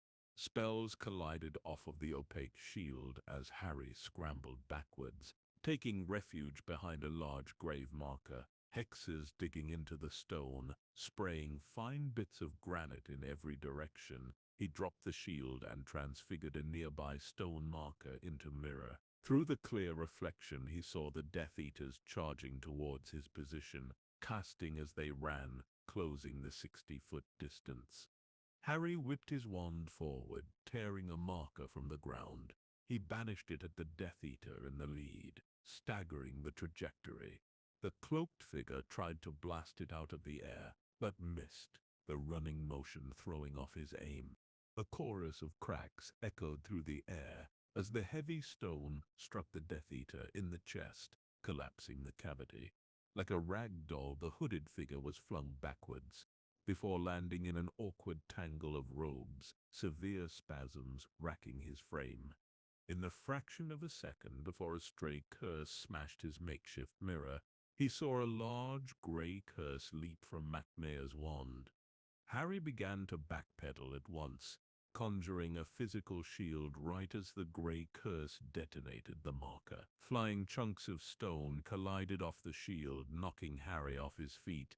He scrambled up at once and ran away from the charging brigade, spellfire nipping at his heels. Ahead of him he saw a patch of purple-splattered grass begin to melt into the ground. Harry leapt over the transfigured area, clearing it. At the crest of a gentle hill, he slid down the damp grass feet first, like a defender taking out a streaking striker. He spun around at the bottom, whipping his wand to the side before raising it up. The first movement clove a wide swath of turf from the ground, while the second levitated the greenery into the air. The floating blades of grass were transfigured into metal. Upon seeing the first Death Eater reach the top of the hill, Harry banished the entire mass. The wall of spikes peppered the dark figure like a moving bed of nail. Bleeding from hundreds of tiny holes, his perforated eyes deflating within their sockets, the cloaked man collapsed to the ground, screaming in agony. 2 more Death Eaters crested the top of the hill, launching curses. The one on the right, a large one with blonde hair, began to indiscriminately spray killing curses down the hill, hammering the ground on either side of Harry. Dirt covering his disillusioned form, he scrambled backwards, taking refuge behind another crooked, leaning tree. Splinters began to spray in every direction as the tree was pounded by spellfire. Covered in dirt and blood, he felt the disillusionment charm weaken and break, unable to compensate for the grime covering his body. Behind him stretched a flat expanse of ground broken only by small, unimportant markers, with no cover to speak of. He was pinned down. "Come on out, you bastard," mocked McNair, his voice confident. Harry bent down to the ground, thrusting his stolen wand deep into the earth. Beads of sweat broke out over his brow as he concentrated, sending tendrils of magic through the earth. It was like trying to hit a target with a blindfold on, without knowing where the bullseye was. A task made no easier by the fact that Crouch's wand was not receptive to his magic.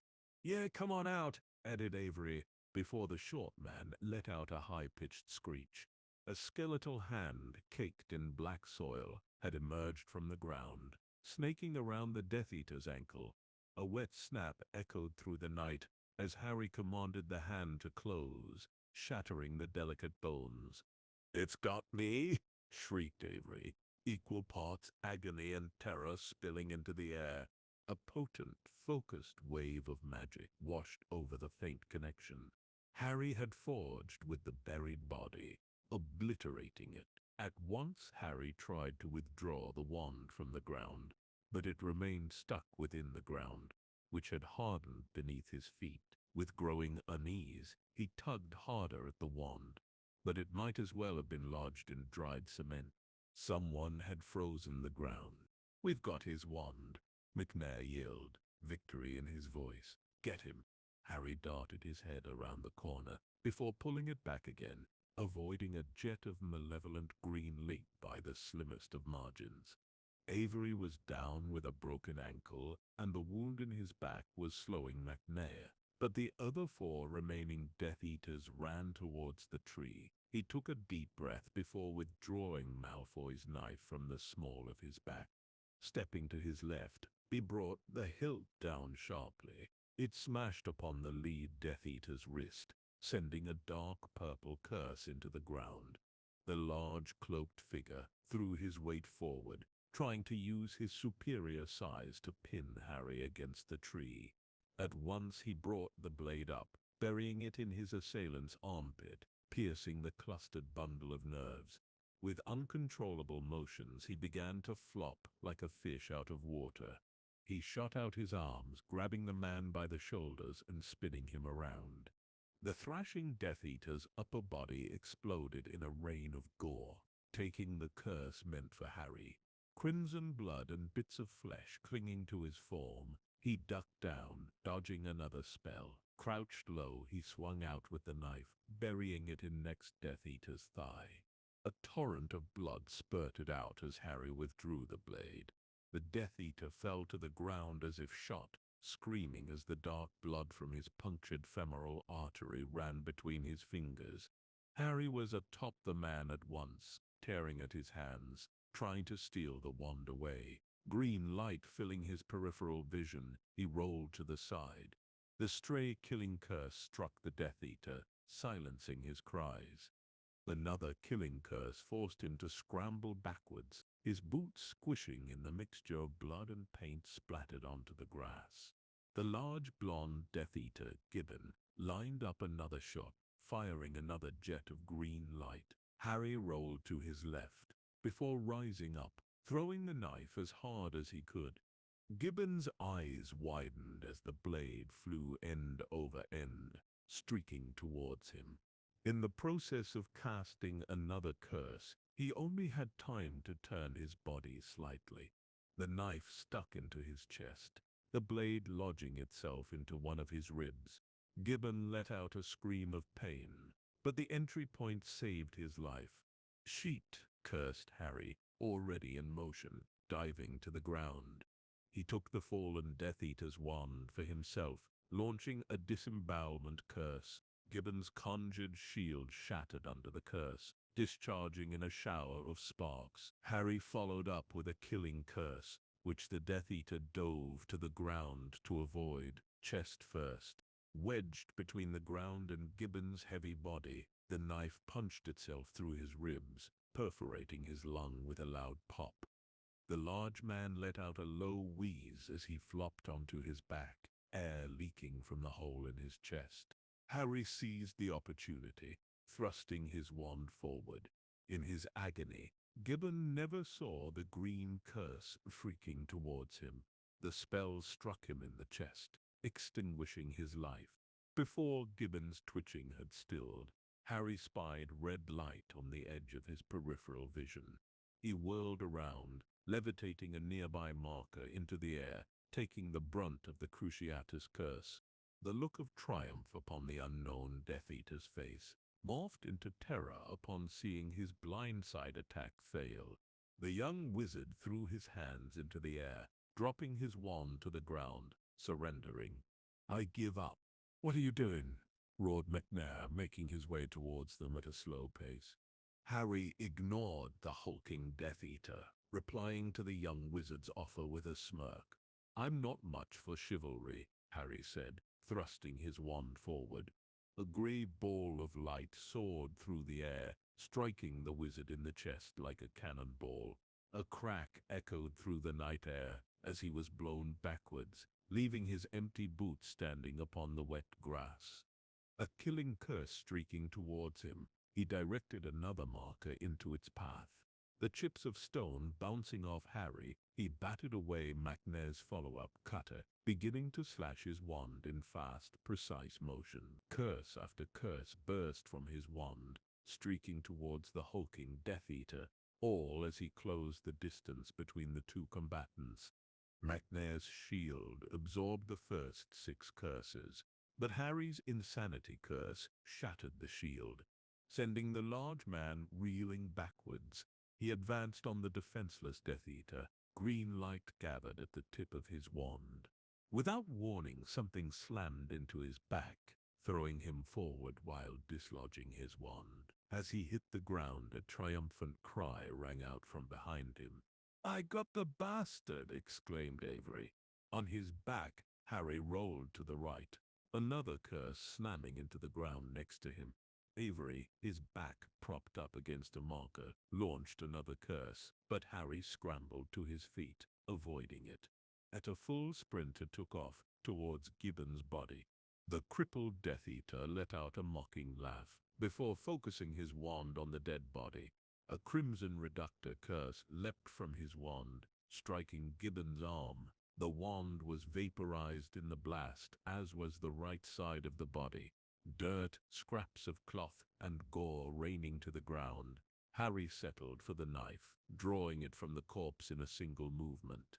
Blade in hand, he ducked around a nearby tree, shielding himself from Avery's competent aim.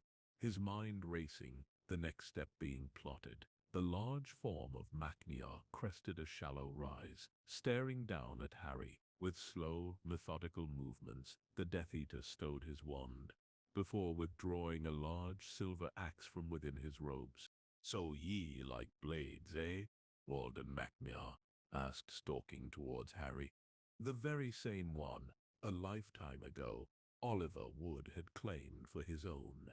"What the bloody hell are you doing?" demanded Avery, disbelief evident in his voice. "Shut your mouth, you whiny twat. This little scum wants to go around stabbing people. Well, it's time for him to see how it feels."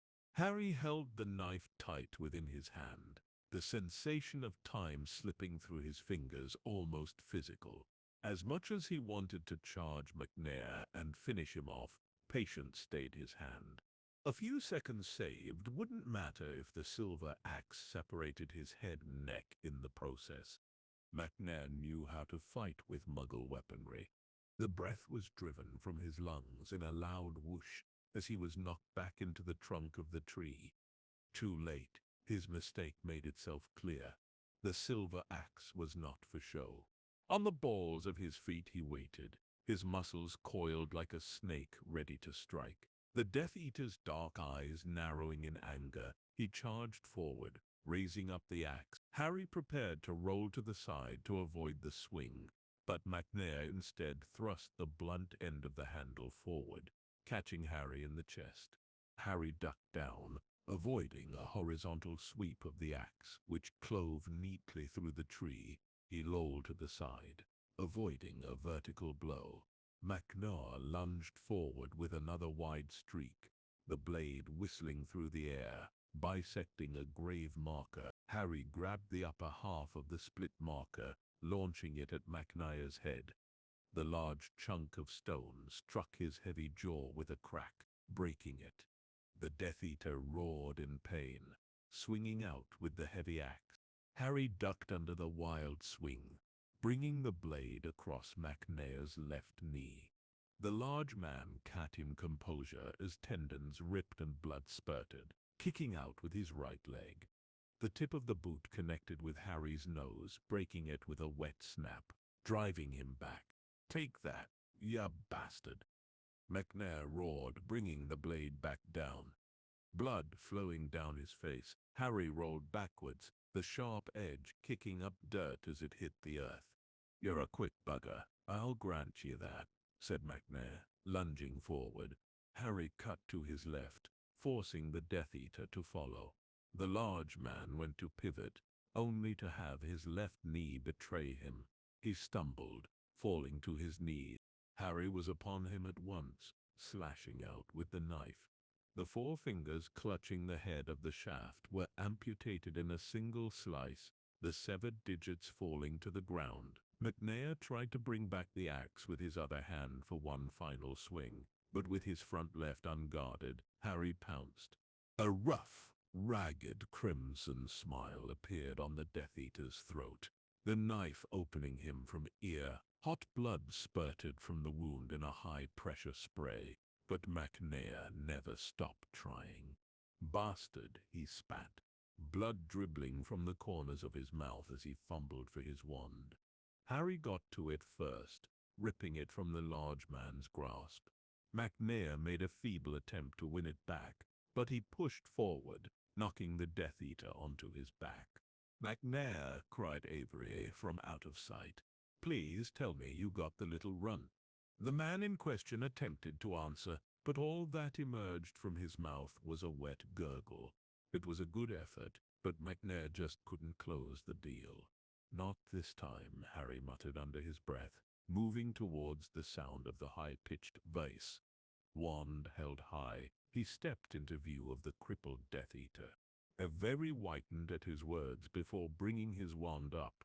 Harry's disarmer got there first, slamming the Death Eater back against the marker. He snatched Avery's wand out of the air with his left hand, before advancing on the cowering man, both wands pointed at his heart. "Where's the anti-apparition ward anchor?" demanded Harry. Not bothering to wait for an answer, he thrust his wand forward. "Legilimens. Where's the ward anchor?" screamed Harry, lashing out with his wand. An invisible force smashed into Avery's mouth, driving him back into the marker. He spat out a mouthful of blood, mingled with small white chips, before shaking his head. A brief image of the graveyard flashed by. Before Avery closed off his mind, his occlumency barriers raised. Harry withdrew from the Death Eater's mind, frustration eating at his psyche. "I'll never betray my master again."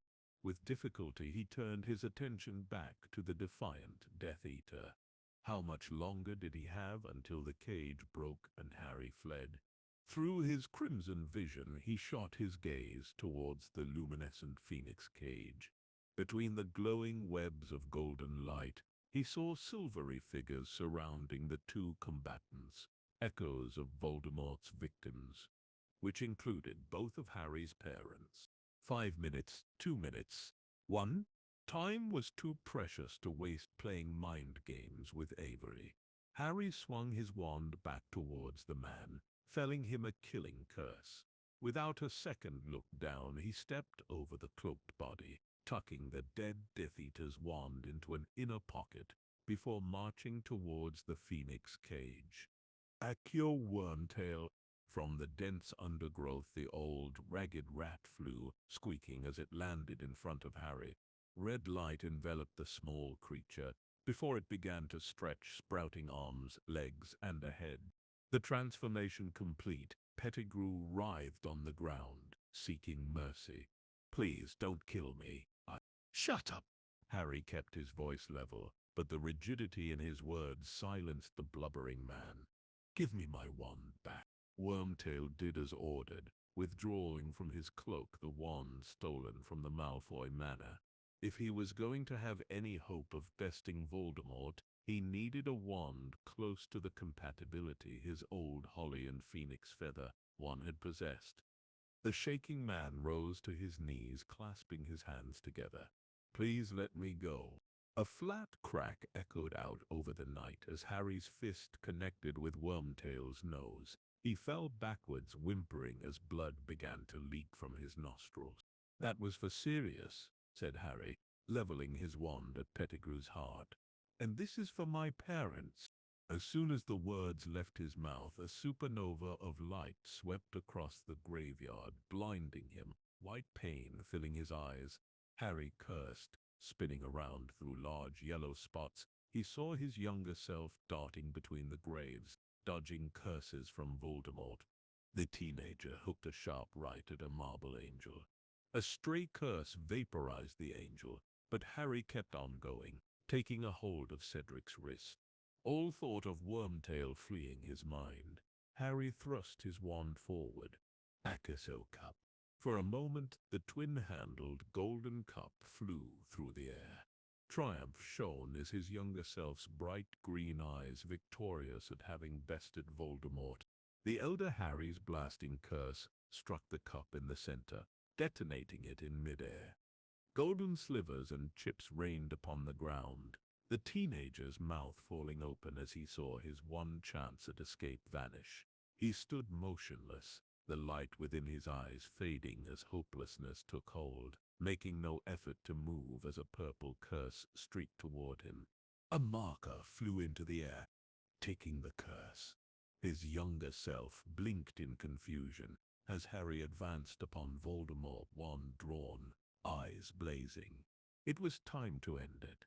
The light of the phoenix cage extinguished, the graveyard fell into dark once again, illuminated only by the wide moan.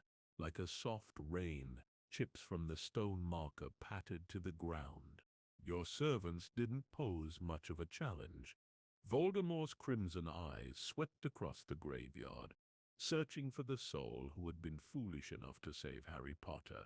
With satisfaction, Harry saw the malevolent gaze widen as he beheld his dead servants strewn about the cemetery, the papery features tightening. The Dark Lord spun around at his words, wand drawn. At once Harry thrust his own forward, launching a cutter. "You!" exclaimed Voldemort, bringing his wand up. A black cord of energy burst forth from the tip as he summoned a coil of darkness. He brought the whip of dark energy across his body, snapping the spell out of the air. It discharged in a shower of sparks, but Harry's wand was already in motion. A crucifixion curse leapt forth before he cut the wand across the body, launching a high-fid arc of silver steel. An ice spear came next, followed by a jet of acid. Each spell was chained together, one movement leading into the start of the next curse. The wood grew warm beneath his hand as a constant stream of magic poured forth. Voldemort, however, was faster. With ease he swung the whip of dark energy back and forth, snapping every single curse, spell, and conjuration from the air. Unease clawed at Harry as he continued to cast, launching a guillotine curse, followed by a length of copper chain. 13 years of exile had not dulled the potency of Voldemort's spell work. Spell or curse, solid or magic, the coil of darkness cut through every single attack, disintegrating the spells with ease.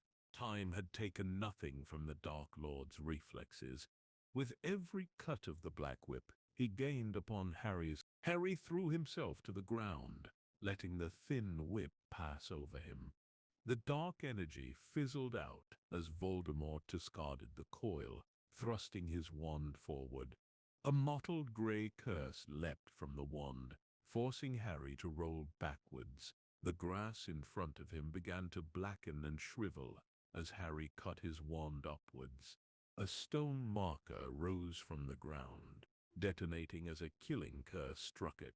A Cruciatus curse burst through the dust cloud, just missing his arm. His senses flaring, Harry jumped into the air, conjuring a steel plate beneath his feet. Just as the platform materialized, the ground beneath him split apart as spikes rocketed out of the earth. They struck the underside of the plate, throwing Harry up into the air. He thrust his wand forward, banishing the air in front of him. As Voldemort vanished the conjured platform, the resulting impact flung him backwards several yards, out of the way of the spikes. He landed hard on the ground, before swiping his wand across his body, batting Voldemort's nightmare curse off to the side. Wand at the ready, preparing for the next attack. Harry's breath caught in his throat as Voldemort turned his wand upon his forearm, flaying the white skin open. Bright red blood spilt from the clean slice, spilling onto the earth. The liquid smoked as it hit the ground, scorching the surrounding grass. The drops coalesced before the mass began to move, cutting a burning trail through the earth, right towards him. Harry whipped his wand forward, slinging a vanishing spell, but it had no effect upon the red, acidic pool. A smirk playing at the corner of his lips, the Dark Lord's wand became a blur of movement as he began casting a steady onslaught of quick, simple spells. Harry batted each curse off to the side, all as the burning trail crept closer. Deflecting a cutter, Harry swung his wand down, unleashing a torrent of water. The river turned to steam upon contact with the line of blood, throwing wafts of white vapor into the air. Harry swore, bringing his wand up just in time to deflect a bludgeoner. He began to sidestep away from the trail, only to have the burning line adjust its path to follow him. "You've cost me my remaining servants," Voldemort stated in a conversational tone, all while continuing to cast. "Who are you?" Harry ignored the question, darting around a tree. For a moment he thought himself safe, before the smell of burning wood struck his nostrils. In a flash of flames, the burning blood exited the tree's trunk. Mere feet away, he rolled to the side, landing upon his knees, swatting away another curse. He rose to his feet, running as he put more distance between himself and Voldemort's arcane blood magic. Time slipped away like sand through his fingers, but he couldn't risk getting caught by the blood trap. He dodged a body bind before cutting his wand through the air, trying to transfigure the blood. But the fluid was static, unresponsive to his command. "The blood of Salazar Slytherin flows within my veins. How could your feeble attempts hope to overcome such ancient blood upon which the wizarding world was founded?" Not responding to Voldemort's taunts, Harry rolled to the side, letting the trail of blood pass by him. The blood fire began to curl back towards him as he deflected another spell, stepping behind a large marker. Behind him, Avery's cooling body lay sprawled upon the ground, his right ankle mangled, his face frozen in horror. Inspiration striking him, Harry removed Avery's wand from his robes before transfiguring the wood. "I admit, you intrigue me enough to make an offer," Voldemort's voice rang out. "Throw down your wand, and I shall call off the blood fire. There is much we must discuss." Scratching the final few figures into the wooden shaft, Harry stuffed the wand back into his robes before backpedaling. As he did, the blood fire cut through Avery's lower body, setting the robes alight and severing his legs at the knees. "I don't exactly trust you," Harry fired back, ducking behind another tree. "What would you require of me, then? An unbreakable vow, perhaps?" To his shock, Harry heard truth in the Dark Lord's voice. Did Voldemort forget that he had just slaughtered all of his Death Eaters? Clarity came quickly, prompting him to shake his head. The Dark Lord's servants were mere tools to him, replaceable. The Horcruxes, however, he valued greatly. To have any of them compromised. "Fine," Harry replied, stepping out from behind the tree, his wand held loose between clenched fingers. "A wise decision," said Voldemort, waving his wand a single time. The snaking red line in front of Harry stilled, tiny wisps of smoke rising from the scorched trail left in the Bloodfire's wake. "Stopped, but not cancelled," noted Harry, seeing that the crimson mass still boiled and rolled. "I will, however, require a vow from you," Voldemort said, his lipless mouth stretching into a cruel smirk. "For all I know, you picked up a wand from one of my many departed servants." "I could have," conceded Harry, holding his wand out. "But if I did, why would I give up my own wand, and not the stolen one?" "Perhaps to make your surrender more genuine," replied Voldemort. Right as the sentence ended, Harry spun the wand in his hand, slinging a killing curse. Voldemort hissed in annoyance as he jerked his own wand up, levitating a marker into the green curse's path, the resulting explosion showering him with stone chips. "Foolish wizard, there will be no mercy for you," declared the Dark Lord, slicing open his other wrist. The blood spilled to the ground, forming another stream of blood fire, which streaked towards Harry. The second trail cast. Curses and hexes began to fly from Voldemort's wand. Harry parried them as fast as they came, taking a few steps towards the Dark Lord. Two separate lines of blood fire approaching him from either side. Harry waited until the last possible moment, before leaping to the side, deflecting a madness curse. The twin streams of blood fire converged for a moment, before curving back towards Harry. "Shite," swore Harry, hoping that the two streams would cancel one another out. He backpedaled away from the twin streams, blocking curses as he did. Deep weariness pulled at his muscles with every movement, every cut of his wand. As much as he was fighting it, the hours were catching up. Voldemort, sensing his prey's weakness, caught a second wind, increasing the speed of his casting. Taken aback by the renewed ferocity of the attack, Harry parried as fast as he could, being pushed backwards, the two thin streams rushing towards him. He leapt to the side, landing off balance, blocking a stunner. He tried to roll under a cutter, but the curse took him in the left shoulder, spinning him around. A piercer struck his unprotected back, opening it. Pain exploded through his back as the impact drove him forward. Stumbling forward, he threw out his left hand, breaking his fall. The action threw flecks of blood forward onto the approaching line of blood fire. Upon contact, the cursed fire fizzled, before extinguishing itself. "Impossible!" yelled Voldemort. Harry seized his chance, wiping his left hand across the blood flowing from the wound in his back. He flicked his hand forward into the path of the remaining stream of blood fire, dousing it with his blood. Pain radiating from the hole in his lower back, blood seeping into his undergarments. Harry conjured a shield. A waking nightmare curse rebounded off it, followed by a shield breaker. He dropped the shield, only to be caught by a bludgeoner. The impact spun him around, sending him to the ground, face first. His hands a blur of motion, a disarmer struck him. The spell ripped the wand from his grasp, taking scraps of skin with it, flinging his body backwards in a tangle of limbs. "Who are you?" demanded Voldemort as he caught the maple wand in his left hand. Crimson eyes narrowed. He stalked forward, wand raised high. "How did you break the blood fire?" Harry shook his head in negation, unwilling to reveal that their shared blood disrupted the curse. "Crucio!"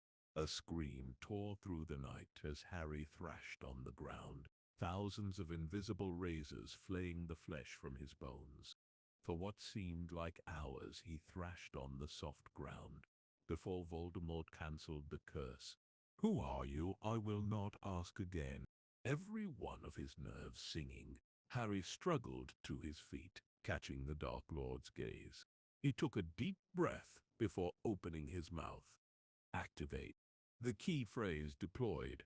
The runes upon Avery's transfigured wand lit up for a fraction of a second before detonating. Voldemort's chalk-white clenched fist exploded in a rain of blood, vaporizing everything from the palm up. Harry drew his real wand from within his robes, thrusting it forward. The Dark Lord, clutching his mangled hand, only had time to widen his eyes before the kinetic hammer struck him in the chest. A chorus of cracks rang out as Voldemort was flung backwards, as if hit by a wrecking ball. His body bounced a single time against the ground before rolling down a hill out of sight, blurred gray shapes filling his vision. Harry fell to his knees. The world faded from view, shifting to black, before his left hand shot up, cracking against his cheek. He barely felt the blow, but it was enough to bring the world back into focus. Just a little longer, he urged, reaching around to his back. His fingers found wet, sticky bile, with layers of dirt beneath it before briefly dancing over a hole in his lower back the size of Galliard. The wound was still bleeding. Pull it together, Potter, he urged, before reaching around with his other hand. A small jet of flame shot from his wand onto the wound site.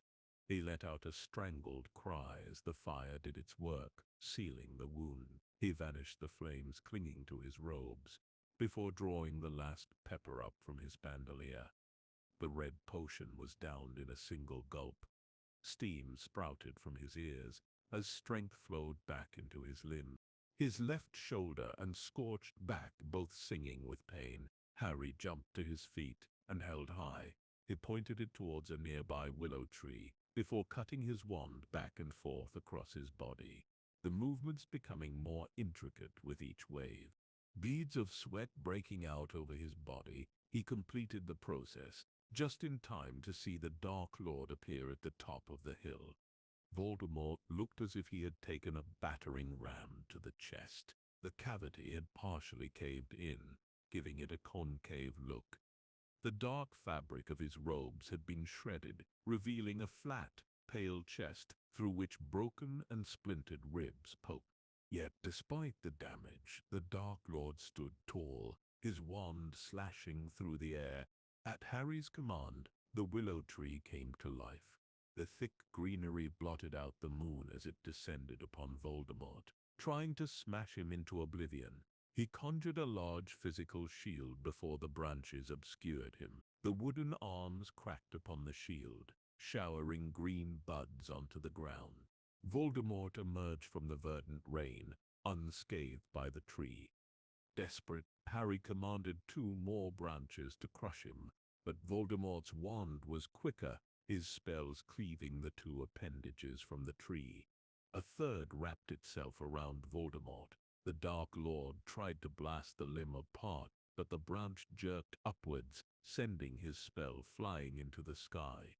Before he could cast again, the branch slammed down upon the ground, driving Voldemort into the earth. A second limb followed, but a conjured physical shield took the blow, driving him deeper into the earth. The leaves obscured the Dark Lord, hiding him from view. The branch lifted up, before smashing down again.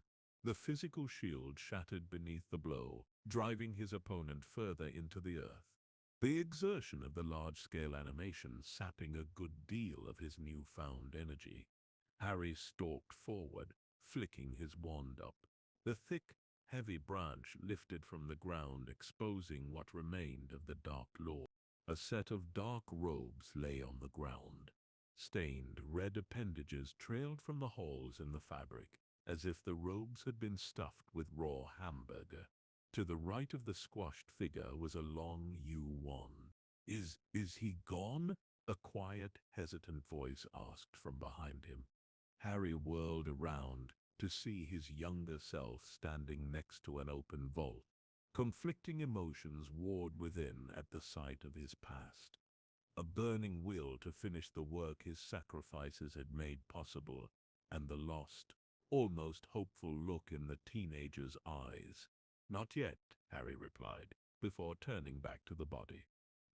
Physical trauma could hamper the Dark Lord, but until every bit of his soul had been destroyed, he was immortal. Though it was strange that the figure was still, as if the truth of the matter became evident quickly. "Harry, get back in the vault." "No, I can help," the teenager insisted, moving forward. Harry spun around, wand raised, his boots kicking up dirt. The flex passed through the illusionary construct lying on the ground, causing the doppelganger to wave. Visions of the end of his 5th year flooded Harry's mind. The memory of that night in the ministry atrium, amidst the ruins of the demolished statues, still stood out. He remembered the crippling pain which had coursed through his veins when Voldemort had possessed him, hoping to goad Dumbledore into killing his adversary. A scenario Harry had no intention of repeating. As if strewn by an invisible wind, his younger self was blown backwards.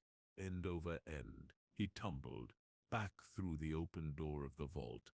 For a moment he saw the teenager land in a pile of tangled limbs upon the water-stained concrete floor, before the heavy door swung closed.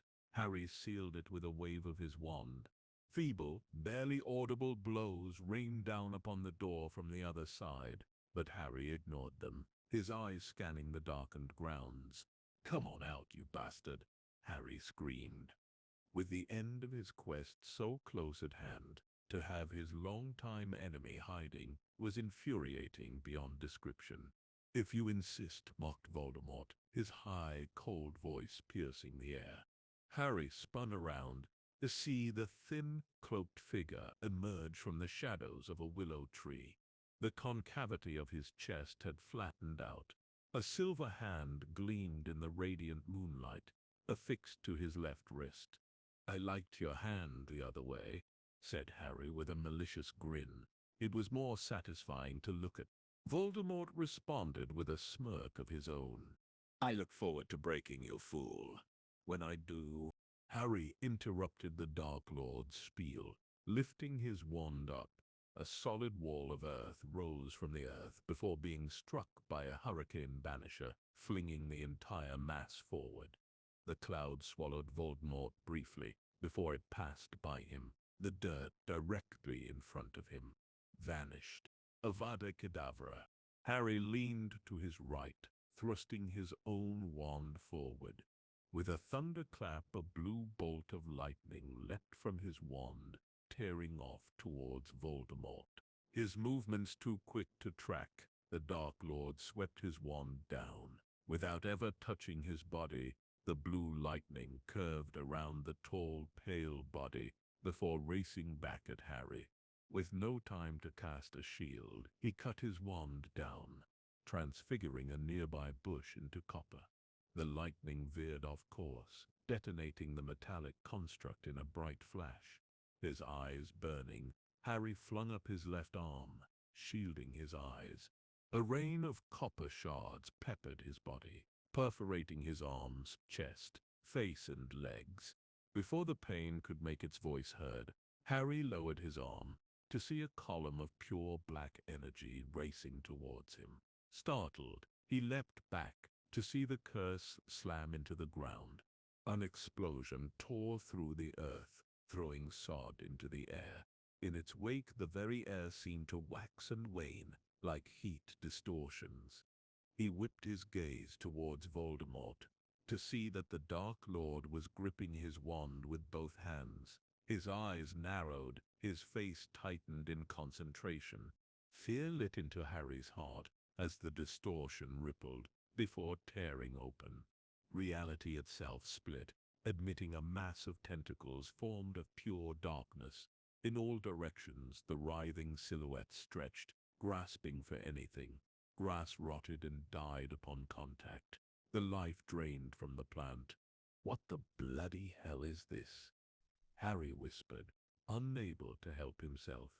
At his words, a tentacle rose into the air, before lashing out. He rolled under the dark shape, the ground quaking as the limb struck it.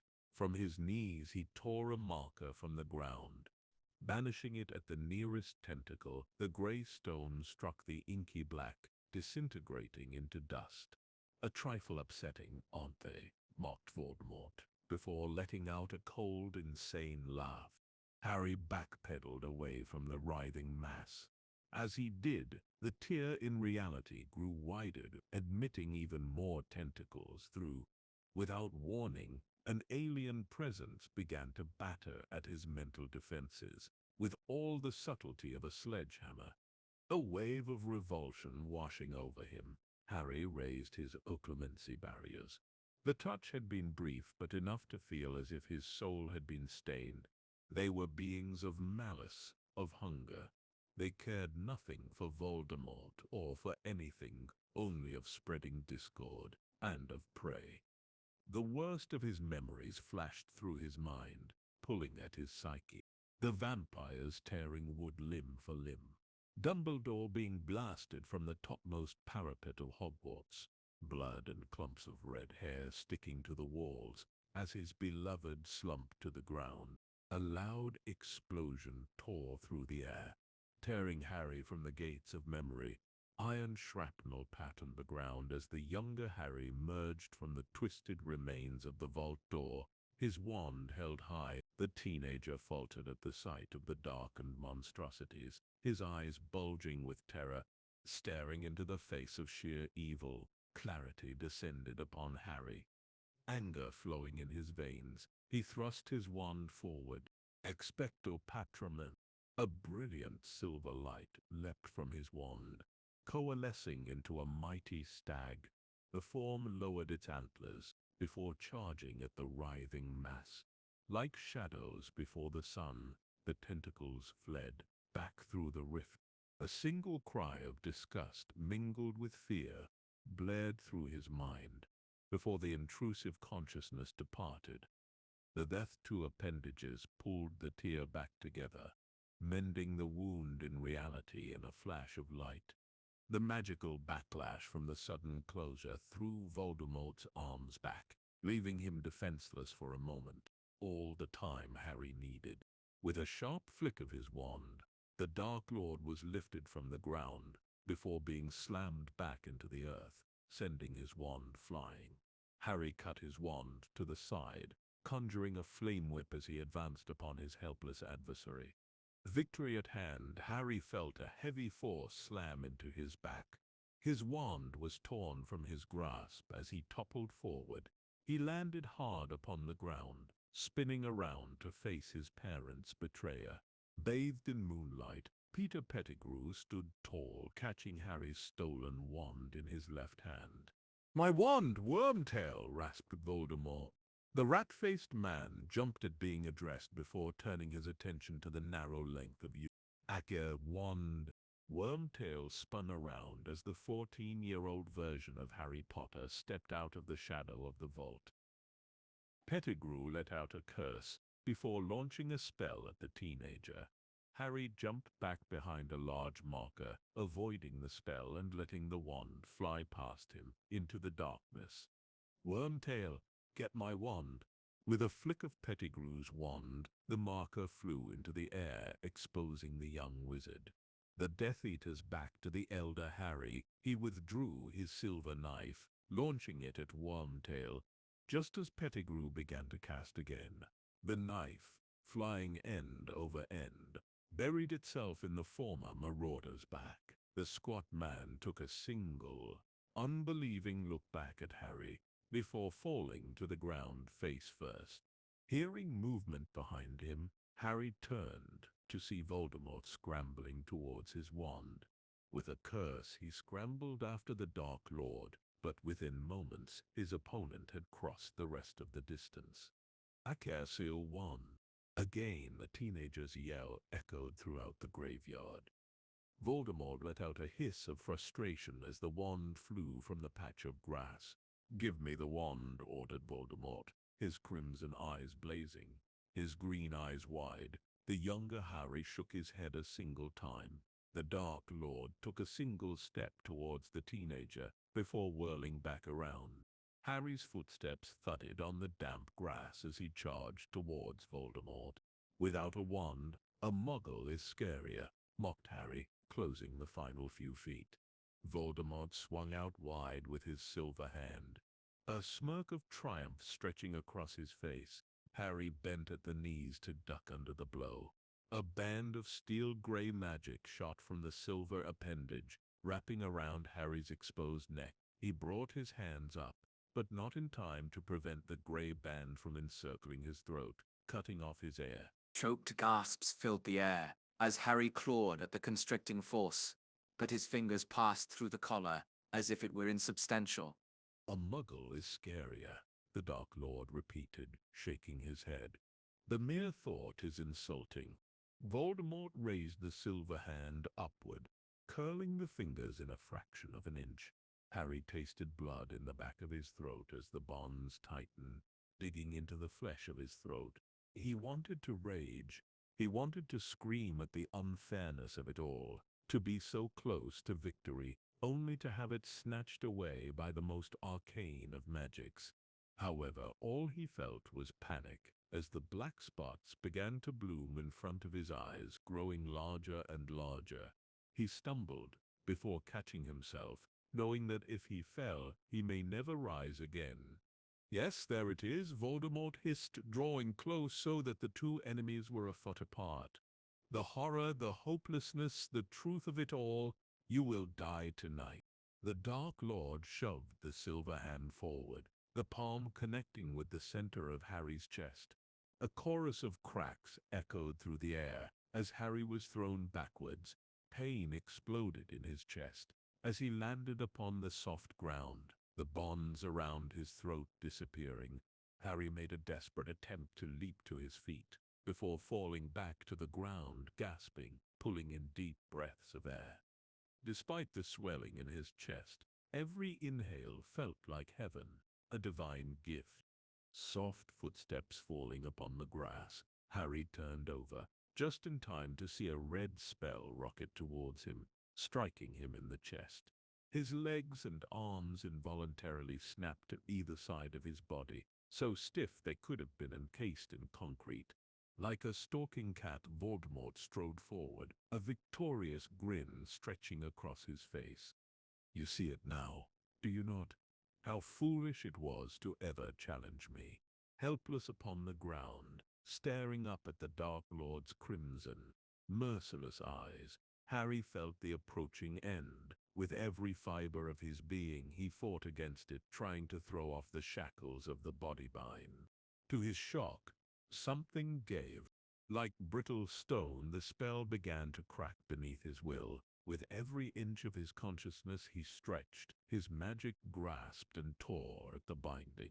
He didn't know nor care if the weak body bind was due to the casting method or the Dark Lord's fatigue, but given this one last chance, he had no intention of squandering it. You are far too dangerous of an opponent to let live, continued Voldemort, oblivious to Harry's struggles. I do not think that you can be broken. You would gladly take your secrets as well as mine to the grave. The Dark Lord knelt down beside Harry and began reaching towards Harry's throat, the silver hand gleaming in the moonlight. With one final mental heave, Harry broke the chains of the body bind. The deadly grip inches from his face, he delivered a sharp kick to Voldemort's back. The blow knocked him to the ground head first. Harry spun around, stomping upon the wrist connected to the silver appendage. Voldemort thrashed against his weight, hissing with anger, but Harry bore down all of his weight on his left foot, pinning the arm. He dropped his body atop the thin, skeletal form, pinning him in place. You should have killed me when you had the chance, spat Harry, pressing his heel further into the wrist. The Dark Lord let out an angry hiss, but couldn't free his metallic hand, but succeeded in twisting his fingers enough to grasp the back of Harry's foot. He tried to pull his foot away, but the silver fingers closed first, trapping his foot in the vise-like grip. A grunt of pain escaped his lips as Voldemort made a fist, the bones in his foot breaking with a low crunch. With a cry of anger, Harry threw an elbow into the back of the Dark Lord's head, driving it into the dirt. The unexpected blow caused the silver fingers to open, allowing Harry to withdraw his crushed foot. He fell backwards, landing on his backside. Voldemort was up in a flash, slinging another spell from the silver hand. Harry rolled to his left, the attack missing by inches. "I am getting annoyed." Voldemort's words were cut off as Harry, pushing off the ground with his hands, landed a kick to the jaw of the pale fiend. The bone broke with a wet snap, sending the Dark Lord staggering backwards. The weight of his left foot balanced on his toes. Harry leapt to his feet. He shuffled to the side, dodging another spell, before landing a swift sucker punch to Voldemort's midsection. The strike drove the air from his lungs, involuntarily keeling him over. Harry grabbed the back of Voldemort's hairless head and brought it down into his rising knee. The knee struck the Dark Lord in the center of his face, with a sound akin to a plate breaking. His opponent wavered on his feet, the crimson eyes cloudy, unfocused. Harry took the opportunity, shuffling forward on his broken foot. In a single movement, he kicked out Voldemort's legs and drove the frail form into the ground. A loud crack echoed through the night as Voldemort's unprotected back slammed into a worn stone marker poking from the grass. Harry landed atop him, before rolling off to the side. Spinning his head around, expecting another attack, he saw that the Dark Lord had not moved. The pale, bald head threw itself from side to side, angry, incoherent hisses escaping his shattered jaw, his crimson eyes blazing with hatred. Both his arms and legs remained stationary, motionless. The Dark Lord had been paralyzed. Every inhalation painful, Harry pushed himself into a sitting position, his back supported by a nearby tree. "I got you, you bloody bastard," he whispered. There was still more to do, including the hardest part of all, but the dust had settled, and it was he who remained.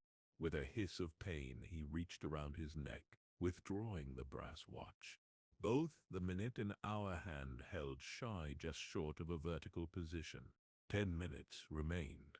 A loud explosion tore through the air, ripping him from his muted elation. Iron shrapnel patterned to the ground as the younger Harry emerged from the twisted remains of the vault door, his wand held high. From the shadows, the younger Harry emerged, his wand held high. Green eyes wide with fear regarded the shrieking, spitting form of the Dark Lord. "He's beyond hurting anyone right now, save for their ears," Harry said. At his word, teenager's gaze darted towards him, before refocusing on Voldemort. The fear departed as the teenager's eyes narrowed. He drew his wand back, before spearing it forward. Stupefy. The spell cut off the Dark Lord's cries, restoring blessed silence to the graveyard. "Thanks," Harry said with a grimace. Aside from his broken ribs, his crushed foot throbbed like a rotted tooth, while the dozens of deep cuts across his body stung. At once the teenager swung his wand around to Harry, the tip shaking. "Who are you?" Ignoring the query, Harry reached around his neck, reaching to tuck the pocket watch back into his robes. "Don't move," his younger self ordered, his eyes wild. "You sure you want to point that thing at me?" asked Harry, leveling his gaze at the younger version of himself. To his credit, the teenager bore the cold stare well, refusing to drop his eyes. "You tried to kill me. What am I supposed to think?" Harry let out a deep sigh, showing nothing of the deep sorrow welling within him. Even with Voldemort defeated, he was forced to sink to these depraved levels, capitalizing upon the gullibility of youth. "I also saved you," Harry pointed out after a moment's pause, never dropping his gaze. Unsure of himself, the Triwizard Champion shuffled his feet, the last remnants of his morality screaming out in horror. Harry raised his hand towards his face. "Don't move," repeated the teenager, his wand trained upon Harry's chest. If you're going to curse me, just do it, he replied without slowing. The wand shaking within his clenched fist, the teenager made no attempt to stop Harry as he lifted the fringe of ragged, matted black hair covering his forehead. His younger self let out an unbelieving gasp, taking a step backward. As he did, his hand rose up, tracing the outline of the lightning bolt-shaped scar. Harry said nothing, letting the sight do all of his speaking. "Where are your glasses?" the teenager finally asked. The question caught Harry by surprise, eliciting a dry chuckle. "A friend fixed my eyes, so I'd never need them again. Glasses will always pick the worst time to fog up." It doesn't go well, does it?" the young teenager asked after a moment's silence. Harry reinforced his mental shields before replying, giving no hint to the turmoil raging within his mind. "No, it doesn't. At the end of my 4th year, I was taken to this same graveyard. After placing Cedric under the Imperius, they imprisoned me. Wormtail took polyjuice containing my hairs before going back to Hogwarts and killing Dumbledore when he turned his back." "No," exclaimed the teenager, his eyes widening. "Within 2 years the ministry fell, and that was just the beginning." I don't believe it," he said, shaking his head. "How?" "My time is short," interrupted Harry. "So listen to me. 13 years ago, as a child, you destroyed Voldemort's body, yet his spirit remained, allowing him to live on. The Dark Lord split his soul into 7 pieces, encasing them with objects called Horcruxes. Horcruxes. The revulsion in the teenager's voice was unmistakable. Horcruxes, just like the one you destroyed using the basilisk's fang. While even one remains, Voldemort is immortal. In the future, they were scattered, impossible to find. But here, did you get them all?" His heart growing heavy, Harry shook his head. "There is one left," he replied, before motioning towards Wormtail's dead body, and the wand clasped within his left hand. "My foot is crushed, though, and I need to fix that first." "Oh, okay," the teenager responded, summoning Harry's wand before handing it to him. "So where's the last one? What is it?" "You." The teenager's eyes narrowed in confusion before transitioning to panic. Betrayal in his gaze, he began to lift his wand, but Harry was far quicker. Avada Kedavra. As if in slow motion, his 14-year-old self slumped to the ground. His open, glassy eyes bored into Harry, penetrating his soul. What little of it remained. I'm so sorry," he whispered, staring at the frail black-robed figure. His stony heart ached, the magnitude of his betrayal weighing down upon him. He had used the gullibility of youth, and used it against a defenseless child. If this hadn't damned him, nothing would. I have an offer for you," a high voice croaked, the words distorted.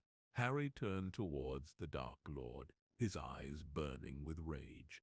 The thin, papery lips began to move further, but the sound was blotted out by the blood roaring in his ears.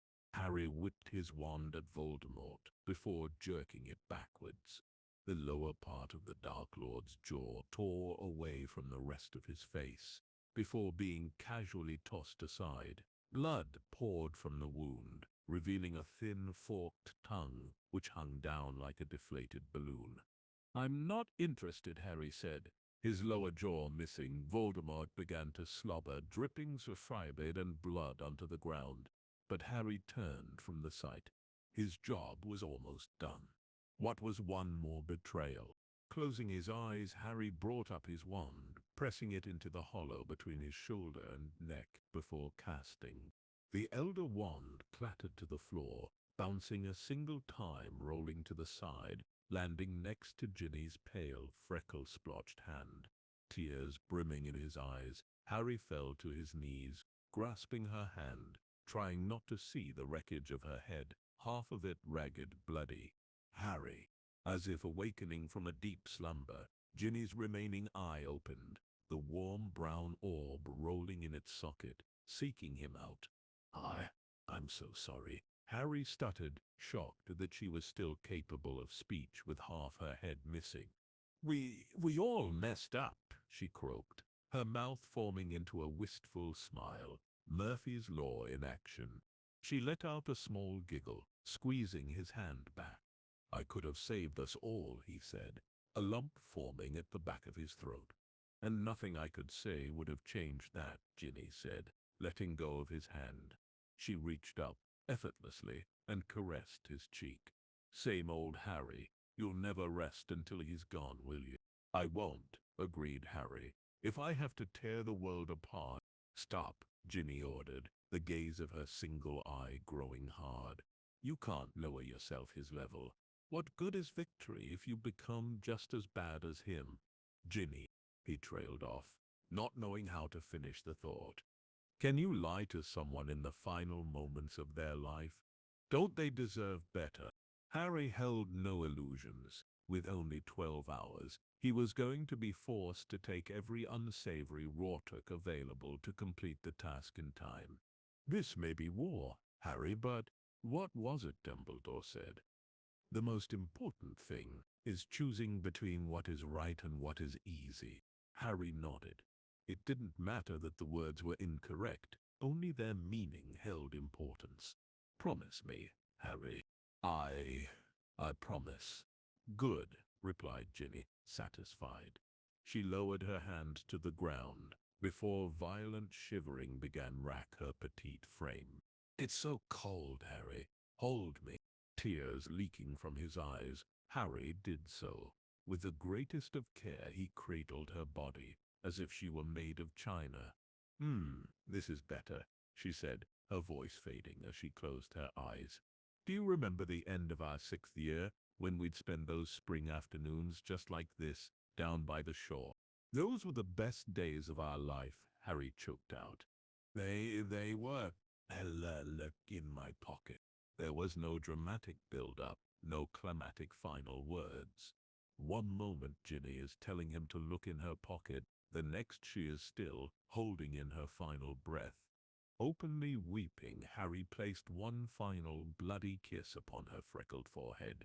I'm so sorry, he said, unable to articulate the depth of his sorrow, his regret.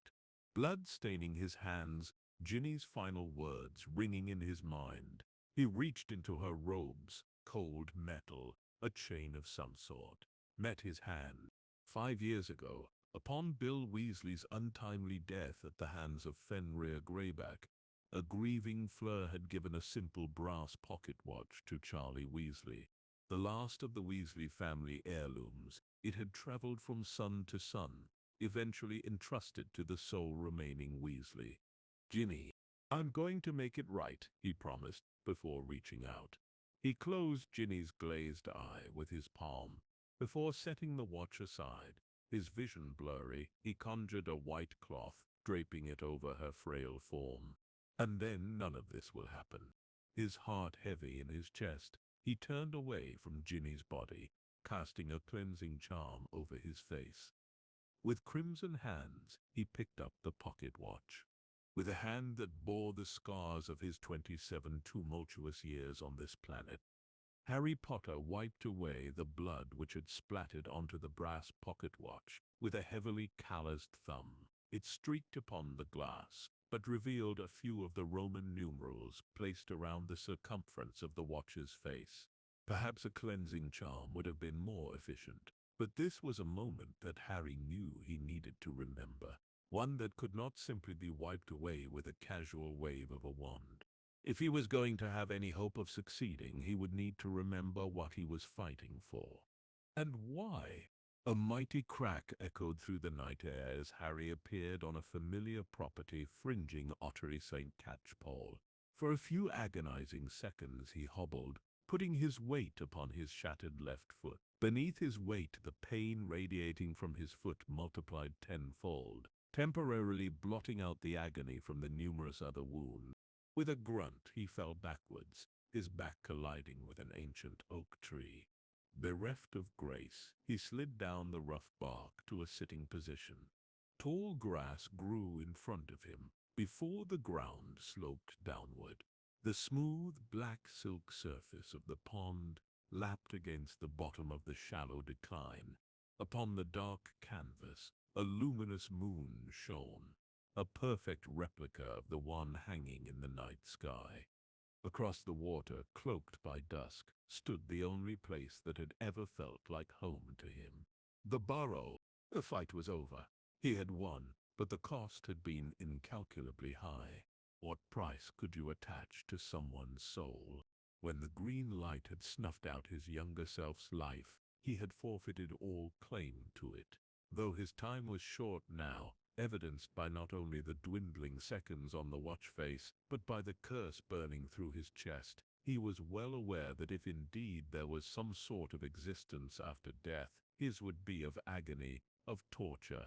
Every moral boundary that he had crossed, every innocent person that he had sacrificed in the name of defeating Voldemort, he would pay for every one. None more so than the last.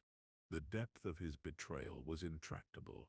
Perhaps he could have let Voldemort kill his younger self, and spared him the burden of such a decision. But to let the Dark Lord himself make such a decision? No, absolutely not.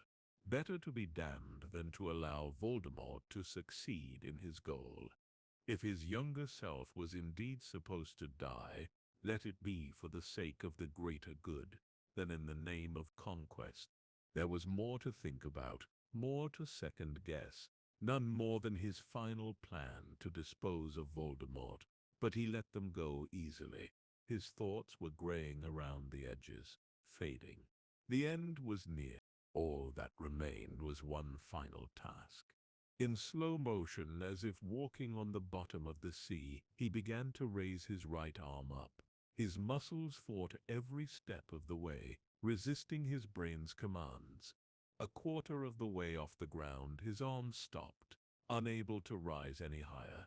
With the determination that had gotten him through the previous 12 hours, he tried to fight against the exhaustion, but it was too strong. Like a tidal wave, it took him under. His arm, covered in deep gashes, fell back to the soft earth. The blood-stained fingers, tightly clasped around the handle of his wand, loosed one by one, dropping the wand to the ground. In his deteriorating state of mind, Harry didn't notice. "Well, I guess that isn't happening," he slurred, his vision growing dark. He had planned to take himself out with a killing curse, ridding the world of Voldemort's last remaining Horcrux. Though it was possible that he wasn't connected to this Voldemort, it was not a chance he was willing to take. Not that it matters anymore. As his voice faded into the darkness, he heard the slight tick as the minute hand passed the 12. 1 minute remained. Croker had never known what would happen when time ran out. The big combination had never been tested. For all Harry knew, the future he came from didn't exist anymore, and he would be dropped into an existence. Or perhaps the universe he had come from had been torn in half by the waves of the paradox he had created. I just don't know," Harry concluded, his eyelids growing heavy. Cold descended over his body, settling into his bones. It obliterated the pain radiated forth from the self-inflicted wound in his shoulder, forcing it into the background. In the silence of the night, the watch ticked off its final minute with a click, the sound deafening. It rolled across the water, announcing its arrival with great fanfare. Midnight had fallen. 1854. Cedric Diggory's eyes flew open as reality flooded back. He let out a gasp at the shadowy figure standing above him before scuttling backward. What the hell was going on? The last thing he remembered was looking out over the strange graveyard the Triwizard Cop had deposited Harry and himself at. The silhouette followed his movements, stepping into the bright moonlight. His insides turned to ice as the figure was thrown into sharp focus. Cold green eyes stared impassively at him, framed by blood-matted fringes of black hair. His robes may have been resplendent at one point, but the fine black silk was now torn and shredded, long, deep cuts covering his body. A ragged hole lay between his neck and shoulder, bleeding profusely, displaying the cords of red tendon and muscle. Was he an inferi? "Get up," the man rasped, his voice uncompromising. Despite being in fear's grip, Cedric struggled to keep his voice level. Who are you? With frightening speed, the man leaned down and backhanded Cedric across the face, sending him crashing back to the ground. The sharp, metallic taste of blood filled his mouth. "I don't have time for 20 damn questions. Get up now!" At the growled order, Cedric jumped back to his feet, withdrawing his wand. The man made no effort to draw his own. "Where's Harry?" Cedric demanded, sounding far braver than he felt. With an almost casual flick of his hand, the figure pointed to a still from lying on the ground, 15 feet away. "Potter," he whispered, moving closer to the fallen champion. He lay upon his back, the black Hogwarts robes pooling about him. The crimson and gold Gryffindor crest gleamed in the moonlight. His eyes were frozen, glassy. "Did you kill him?" Cedric asked with his back turned to the man, his fingers tightening around the handle of his wand. "No," the man answered, causing Cedric to turn. He did, following the point of the man's finger. His eyes were led to a nightmarish shape upon the ground. Cedric let out a gasp as he saw a malevolent set of crimson eyes set into a chalk-white face, glaring at him, below a flat, snake-like nose oozing blood. The creature was missing the lower half of its face, displaying a ragged hole leading into his throat. Worst of all was the rudimentary gasps emitting from its throat, and the weak thrashes of its head. "Who? What? Voldemort?" the man answered, shifting his gaze to the grotesque figure before pointing to the hole in his shoulder. "He killed Harry, and his last curse is going to kill me." Cedric winced at the casual usage of the name, his thoughts growing confused. Voldemort was dead, wasn't he? Harry had killed him as a child. "Harry Potter never killed Voldemort," the man explained, as if reading Cedric's thoughts. "Though his body was destroyed, his spirit remained, waiting for the time when he could come back. I've tracked him for 10 years, trying to prevent it." Is he immortal?" The man nodded. "As of right now, yes." He split away sections of his soul, encasing them within objects called Horcruxes. "I've destroyed most of them, but one still remains. Until it is gone, the Dark Lord is immortal." Cedric had no reply, his mind reeling from the information. The world had thought Voldemort dead, himself included. How was it even possible to split one's soul?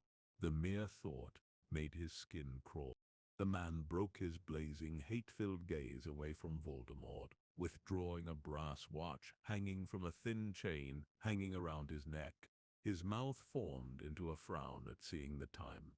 I only have 5 minutes before this curse kills me.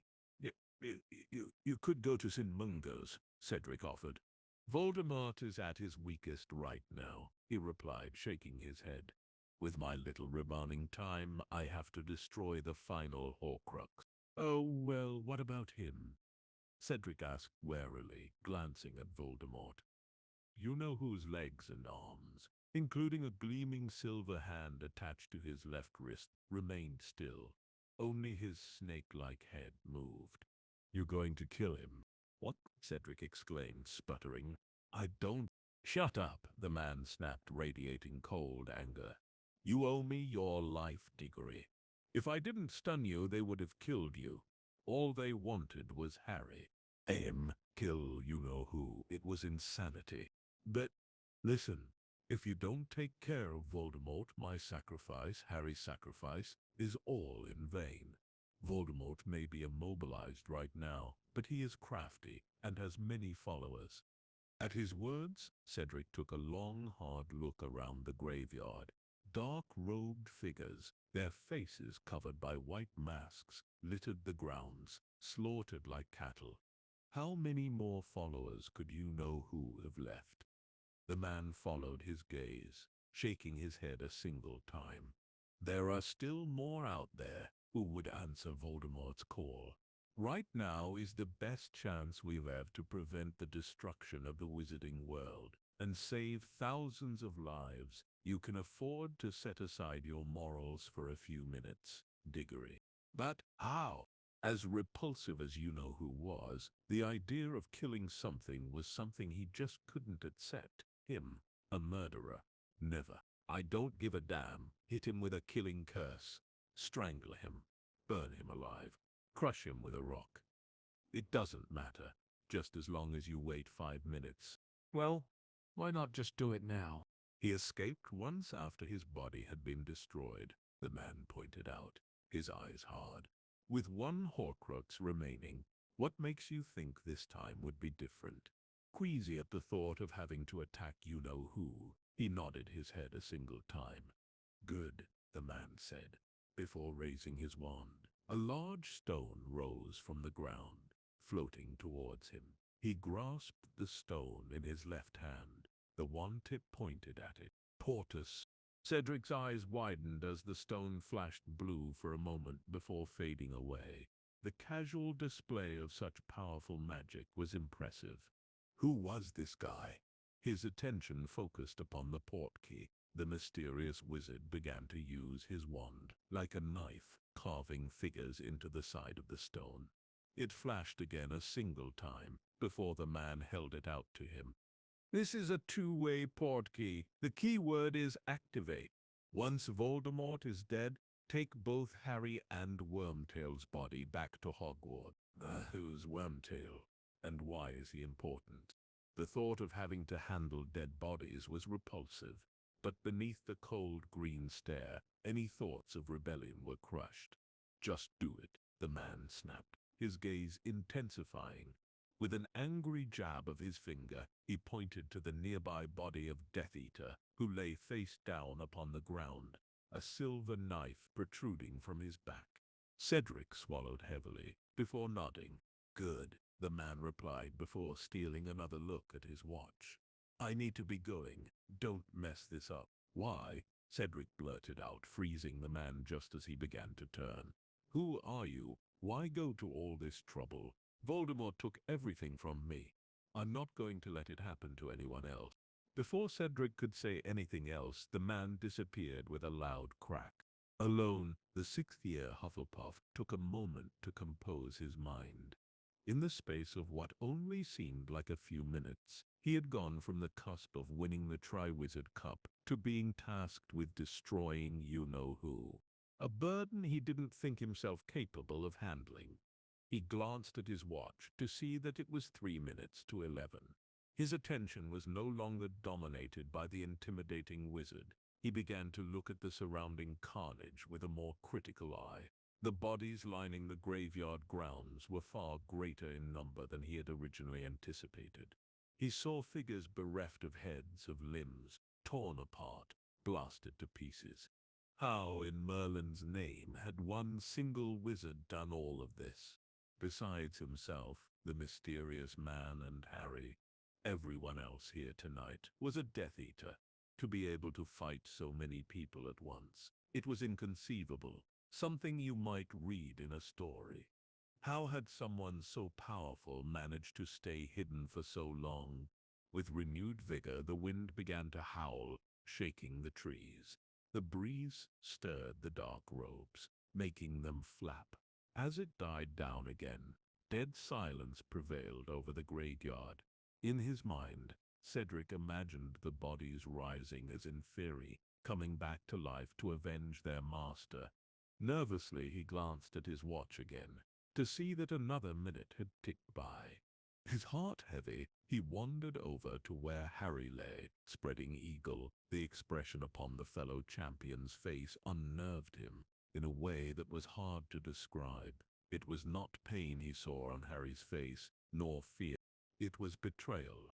The frozen face filled his thoughts, the implications shaking him to the core. Had the mysterious man been lying about what really happened? If so, why? Surely he couldn't have killed Harry. Or could he have?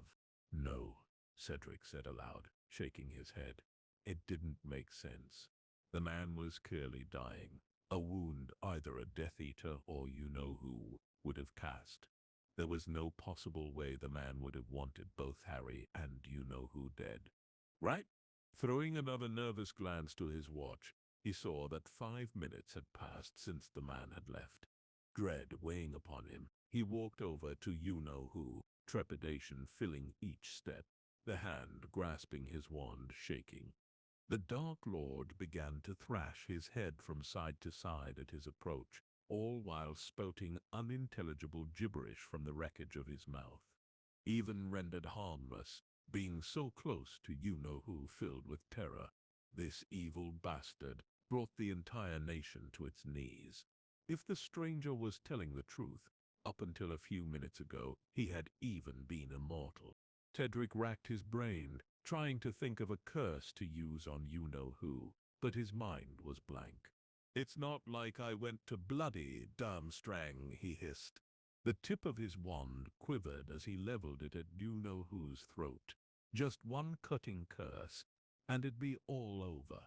After the hundreds of deaths this bastard was responsible for, it shouldn't be difficult, or even a question. The world would be a better place with you-know-who gone. You-know-who's crimson, inhuman eyes widened with fear beneath his wand, the thrashing of his head becoming more violent, desperate. "Come on, Cedric," he urged, trying to force out the spell caught on the edge of his tongue. The blonde slumped with shame as he lowered his wand. I just can't do it." His heart heavy, he trod over to Wormtail's body. He ignored the twisting of his stomach as he knelt down, taking a hold of the Death Eater's robes. The dead weight of the body was like dragging a ton of stone, but Cedric voiced no complaints as he dragged Wormtail across the damp grass, before depositing him next to Harry. It may have been easier to drag his friend's small body, but the thought of dragging Harry across the ground was abhorrent. The Death Eater, however, deserved no such respect. Both bodies in position, Cedric reached into his pocket, withdrawing the portkey. He averted his gaze from the paralyzed form of you-know-who, wanting no further reminders of his failure. Leaving was the last thing in the world he wanted to do. But he just didn't have it in him to kill, even if his was a case in which he wished he could. "I'm so sorry, Harry." Guilt flooding his conscience, he tightened his fist around the stone, before touching both of the bodies. Activate. 11. Beneath the bright moon, the world beginning to fade from sight, the brass watch around Harry's throat clicked a final time. When it struck midnight, before falling still, as if a giant hook had speared him, the cold departed as he was pulled at high speeds. The velocity tore his weary, blood-gummed eyes open, indistinct colors and shapes flying around him. As opposed to the wide void he had traveled through on his way to the past, bioluminescent walls lolls in around him, tapering inwards. He bounced off the walls as he was pulled, each impact sending him tumbling end over end. His shoulder striking off the top of the tunnel, he bounced off the bottom, before being trapped by the narrowing passage, his body skidding against the edges. The coppery smell of blood and charred flesh struck his nose, heat flaring out around his body. Dimly, Harry realized he was being sanded away. Croaker had been right after all. The power source fueling the big combination wasn't sufficient to keep the wormhole open for the return trip. Well, completely open anyway. The heat increased, encompassing his body in a halo of burning fire. His vision blacking out, his skin bubbling. A thunderclap echoed throughout the tunnel. Above the circular days, deep within the heart of the big combination, a hole opened in the fabric of space. Harry spat from its mouth, his body aflame. For a fraction of a second, he saw the crystals nestled within the gears and pipes flare with a white-hot light, the surrounding brass work melting as the liquid coolant evaporated. At the speed of sound, Harry hit the floor. His flaming body hit the ground and exploded upon contact, spraying boiling blood and bits of burning flesh around the small room. The brass watch shattered, sending pieces of the Weasley family heirloom scattering in every direction. With a flash like a million suns, the overtaxed charging crystals detonated, reducing Harry's body to ash as the blast tore through the cavern. 3 miles away, it rained fire. Piece by piece, the bright illumination of King's Cross faded to darkness. The damp grass, wet with paint, was the first thing Harry felt upon his return to reality, clinging to the back of his robes. He opened his eyes to see bright starlight shining above. "Activate! Activate! You stupid bloody thing!"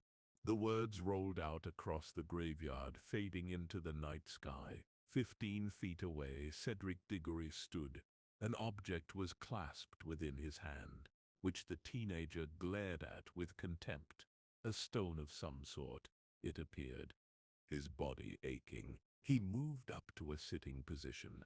At the shifting of fabric, Cedric swung around, wand held out. "Harry?" he gasped, fearful and wondering in his voice. "Hadrick," he returned briefly, rising to his feet. The details had already begun to fade, but the image of his mother and father standing together by the platform's edge would remain with him for the rest of his life. I thought you were dead," said Cedric with disbelief. "He said you got hit by a killing curse." "Who?" "A wizard. He never gave his name," Cedric explained, before launching into the story of what had happened to him upon awakening. "So he had a giant hole between his shoulder and neck?" Harry asked, seeking confirmation. His future self had been through the ringer, but he didn't remember seeing a wound on his shoulder. Cedric nodded. It was growing bigger by the second. "I'm surprised he was even still alive." The pieces fell into place at once. It wasn't just he that had contained a Horcrux within him. His elder self possessed the same curse. "Harry, I'm not sure what we're going to do," Cedric said, glancing around. "Not only does the portkey he left us not work, but there's an invisible barrier around us. We can't get out." "Of course," Harry said aloud, vitriol in his voice. With both versions of Harry Potter dead, that left only one person who could finish off Voldemort. Cedric, who had never had to fight for his life, to whom the concept of death was far away, not one that he had to face on an annual basis, who would need to be forced into killing. "He wanted you to kill Voldemort," Harry explained. "My guess is he didn't think you'd do it, and thought he needed to force you. You said he scratched the runes into the stone after making the portkey, right?" "Yeah, he did," the blonde teenager admitted. "Then that's it. The portkey won't work until we kill Voldemort." This is insane, Harry. How are we supposed to kill him?" "Any way we can," he answered, moving closer to Voldemort. "Harry, listen to yourself. Are you really prepared to kill him?" "You bloody bet I am," Harry said sharply, causing Cedric to flinch. "He killed my parents. What should I do? Let the auras handle it. Give him another chance to escape." "No, I just don't think I can do it," Cedric admitted, looking defeated. For a moment, Harry wanted to curse the sniveling 6th year. What the hell did he have to worry about? Had Voldemort killed his parents? Has Voldemort tried to kill him multiple times since then? That was it, though, wasn't it? The Sorting Hat had placed Cedric into Hufflepuff. Diggory had never fought for his life, had never edged the thin line between life and death. The world that Harry had known his entire life was one that was alien to him. And maybe that had been the thing that his older self had forgotten. Murder had come to him as naturally as breathing, his every waking moment consumed with destroying Voldemort. Had the thought of someone not following through on the chance to kill Voldemort become inconceivable to him? "We have to," Harry answered finally, gazing at the mute, broken form of Voldemort. "If we don't, there might never be another chance." "What's gotten into you?" To Harry, the answer was obvious. An older version of himself had journeyed back to this day, talking of global war, prepared to sacrifice not only himself, but his younger self. An eye-opening set of circumstances, to say the least. If we don't act tonight, would you be able to live with yourself if he escaped? Would you want to talk to the parents of the next person he kills, to tell them, sorry, we could have stopped him, but decided not to? Cedric remained silent, dropping his gaze to the ground. He didn't need to say anything. The truth was evident. Satisfied, Harry turned his gaze back to the Dark Lord, deep in thought. How should they do it? An idea forming in his mind, he turned to Cedric. You researched the bubblehead charm specifically for the second task, right? Yeah. It is possible to cast it on another person. Cedric pondered the question for a moment before nodding a single time. Okay, what would happen if something broke the field of the bubblehead charm upon casting, like a reed or a stick or something? It would just close around it. There have been cases of wizards hiding underwater for hours at a time, using a reed to bring in fresh air. While his decision made, Harry dropped down to one of his knees, bringing his wand down. Voldemort's crimson eyes blazed with hatred as the tip wavered in front of his face, but could do nothing to move away. Cast it around Voldemort, Harry ordered, holding his own wand steady. With a shaking hand, Cedric did as ordered. A translucent fishbowl snapped into existence, enclosing Voldemort's snake-like head. The tip of Harry's wand poked through the clear surface. For a moment, Harry did nothing but stare into Voldemort's crimson orbs. He savored every bit of fear, each unsaid plea. This is for my parents, you bastard. Aguamenti. Merlin, Cedric exclaimed as clear water poured from his wand, filling the glass sphere. Voldemort tockled and sputtered as the level rose, a red tinge tainting the water. With every bit of strength, the Dark Lord struggled to keep his head above water, but despite his efforts, the water rose higher before filling the sphere.